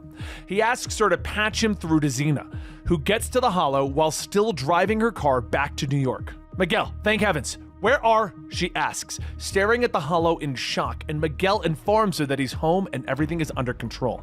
"That's debatable," she says, motioning to his body as Miguel looks down at the Hollow of himself in shock, and he sees his head on Lila's body. He hangs up on Xena, stating that he'll call her back before rounding on Lila. "What the shock was that about?" he asks her, and Lila smiles, informing him that while he's been gone, she's been studying humor. The door to his apartment slides open, revealing Doom and his guards, though. "I'm here for my answer, Mr. O'Hara," he says as he walks through the apartment, Doom standing before him, explaining, "I need my answer now. Considering the grave condition of Tyler Stone, the sooner we fill his position, the better." Doom explains, and Miguel looks at him in shock, asking what he means about Tyler, having not known that Tyler was shot in the chest. Meanwhile, Conchetta walks by a metal recycling bin, dropping her blaster pistol in it and continuing her trek back to Gabe's apartment. Gabe heads into Casey's apartment, trying to knock on her door so that they can talk about everything, but the woman is angry, yelling at Gabe through the door about how he should have tried harder to tell her that he wasn't Spider-Man, that he allowed her to believe it for so long. "We're through, O'Hara!" she shouts, sliding down and crying on the floor. Gabe shakes his head, walking away. Meanwhile, over in the hospital, Dana is unaware that the black sludge is beginning to leak out of the sink. The room door slides open, revealing Miguel. He walks into the room, more shocked about the news that Dana and Tyler are together than his boss having been shot. "My world doesn't rise and set on you, Miguel. At least, not anymore," she tells him, but they put aside their differences, with Dana asking Miguel to be with her this time. Well, how about that, as I live and breathe, or whatever it is that I do? Miguel O'Hara and Tyler Stone, I get to kill you at the same time. How considerate! The monster known as Venom says as it steps into the room, its tongue sliding out, dripping green fluid on the floor, and it attacks quickly, with Miguel ducking under the blow, punching him in the stomach. But the monster doesn't seem to notice as Miguel's hand comes away burning. Venom attacks a second time, with Miguel ducking under the blows, rushing towards the door. How about that? Not Mr. Brave anymore. He growls as he turns his gaze back to Dana and Tyler. Dana tries to protect Stone, but Venom backhands her, knocking her away. He stands over the body, his hands morphing into sharp and spiky weapons. "Goodbye, old man!" He growls, but a web shoots out, staying his hand. "You I know you. Venom snarls as he whirls, glaring at Spider-Man, and then he roars, rushing at him. Back when we were another, the players change, but the game stays the same. And this time, between Spider-Man and Venom, the winner will be Venom! Venom slams into Spider-Man hard, knocking them both out of the hospital window, sending them plummeting towards the city below. Venom laughs as his long claws grope at Spider-Man, and Miguel can feel his skin beginning to burn beneath his costume. He has no time for strategy, no time for mercy, and he punches Venom hard in the face, kicking off of him and knocking him away, shooting out his webbing, swinging to a nearby wall, and watching as the monster slaps hard onto the ground, becoming a puddle of goo. But Miguel's eyes widen in shock as he continues to watch the goo take form once again. I'm not seeing this, he thinks to himself, and Venom stands up, leaping onto the wall, his claws digging in as he rushes at Spider-Man once again. That's it. After this time, all this hate, that's the best you could do? Meanwhile, Xena storms into Miguel's apartment, angry that he never called her back. Hello, Xena. You seem well. My, that's a lovely outfit. Lila greets her with a smile, and Xena demands to know where Miguel is, with Lila informing her that he rushed out when he discovered that Tyler had been shot. Wait, back up! Xena shouts at her, and Lila smiles. Hello, Xena. You seem well. My, that's a lovely outfit, she repeats, but Xena waves her hands and tells Lila to forget it, with the Hollow looking confused. And you are? Xena grows angry and repeats her name. Hello, Xena. You seem well. My, that's a lovely outfit, Lila says with a smile as Xena screams in frustration. Meanwhile, Venom lashes out with a blade, slashing at the wall as Spider-Man leaps away with the help of his web gliders. That's impressive, that flying thing, but I think I want you to come after me. Venom snarls as he leaps away, crashing through a window into another part of the hospital. He grabs a hold of a doctor, his black sludge burning the man's skin as Spider-Man leaps into the room, but Venom whirls around, lashing out with his tentacles. Spider-Man manages to leap over the attack, but Venom tangles him in his own web glider. Spider-Man tries to leap over him again, but Venom grabs him by the leg with his tentacle, lifting him into the air. He swings him through the air, slamming him into a wall and then throwing him out the window. As he begins to fall through the air, Miguel realizes that Venom shredded his web glider with his spikes, so he shoots out a web, trying to slow himself down. But the wall that the webbing hit crumbles away and he continues his plummet. At the last second, he shoots out enough webs to cushion himself, slamming into the ground. But Venom has returned to Tyler Stone's room, smashing through the door with his sludge weapons. Old man, where are you? He roars, but Dana had them move Tyler, and Venom is greeted by several of Doom's S.H.I.E.L.D. officers. You'll have to deal with us, and we've got this situation under control. They shout as they raise their weapons, and Venom narrows his red eyes. Back over in Miguel's apartment, Xena tries to call Conchetta, but she informs Xena that she hasn't seen Miguel and that she's rather busy. Sure, but if you see him, could you tell him that I called? She asks. Conchetta agrees and hangs up, and in the darkness of Gabe's apartment, she returns to her recording. Gabe, I'm recording this to tell you a few things. First, Xena called. Second, this is why I killed myself. Meanwhile, gunfire erupts in the hospital, and the rest of the S.H.I.E.L.D. agents rush through the door. They all stop in shock as Venom lifts the body of the former captain. Don't worry, everything is under control, and as under control as a corpse can make it. He throws the body at them before raising two of the S.H.I.E.L.D. blasters, opening fire. Good thing you're in a hospital, huh? He calls out. Meanwhile, on the street, people are gathering around Spider-Man, wondering if they should help. Someone reaches out to him, offering to remove the mask and learn who he is, but Spidey's hand shoots up, grabbing him, pushing him away, and leaping into the air. The mask stays on, but the kid gloves come off. He growls as he shoots out a webbing, swinging back to the hospital. By the time he gets there, he only finds a destroyed room and the dead cops. Spider-Man stops and pauses, realizing that the monster had recognized him as Miguel, and there was something vaguely familiar about his voice. So a short time later, Miguel heads to his new office in Alchemex, calling Xena to let her know that he is okay. But she's shocked when she discovers where he is. Are you nuts? She asks, but she turns and heading for the door. Don't answer that, I'm on my way. Back at the office, Miguel sighs as he hangs up, and Winston walks in informing him that Tyler Stone has been moved to a secure location. He thanks his new assistant, reminding him that this is merely a temporary situation. This place would turn into a shark pool without one person in charge, and plenty of innocent people would get chewed up. He tells Winston, leaning against the desk, asking Winston to bring him everything that they have on someone called Venom. Oh, and tell the S.H.I.E.L.D. reps that Spider-Man is off limits. I like the guy's style, he says, and Winston nods, heading out of the office with Miguel smiling. I could get used to this, but I wonder what Ma's going to say. He whispers to himself. Meanwhile, at Gabe's apartment, Conchetta pulls out a new blaster from her purse, putting it against her head. The sound of the blaster fire echoes throughout the apartment. A short time later, Winston is sitting at his desk, listening to Miguel argue with Xena about him taking over Alchemex and what good he can do for the company. A voice calls out to Winston, and he turns around, his eyes widening in shock as the bladed black tendril rips through his chest. Meanwhile, Miguel finally turns back to his computer as the Venom files are coming through. Xena demands to know what he's doing, that he's not listening to her. And Miguel explains that this information is very important. She turns away in disgust, storming out of the room, and she stops short as she enters Miguel's waiting room, staring directly at Dana. In downtown, Casey walks the streets, but she looks up as a strange voice calls out to her. Well, hello. I'm looking for the S-Man, and my understanding is that you can get him.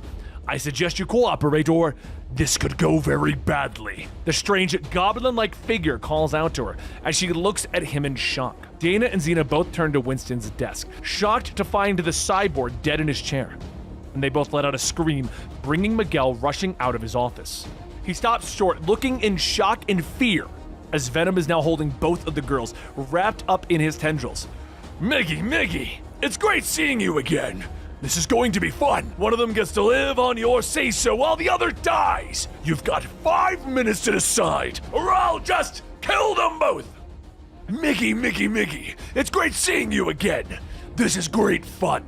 One of them gets to live on your say, and the other dies. You've got 5 minutes to decide, or I'll just kill them both, Venom declares as he's holding up both Dana and Xena with his tendrils. He grips the women tighter. And Xena shouts for Miguel, so he shouts back, Xena! Then Dana dies! Dana begins to scream as her skin begins to burn, but Miguel leaps across the room, using his talons to slice through Venom's arm. The monster howls in pain as Miguel grabs Dana and rushes her out of the room. Cute, Miguel. Are you packing a concealed weapon? Bet mine is bigger, the monster calls out. Miguel seals the office door, but Venom keeps slamming into it. Do you think you could stop me? Do you think anything can stop me? He snarls, and Miguel moves through the office, opening the secret exit that Victor Stone would use to escape to the parking garage and ushered Dana through it. He whirls back as he hears Xena calling out his name. I'm coming, Xena, he shouts. He knows that he has no time to change into his costume, and he hopes that seeing Miguel, not Spider-Man, attack him would throw Venom off. But as he comes out into the waiting room, the monster and Xena are both gone. A large hole ripped into the ceiling. The doors suddenly slide open as S.H.I.E.L.D. agents come rushing in. Finally! While you are taking your sweet time, Venom was taking a hostage. He could be anywhere. Find him! Miguel shouts at them and the officers nod, asking if they can use lethal force. Sure, whatever, just get him! Miguel shouts to them. Over in the parking garage, Dana rushes towards her car, but the ceiling suddenly caves in and Venom lands in front of her, Xena still wrapped in his arms. He whirls in surprise at Dana. Well now, isn't this something? We're a threesome again! Meanwhile, back over at Gabe's apartment, Conchetta puts down the smoking blaster pistol, surprised that she almost took her own life.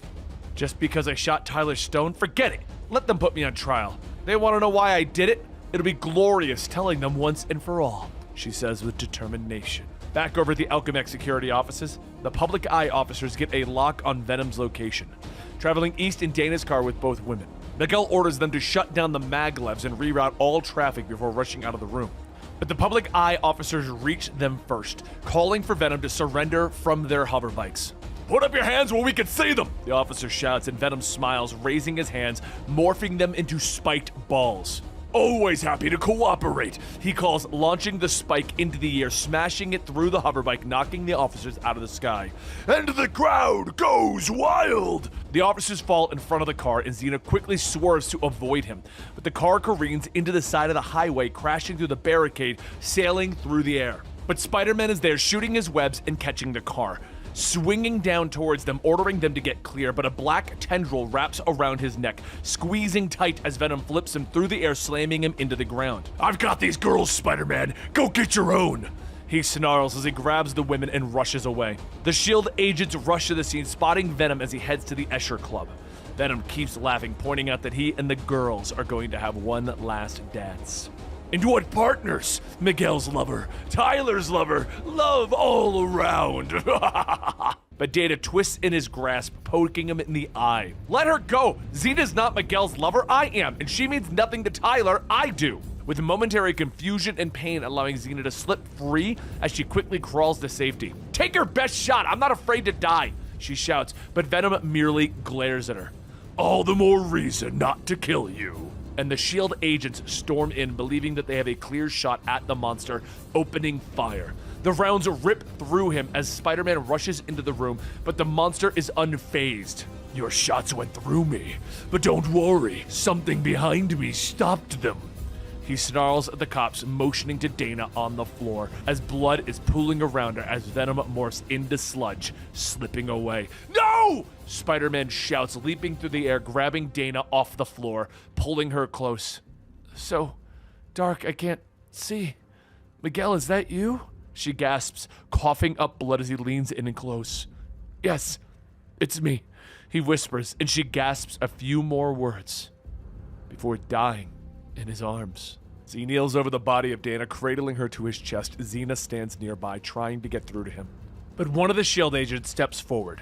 He reaches out, telling Spider-Man they need to take the body. But the wall crawler whirls around, backhanding the agent across the helmet, cracking his visor. You masked freak! You could have killed me! The agent shouts, moving for his weapon, but his partner orders him to stand down.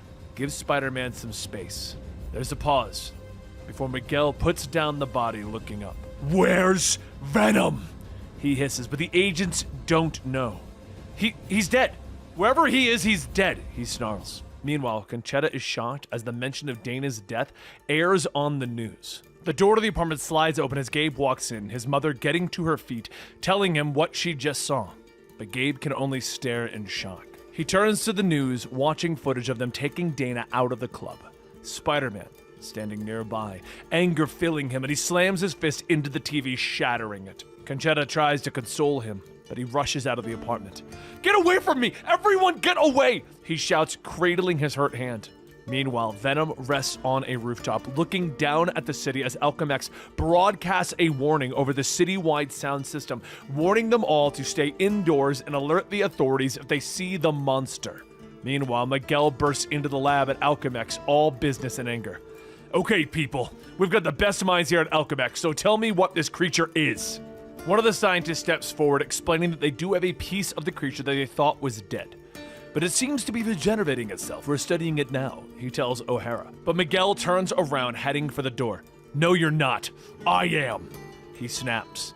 Downtown, Casey Nash continues to slip through the shadows of the back alleys of the city, but the voice keeps following, warning her that she has had time to think about his offer. The wall then explodes behind her, revealing the vulture's claws. Over in his hospital bed, Tyler Stone slowly begins to wake up. He calls out for Dana weakly, but a different shape steps out of the showers to meet him. Mr. Stone, I'm Jake Gallows. President Doom wanted me to handle this investigation.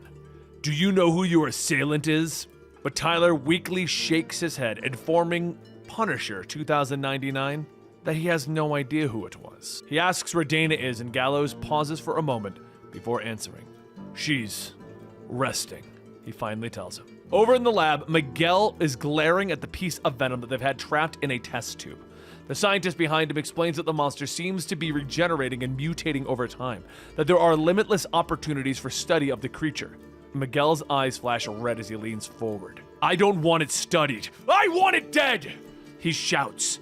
And with that loud noise, the strange black sludge retracts and begins to shift away, shocking Miguel, who puts his hands up against the glass. I think it has problems with sound, he shouts again, getting a similar response.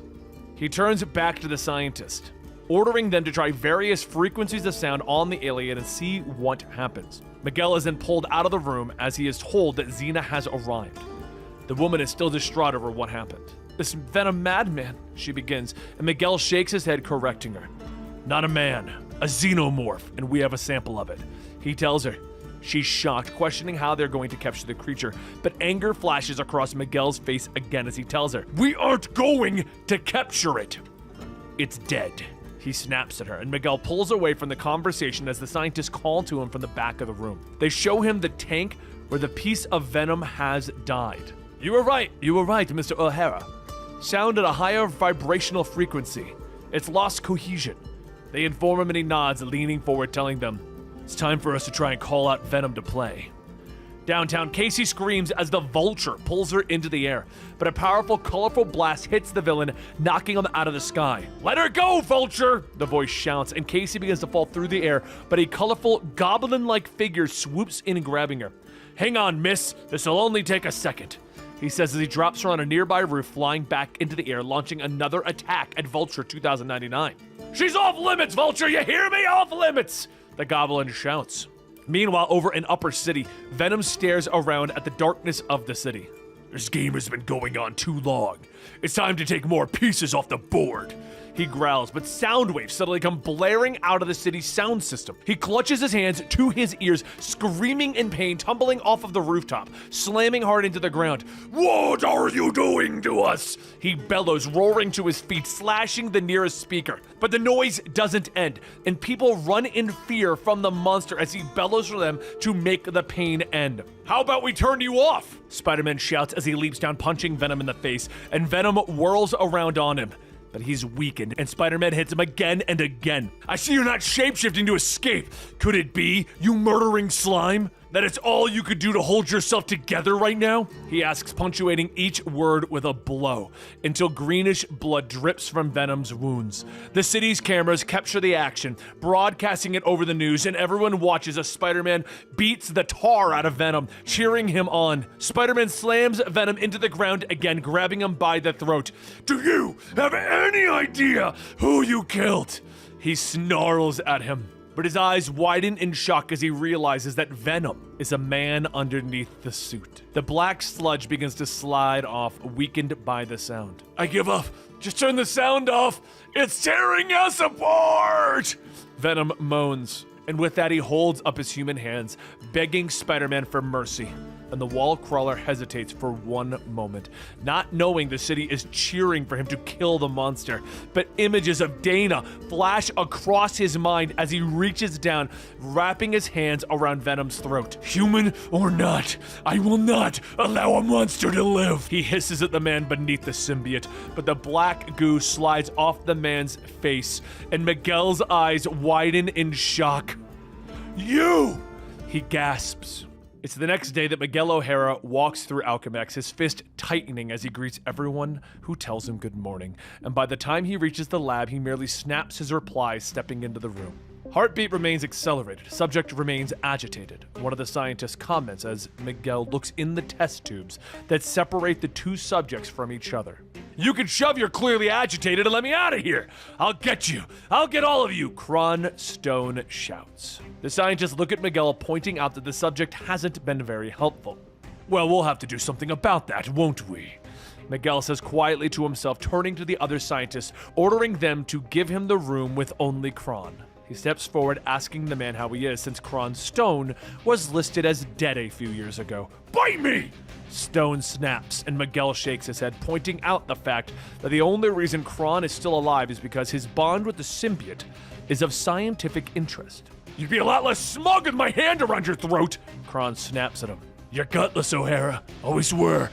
Miguel nods, walking over and pressing the button to release Kron. "You and I. You think you can take me without your symbiote? You win, you walk. I win, you start talking," Miguel says as he removes his glasses, and Kron doesn't hesitate, rushing at his rival, but Miguel is too fast and moves, grabbing Kron, throwing him into a desk. But Kron comes back again, taking a swing that Miguel easily dodges, hitting him hard in the ribs, throwing him down again, blood beginning to drip out of Kron's mouth as he struggles to his feet. But Miguel moves in quickly, hitting him again and again. He knees him in the stomach, doubling the man over. I'll talk. Kron begins to gasp, and Miguel throws him to the ground. "I know. This is about all the people you hurt, all the people who will never do anything again because of you. I don't want you to talk, Kron.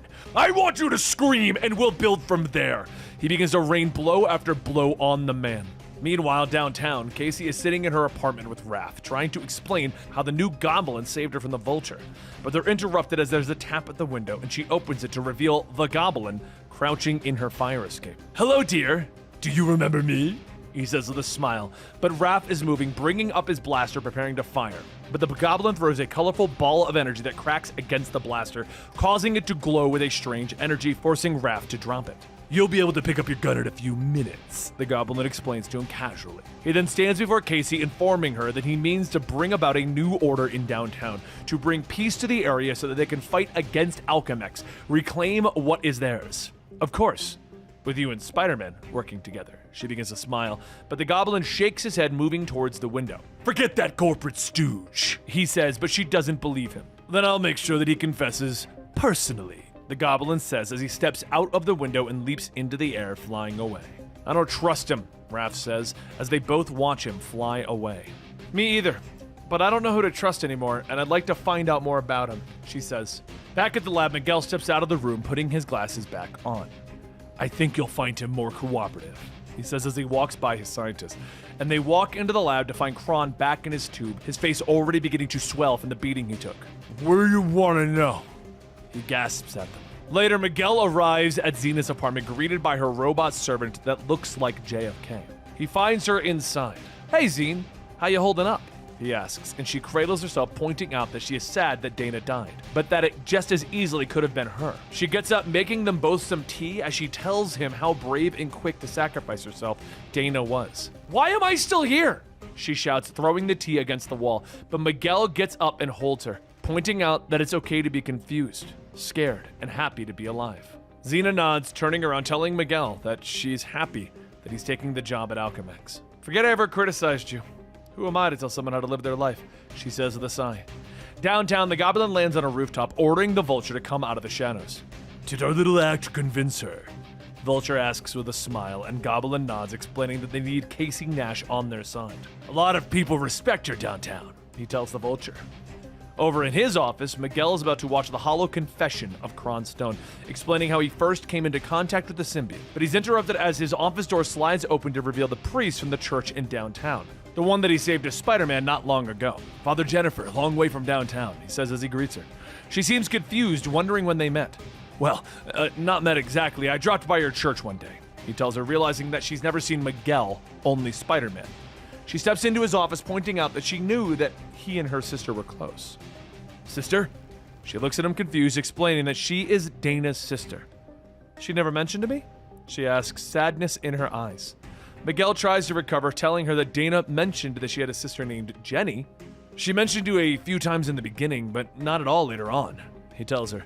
And she nods, explaining that they had a falling out, but she had come here to seek answers on why her sister was killed. And Miguel motions to the hollow, telling her that he's just about to watch it. On it, Kron, who is visibly bruised from his beating, explains that he was shot by the Punisher and left for dead in the sewers. His body floated for a time as he began to slip into death, and he came into contact with the symbiote, who had been hiding for an unknown amount of time, who had mutated since his early days during the heroic age. Once it had begun to heal Kron's body, they had fried a homeless man with their newfound powers, leaving Kron's ID on him so that the authorities would believe him to be dead. They hid back down in the sewers, regaining their strength and getting used to their new host, until we heard that my father had been shot.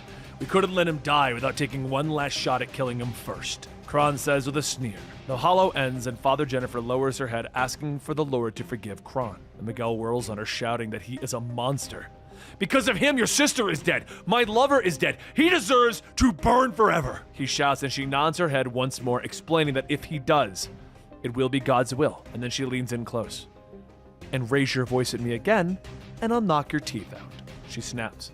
Jennifer then turns to walk out of the office, and the intercom beeps, informing Miguel that he has a call from his brother. Put him through, Miguel orders, turning as his brother's head appears in the hollow projector. I need you, or I need him, Gabe quickly explains. And in a short time, Miguel finds himself swinging through the downtown area in his Spider-Man costume, still trying to figure out why Gabe would tell him exactly what is going on and why he needed him in downtown. What he doesn't realize is that the goblin is swooping towards him from the shadows. At the hospital, Tyler Stone looks at the doctor from his bed. I want to speak to Dana. Tell me what's going on, telling the doctor that if he won't listen to him, then he would like to speak to President Doom. That isn't possible right now, the doctor tells him. But Tyler continues to press the issue, raising his voice and shouting, and the doctor finally sighs. I regret to inform you that Miss D'Angelo is dead. Sadness fills Tyler's eyes as he looks at the doctor, a tear creeping down his cheek. Tell me how. Meanwhile, over with Spider-Man, he yells out in pain as one of the goblins' colorful bombs slams into his back. You really should be learning to watch your back, Spider-Man. If you'd like, I'll give you a chance to turn and face your destroyer before I finish my work. Spider-Man begins to plummet out of the sky, but manages to shoot a web and swing to a nearby building. Who the shock are you? He demands as he whirls back onto the goblin. I'm the Goblin, and I'm here to reveal you for the fraud that you are. The goblin shouts, continuing his pursuit. He lashes out with his claws, but Spider-Man leaps, avoiding the attacks. You have betrayed the good people of downtown, and you must be forced to confess.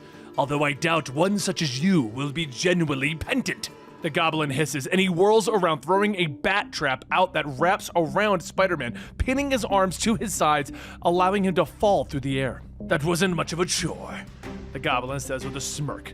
And down on the street below, Casey and Raph drive towards the square at the word of the goblin. Wait! Up there! I see him! Casey shouts, looking up to see the goblin and Spider-Man fighting it out. But as he falls, Spider-Man shoots out a web line from his wrist, wrapping it around the goblin and pinning his wings to his side. You fool! I can't fly with my wings entangled like this! Then get this bat thing off me and I'll save us both! Spider-Man snaps, but the goblin shakes his head. I'd rather we both die! The two glare at each other as they continue to fall through the sky towards the street below, moving much slower than you would actually assume. They're both gonna die. Both of them, Casey whispers as she watches them plummeting, but the goblin finally relents. All right, you win! He shouts, deactivating the bat trap, releasing Spider-Man.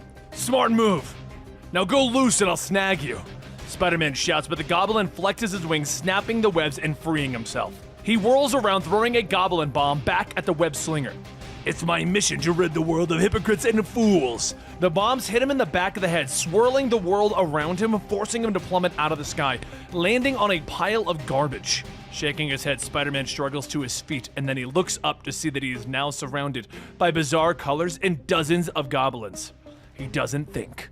Immediately, he leaps out, attacking the nearest goblin. S-Man, get away from him! Casey shouts next to Raph. Spider-Man whirls, seeing two of the goblins nearby. One is trying to say something, but Spider-Man can't make out the words, leaping forward, attacking the nearest goblin. Casey looks in shock as Spider-Man is now punching Raph in the face as we see what is actually going on. I confronted him with his lies and he lashed out at me, just as he will with anyone who challenges him.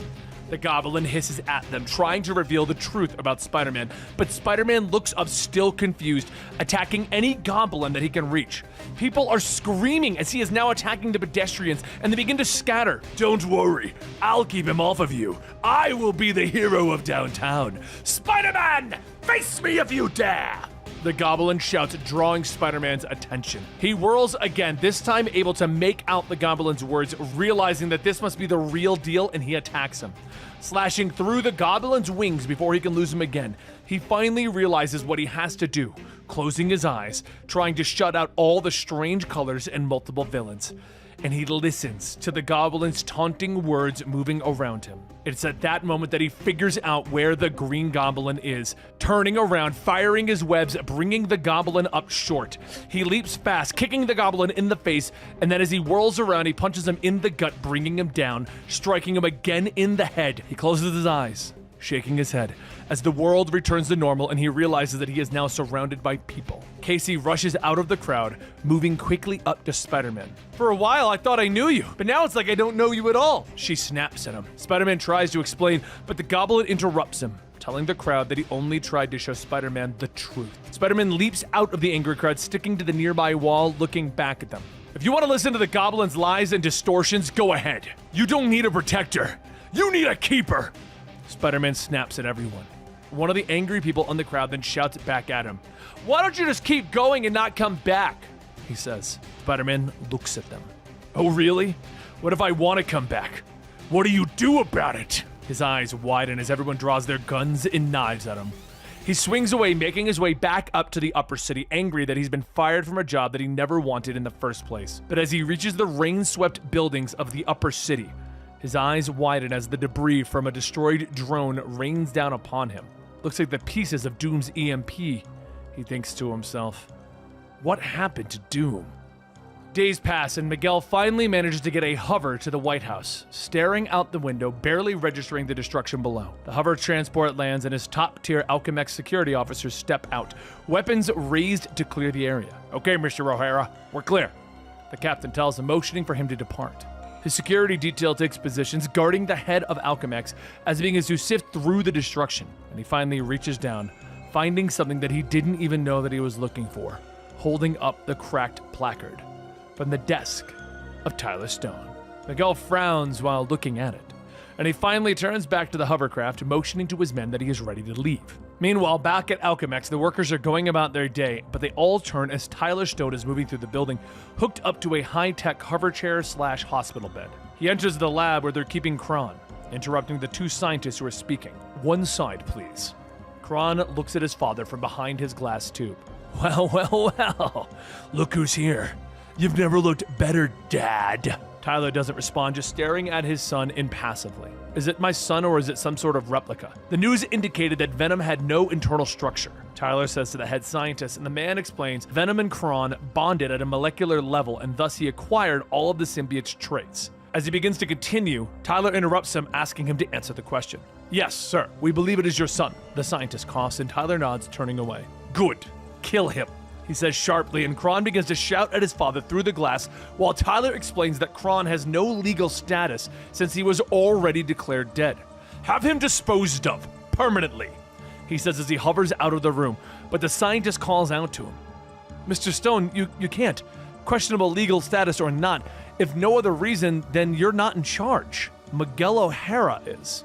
Tyler nods and turns back, stating, I will be in charge by the end of the day, so best stay on my good side. Having returned to the city, Miguel is swinging through the air as Spider-Man, thinking about how he no longer has to be Spider-Man, that he has technically been fired by the people of the city, but that it's almost become a guilty pleasure to be Spider-Man. He flips through the air and his eyes widen as he realizes a group of Thorites are below, burning an effigy of him. As he gets closer, he hears screaming and sees the Spider-Man squirming in the flames, and he lands in front of the burning man, moving to free him, but a plastic hammer bonks him on the back of the head, and he turns back to see the angry Thorites moving towards him. Shouting that he's a traitor and a corporate stooge, one shoots an arrow at him, and Spider-Man twists, catching it. This is nuts! I thought Thorites were supposed to be peaceful! Spider-Man snaps, and the Thorites rush him, but Spider-Man easily knocks them away, and then he sees one of the Thorites that he recognizes. Of course! How could I not recognize you? Spider-Man snaps as he reaches out, grabbing the Vulture by the coat. But the Vulture pulls free his claws, trying to attack Spider-Man, before quickly turning and running away with the rest of the Thorites. Spider-Man quickly puts out the flames, pulling the Spider-Rite down. Come on, you'll be alright, he whispers, and as he puts the man on the ground, he turns to the shout of an incoming flyboy to call for the medics. They said that you were a fraud, that you gone corp. Say it isn't true. The man coughs at Spider-Man's feet as he pulls off his mask, and Miguel's eyes widen beneath his mask as he recognizes the Thorite from his first day as Spider-Man, the one who started the Spider-Rite movement. The flyboy comes up, commenting that the guy's probably a goner, and Spider-Man whirls around in anger, backhanding the flyboy, and the young Spider-Rite smiles at him. I knew it. I knew you were a hero still. Wait till I tell Laureen. The man gasps before settling back down and dying. Wait, no. I never even knew your name. Later, Miguel straightens his tie in the hollow replica of Lila in his office in Alchemex. There's a chime and an announcement from Lila that Tyler's waiting for him at the door, and it opens up with Tyler floating in. Hello, Miguel. You're looking well? Hello, Tyler. You look like crap. Tyler doesn't take the bait, instead asking Miguel if he needs a ride to Dana's funeral. Miguel declines, asking if Tyler has been to see Kron. Yes, I ordered him killed, Tyler says impassively, and Miguel is shocked. Tyler waves it away, noting that Kron is an animal that needs to be put down. He's your son, Miguel shouts. Exactly. Who better to take his life than the one who gave it to him? Tyler says, turning back to Miguel, explaining that he will be taking back control of Alchemex. Glad to give it back. I wouldn't want to risk turning into you, Miguel says sharply. As he turns it back towards the door, Tyler pauses, telling Miguel that while it may be hard for him to understand, I really did care about Dana, Miguel. There was a sweetness and a joy in her that touched me. The simple truth is that she made me happy. They both pause as violin music begins to fill the room, and they both turn to see Lila, who smiles at them as she continues with her hollow violin. I thought it was appropriate. If you like, I also know Turkey in the Straw, she says with a smile, and Tyler sighs, shaking his head, turning to leave. I hate that program. The funeral passes quickly, with Father Jennifer speaking, saying that while they didn't always see eye to eye, she will always have a love for her sister. Next is Gabe, who glares at Miguel the whole time, thinking about how, if there is a higher power, then he should have saved her. And then Xena talks about how she's always competed with Dana, about how she saved her in the end, how she wishes that they could be friends. And when Miguel is asked to speak, he steps forward, stumbling over a few words before he finally steps down, apologizing, and walks away from the funeral. A short time later, he's sitting underneath a tree, looking at the nearby gravestone, where a woman is placing a Spider-Man mask, and he gets to his feet, walking over. "Excuse me, is your name Lorene?" he asks, and she looks at him in surprise. "Yes, do I know you? Did you know Kenny?" she asks, and he nods, telling her, "I knew him briefly." She smiles. "None of his friends came. Once the Spiderites were endorsed by Doom, they said Spider-Man went corporate and the movement fell apart, but Kenny kept believing in him," she says with a tearful smile. "Believing in what?" Miguel asks her, and Lorene turns to him, explaining that Kenny believed that Spider-Man would make the world a better place, that once he saw Spider-Man's face, he realized it was the face of the future. She begins to cry and apologizes. "I have no one else. I'm so sorry," she says, and Miguel pulls her into a hug, consoling her. "I am too," he whispers. And the next day, Tyler hovers into Miguel's office. "Morning, Tyler. You missed the funeral," Miguel notes as he sips his coffee. "I changed my mind. Not one for public displays of emotion," Tyler tells him, and he looks around, asking if Miguel has cleared his things out so that Tyler can take control. "Well, see, that's a bit of an issue. The systems are in disarray right now. No one is sure who's in charge of what. So until someone is sure, I thought I'd hang around," Miguel says, taking another sip, and Tyler looks at him. You don't understand. I'm back," he says shortly, and Miguel shakes his head. "You don't understand. You're gone." Miguel explains that he will start to run Alchemax with compassion and try to save the world. And he's already rescinded the order to execute Kron, aka Venom 2099. "You think that you're going to usurp me?" Tyler asks, and Miguel explains that security was informed that Tyler is not in his right mind and that his doctors have been paid to verify. "Do you have anything else you want to say to me before I have you escorted out?" Miguel asks, and Tyler glares at him. "I made you, Miguel! You'll do as I tell you, when I tell you, because I'm your father!" Miguel is unfazed as he already secretly knows this news. He looks at Tyler, sipping his coffee. "Yeah, I know. Now get out of my office, Dad." After finally kicking out Tyler Stone and taking control of Alchemax, Miguel is still getting used to being in charge. Heads of departments flood his office, demanding things and asking for leeway. But Miguel is droning out a bit too much, until finally he sighs, standing on his desk. Everyone looking at him in shock, and he begins to pat each of them on the head. "Duck, duck, duck, goose!" he shouts, but they just look at him dumbstruck. "Tired of playing your game, so I picked a new one," he says simply as he gets down, and he finally ushers them out of the office. "I'll review your requests and address your concerns, but in my own way, in my own time. Now, shoo!" he shouts at them. He sighs as they leave, tapping a button on the phone and getting personnel. He asks where the new secretary that he ordered is, and they tell him that she should be there in a second. The door slides open, revealing a little old lady. She walks across the room, buttoning Miguel's shirt to the top and noting that he'll catch his death of a cold.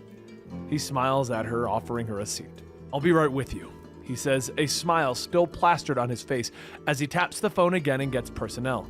"Get me someone else. Anyone else," he hisses into the phone before hanging up. Unknown to Miguel, the perfect secretary just walked in, though. Downtown, Raph stands in the window of Casey's apartment, motioning her over. "All of my years in downtown, I've never seen anything like that," he tells her, and she comes to the window, and they both marvel at the sight of the workers' union marching across the street. "Wonder where they're going," Casey says, noting that Balru, a member of the Thorites, is marching out in front. Meanwhile, out in the city, Miguel is being driven to Xena's apartment, but the car suddenly is stopped by a large amount of traffic and this marching. Eventually, he steps out of the car. "Bert, you head back. I'll walk the rest of the way," he tells him. And in a short time, he's swinging through the city as Spider-Man quickly arriving at Xena's. Jack answers him at the door, explaining that Xena isn't there, that she's left and isn't sure when she's coming back, and Miguel stands in the apartment in shock, having wanted to offer Xena a job at Alchemax. He returns to his office where he is once again bombarded by the heads of departments. But he walks past them, ignoring their questions, and they all begin to grumble, stating that they don't have to put up with him ignoring them. I believe Mr. O'Hara wanted you to leave, a voice tells them, and they turn demanding to know who the woman is. His new secretary. Now please leave, we'll make appointments tomorrow, that's all. She tells them and they continue to argue. But Conchetta pulls out a pistol, aiming it gently at their heads. In his office, Miguel is sitting at his desk, and when he stands, he realizes that his waiting room has become very quiet. He steps outside, and his eyes widen as his mother is sitting at the secretary's desk. "What's your first order, boss?" she says with a very serious face. Outside, the protesters are marching, and they've now reached Alchemex, cheering Baru's name. Inside, Miguel is arguing with his mother, telling her that she can't be his secretary. "You need me. I'm the perfect barrier between you and the outside world. Besides, we're in this together," she tells him, and he looks at her in shock, asking what she means. "Because I shot Tyler Stone, and you wouldn't be in charge if it wasn't for me," she tells him. Miguel stares at her in shock as she explains that she finally had to take down Stone, that he is evil incarnate and she didn't want to see Dana get hurt. "I just wish I'd been on time." Miguel turns away, heading up to the roof so that he can look out on the city and think, and he looks down at the front of the building, seeing the large gathering. He quickly swings down as Spider-Man, dropping in on the crowd. "Who's in charge?" "I'm Baru, and we seek Miguel O'Hara." "What's this about, Baru?"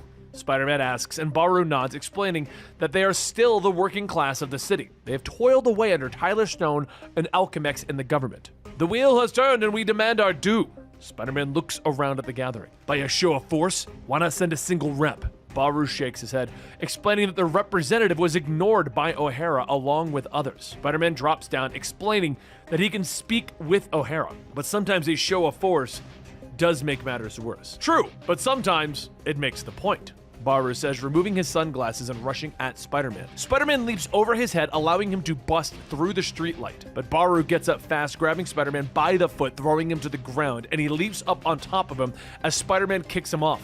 "I'm warning you!" Spider-Man shouts, and Baru nods, revealing fangs and his nails growing into claws. "I'll consider myself warned," he growls, leaping again, but Spider-Man kicks him away, and Baru is up again, knocking Spider-Man away, slamming him into a wall. Spidey dodges the blow, kicking the man in the face, shooting webbing at him. He finally leaps away, swinging to safety, not wishing to fight anymore. "So you turn and flee to a superior? Fine, the devil takes you," Baru shouts after him, and then he turns back to Alchemex, with the security officers having already rushed out the door. But they stop as Conchetta pushes past them. "One side, out of my way," she shouts before pointing at Baru. "You, word is you want to speak to Miguel O'Hara," she says, and Baru looks her up and down for a moment. "Leave the street and get out of my way, you dumpy gnome." But Conchetta merely slaps him across the face, ordering him to watch his mouth. Baru growls for a moment before he bursts out laughing. "Woman, you are amusing," he says, with Miguel rushing outside to see his mother standing there with her tablet out. "So, Thursday then, morning or afternoon?" she asks, and Baru nods his head along with her. "Mornings are no good. Parent-teacher conferences. I need the afternoon," he says, and she nods, booking him for Thursday at 3. He thanks her, turning back to the gathering. "The march is over! Our point has been made!" And the crowd disperses, with Miguel stepping over to watch his mother dumbfounded. "Now about vacation days, son." Meanwhile, elsewhere, a series of underwater bases were destroyed. And floating to the surface of the ocean are the debris from those bases, with bodies floating up around them. One of the bodies suddenly begins to sit up, gasping for breath, shocked to be alive, and he looks up to see Spider-Man lowering himself on a web line from an Alchemex hovercraft. "It's okay, I got it under control, no need to panic," Spidey shouts as he reaches for the man, and he grabs the guy as a shark fin appears in the water, coming dangerously close. "Could you have cut it any closer?" the soldier shouts, and Spider-Man tries to retort, but a massive shark leaps out of the water, cutting through his web line with its sharp teeth. They both tumble into the water. Spider-Man is moving fast, using his enhanced vision to cut through the murk of the water and avoid the shark's attacks. He turns slightly, seeing a blue-skinned man swimming towards him rapidly, but Spider-Man grabs a hold of the shark, taking a chunk out of it with his talons. He releases it as blood begins to fill the water, attracting more of the sea creatures. Pushing towards the surface, he finds the soldier still waiting for him, and he grabs them, shooting out another web line, yanking them both out of the water and towards the waiting hovercraft. He turns back to see the blue-skinned man break the surface of the ocean, glaring at them for a moment before disappearing. "What the shock?" Spider-Man whispers to himself as the hovercraft heads back towards the city. Spider-Man asks the soldier what happened. Miguel O'Hara sent you to see why we lost touch with New Atlantis. Then he sent me when we lost touch with you. The soldier nods, explaining that the New Atlantis was designed to be the next step of deep-sea exploration. That people would live outright in airtight cities while the undersea mutants did all the hard work in the ocean's depths. It was an ideal situation, as long as the concept of slavery didn't bother anyone. The soldier sighs, and he explains that the plan started to bother the mutants, and they began a rally under the man named Roman, an imitation of Namor the Submariner. He explains to Spider-Man that the mutants rose up under the command of Roman, and the Submariner led his forces against them. Those that fought back were killed. A handful were kept alive as experiments. The rest were allowed to leave with the understanding that any who tried to retake New Atlantis would be killed. Mr. Stone ordered a counter-offensive, and I was the only survivor. He says, looking up, asking Spider-Man what's going to happen next. What do you think Mr. O'Hara is going to do? Spider-Man shakes his head, looking out the window. I'm not sure. I know he has a big meeting coming up. The overseas investors are concerned that the mutants will attack the US-Europe tunnel. He explains that he turns back to the soldier, explaining that they'll probably try to force the mutants to take control of New Atlantis back at Alchemax. But that's not your concern, Spidey says, and the man glares at him, lashing out at him. Actually, it is! He rips open his suit, revealing the fish scales on his chest. I told you the humans were experimented on, and we came to see the rightness of the mutants, he shouts, leaping in to attack Spider-Man. Long live Atlantis! Long live the Submariner! He shouts, and he rips the doors off the hovercraft, diving out, disappearing beneath the ocean waves. Hey, I didn't give you an official answer. I was thinking off the top of my head, Spider-Man shouts after the soldier before hanging his head. Great. The soldier returns to New Atlantis, going before their leader, the Submariner. Let me guess. Alchemax will not let us go. They will continue to hammer us until we submit to their authority. And the man nods. That is certainly Spider-Man's impression, he says, and Roman nods, knowing that he must do what the legendary Namor did in the past, teach the surface world a lesson that they won't be forgetting. Back at Alchemax, Miguel stands before his heads of department, turning down the option to organize a strike force. I'm opening peace talks with them. But they're mutants! They're not even human! One of the generals shouts. Some of my best friends aren't exactly human. I feel obliged to treat them as something other than freaks. They're subaquatic, not subhuman. That is all, gentlemen. The generals continue to try and argue with him, but Conchetta enters the office. Gentlemen, I believe he said that is all. The S.H.I.E.L.D. officers immediately nod and head for the door, apologizing, and as Conchetta enters the office, reminding Miguel that Baru wants to speak about how the workers' needs are being met. Tell him I'll be there tomorrow, Miguel tells her, but she is shocked, reminding him that he should have Baru come to him. Do not give up the home advantage, she reminds him, but Miguel shakes his head. The last thing I want is to think about this place as home, he tells her. At the meeting, Baru and his men wait for Miguel to arrive in his limo, growing angry as the meeting goes closer without any sign of O'Hara, unaware that he swings nearby as Spider-Man. Soon, we'll be informed that he sends his regrets, that he wishes our meeting could have been worth his time. You know, you got a big chip on your shoulder. What happened? Did you fall on your head? Miguel calls out to them as he comes walking up, and Baru is shocked, asking about Miguel's limo.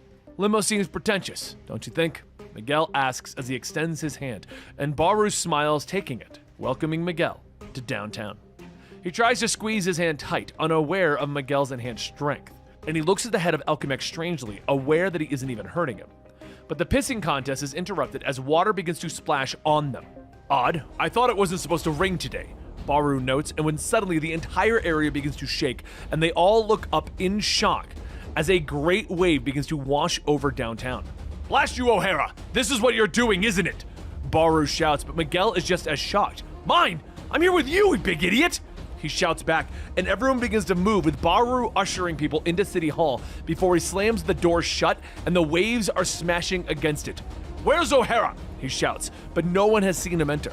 Well, I hope he's in here, because if he's out there, he hasn't got a snowball's chance in hell. But Miguel is already running up the side of the building, having ditched his shoes to allow his talons to grip the concrete. He stops at the top, using his enhanced vision to stare at the approaching waves, trying to figure out what is causing the floods. But his eyes widen as he sees a massive whale-like creature standing on 2 feet, smashing everything that it can find. He quickly begins to charge as he sees the Submariner standing on that creature's back. We wished to be left to ourselves, but that was insufficient for you.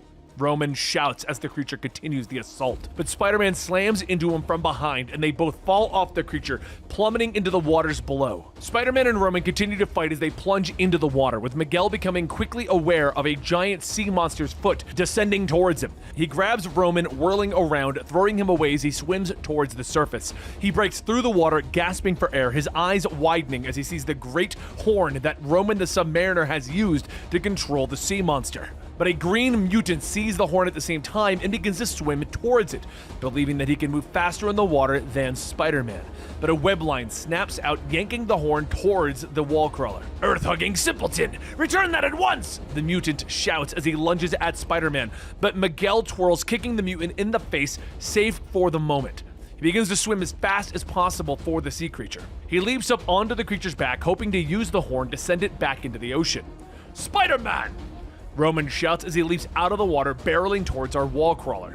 But Spider-Man weblines away, jumping clear of the Submariner, leaping into the monster's shoulder, pulling up his mask and blowing into it with all his breath. The creature roars in anger, forcing Miguel to cover his ears. Well, that wasn't it, he thinks to himself, but he keeps puffing into the horn, hoping one of the notes will ring true. Finally, the monster calms down and it turns, walking back towards the ocean, with the waters that flooded the city receding.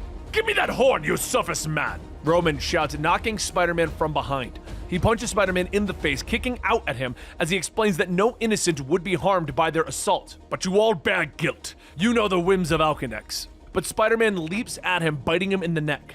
"Animal, are you so desperate that you are reduced to—" But then he becomes dizzy, swaying on his feet as the venom from Miguel's fangs moves through his body. "Lucky for you, the effect is temporary.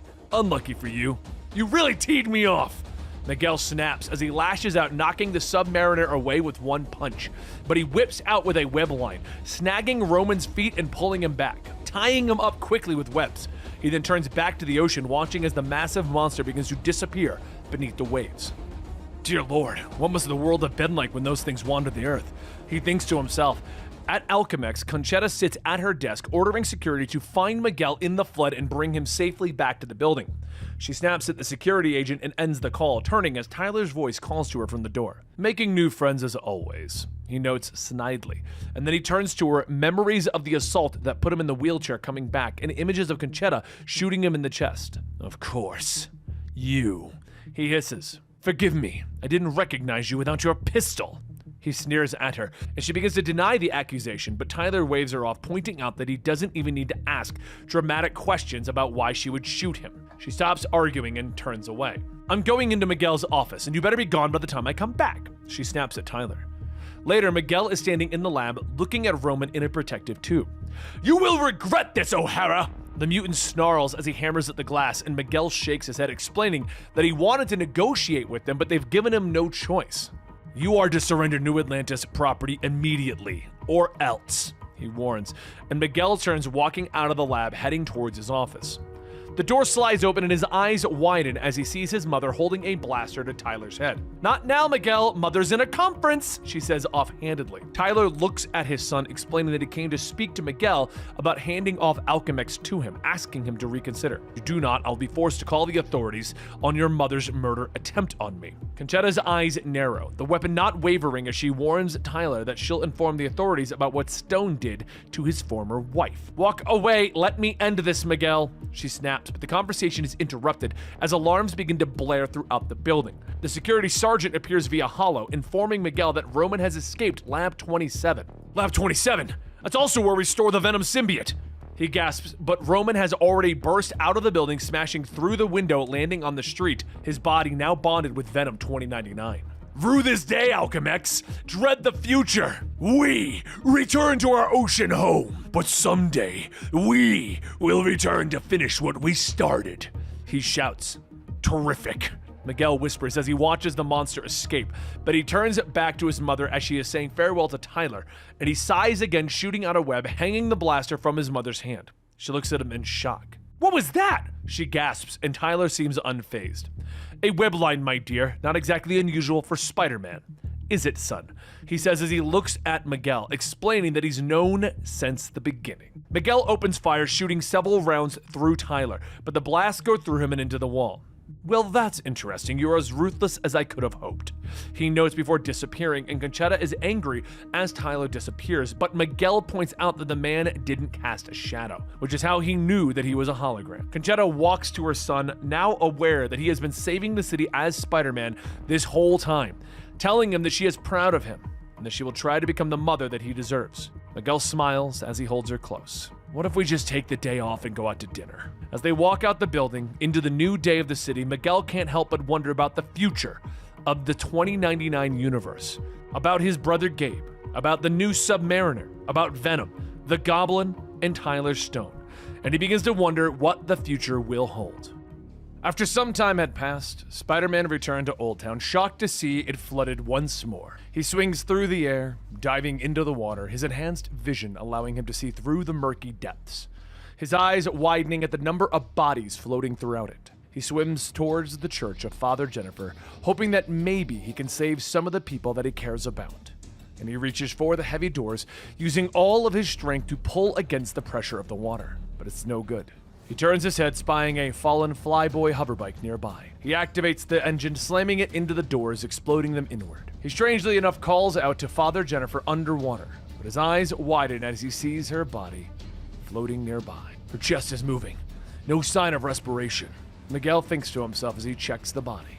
That's right, Webhead! She's dead!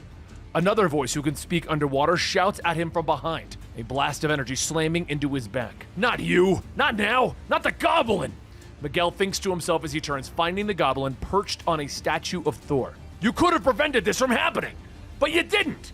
All this death and blood is on your hands, Spider-Man! He shouts and leaps at Miguel, slamming into Spider-Man, pushing them both through the water.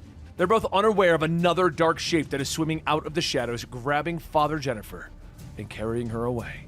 The winged man breaks free of the church, flying up and out of the water, carrying Father Jennifer towards the Alchemex headquarters.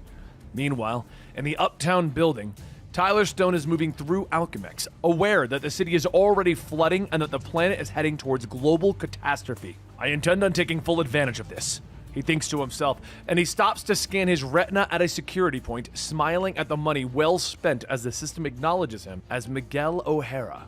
The doors slide open to reveal to him the man on the inside, a security captain. Man looks at Stone, surprised that Stone still wants to go to the Martian colony after all of the disappearances. That just means that there is more room for me, Stone notes, checking the logs for the next transport off-world. Meanwhile, the Goblin is still throwing Miguel around the water. Lugs going to burst! Spider-Man thinks to himself as he manages to twist and shoot a web at the Goblin, kicking away from the villain, swimming furiously for the surface. He breaks out of the water, taking in large lungfuls of air. How sweet this is! He gasps, pulling himself up onto a nearby building, but the Goblin is right behind him, flying up and out of the water. Don't you see, Miguel? I can keep this up all day! I'm bigger than you, stronger, smarter, always have been, always will be, the Goblin shouts. Spider-Man turns, swinging away, trying to keep some distance between him and the Goblin. Shocked that the villain even knows his real name, the Goblin shouts that there is no escape as he launches more energy blasts at Miguel. But the wall crawler quickly twists and avoids them, flipping over the edge of the building, sticking to the side. You think I'm gonna fall for that? I know you just dropped to a lower bridge. The Goblin snaps as he peers over the side, but Miguel is waiting for him, kicking out, cracking him in the head.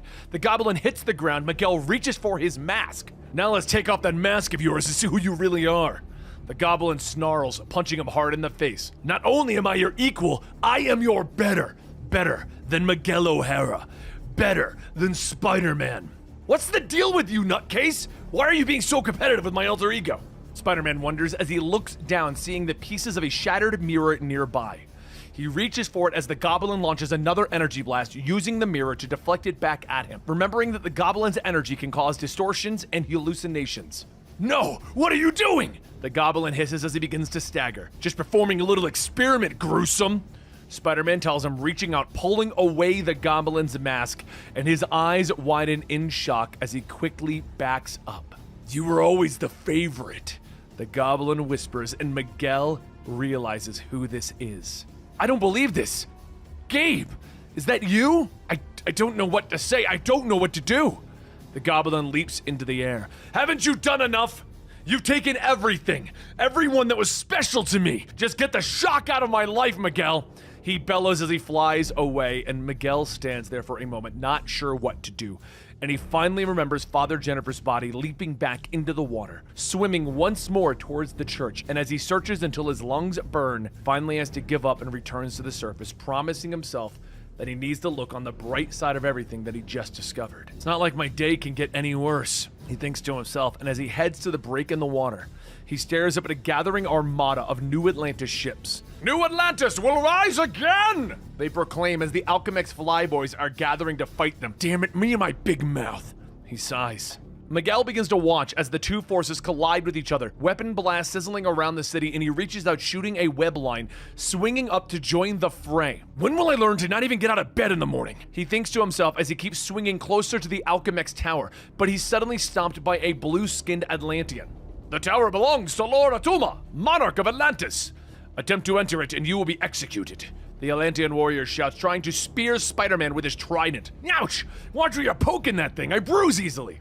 Miguel jokes, trying to distract his opponent with humor, but he grabs the shaft of the trident, flipping over the warrior's head, continuing forward, leaping onto a fallen Atlantean sky sled, moving closer to the building. Not much for group hugs myself. About time I took a look at what's going on in the old office, Miguel says as another warrior is blocking his path. Hey, big guy, what say you step aside and let me through? Spider-Man asks him, but the warrior begins to bellow about how the surface dwellers have encroached upon the sovereignty of New Atlantis for too long. It is the sacred burial ground of Namor, the Submariner. So I'll take that as a no, Spider-Man notes as he leaps at the warrior.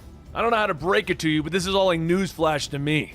He says as they begin to fight. The warrior continues to shout about how all of the surface dwellers will be killed, throwing Spider-Man to the floor, pulling out a large knife. But the rounds suddenly chew through the Atlantean, killing him.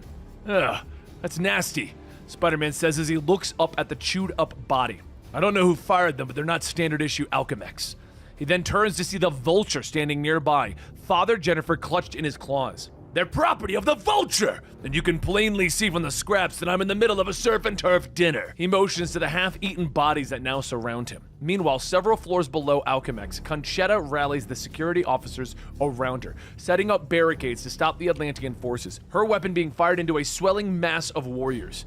The guards question what they should do, but Conchetta has the answer. Let me spell it out for you. Unless we stop them, none of us is getting out of here alive, she shouts, and she takes careful aim, but her weapon clicks empty. Oh, shock, she sighs, gripping the blaster like a club. All right, boys, let's go get them. Up above them all, Spider-Man continues with another fight. Let go of the priest, Vulture. She's never done anything to you. He hisses, but the Vulture lowers his talons to her, reminding Spider-Man that Father Jennifer has constantly stopped his schemes to rule downtown. Then take me instead. I'm just as responsible for getting in your way. Spider-Man reminds him, and the villain sneers. Yes, you are, but I doubt you're as succulent as she is, Miguel O'Hara. He smiles, Miguel's eyes widen as he tries a joke to throw Vulture off of his secret identity. Don't be coy with me, O'Hara. Let's just say a little goblin told me. The Vulture says, snapping his arm out, firing his metal talons at the wall crawler. Spidey flips to avoid them, but a round punches through his shoulder as the Vulture leans forward, explaining to Spider-Man that nothing matters anymore, that he rigged the whole building to blow up. In less than 10 minutes, this whole place is gonna blow sky high!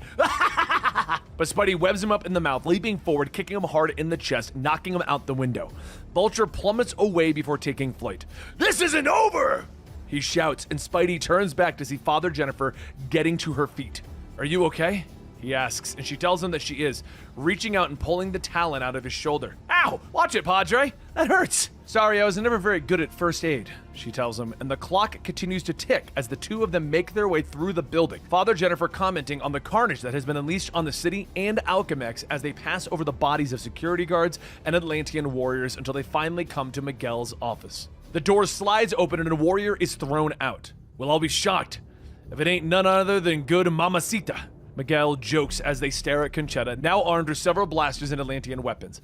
I expect to be paid overtime for this. She nods at her son, and the three of them begin to push through the building, heading for the starport deeper inside. Meanwhile, Tyler Stone has finally arrived at the ship that will take him off planet. But as he lowers the ramp, a blaster rips through his hover chair. He struggles up from the wreckage, unable to move. Ribs broken, unable to breathe.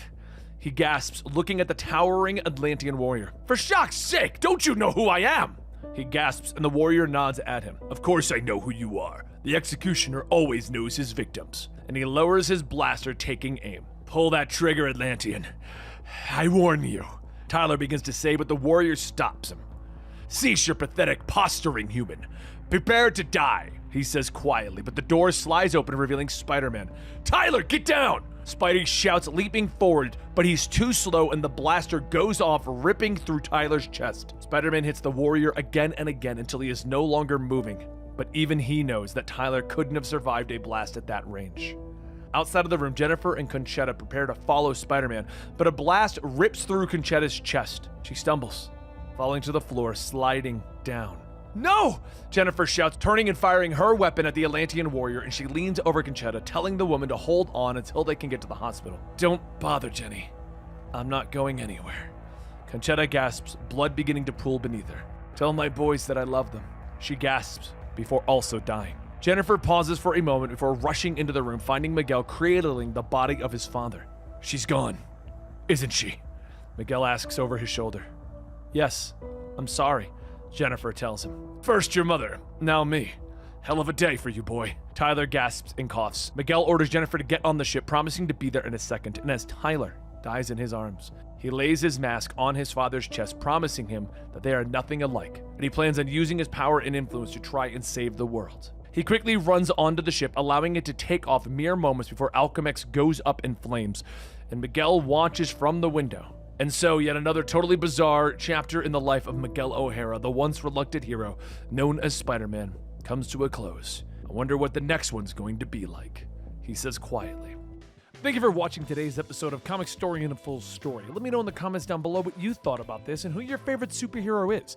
And don't forget, you can check out the Comicstorian main channel to get daily videos. You can join us over at Comicstorian Movies, aka Absolutely, the podcast channel, to get our opinions on everything going on in the world of superhero movies, comic books, and video games. Or you can join us over at Mangastorian, where we talk about manga. And don't forget to click the link down below to support us further.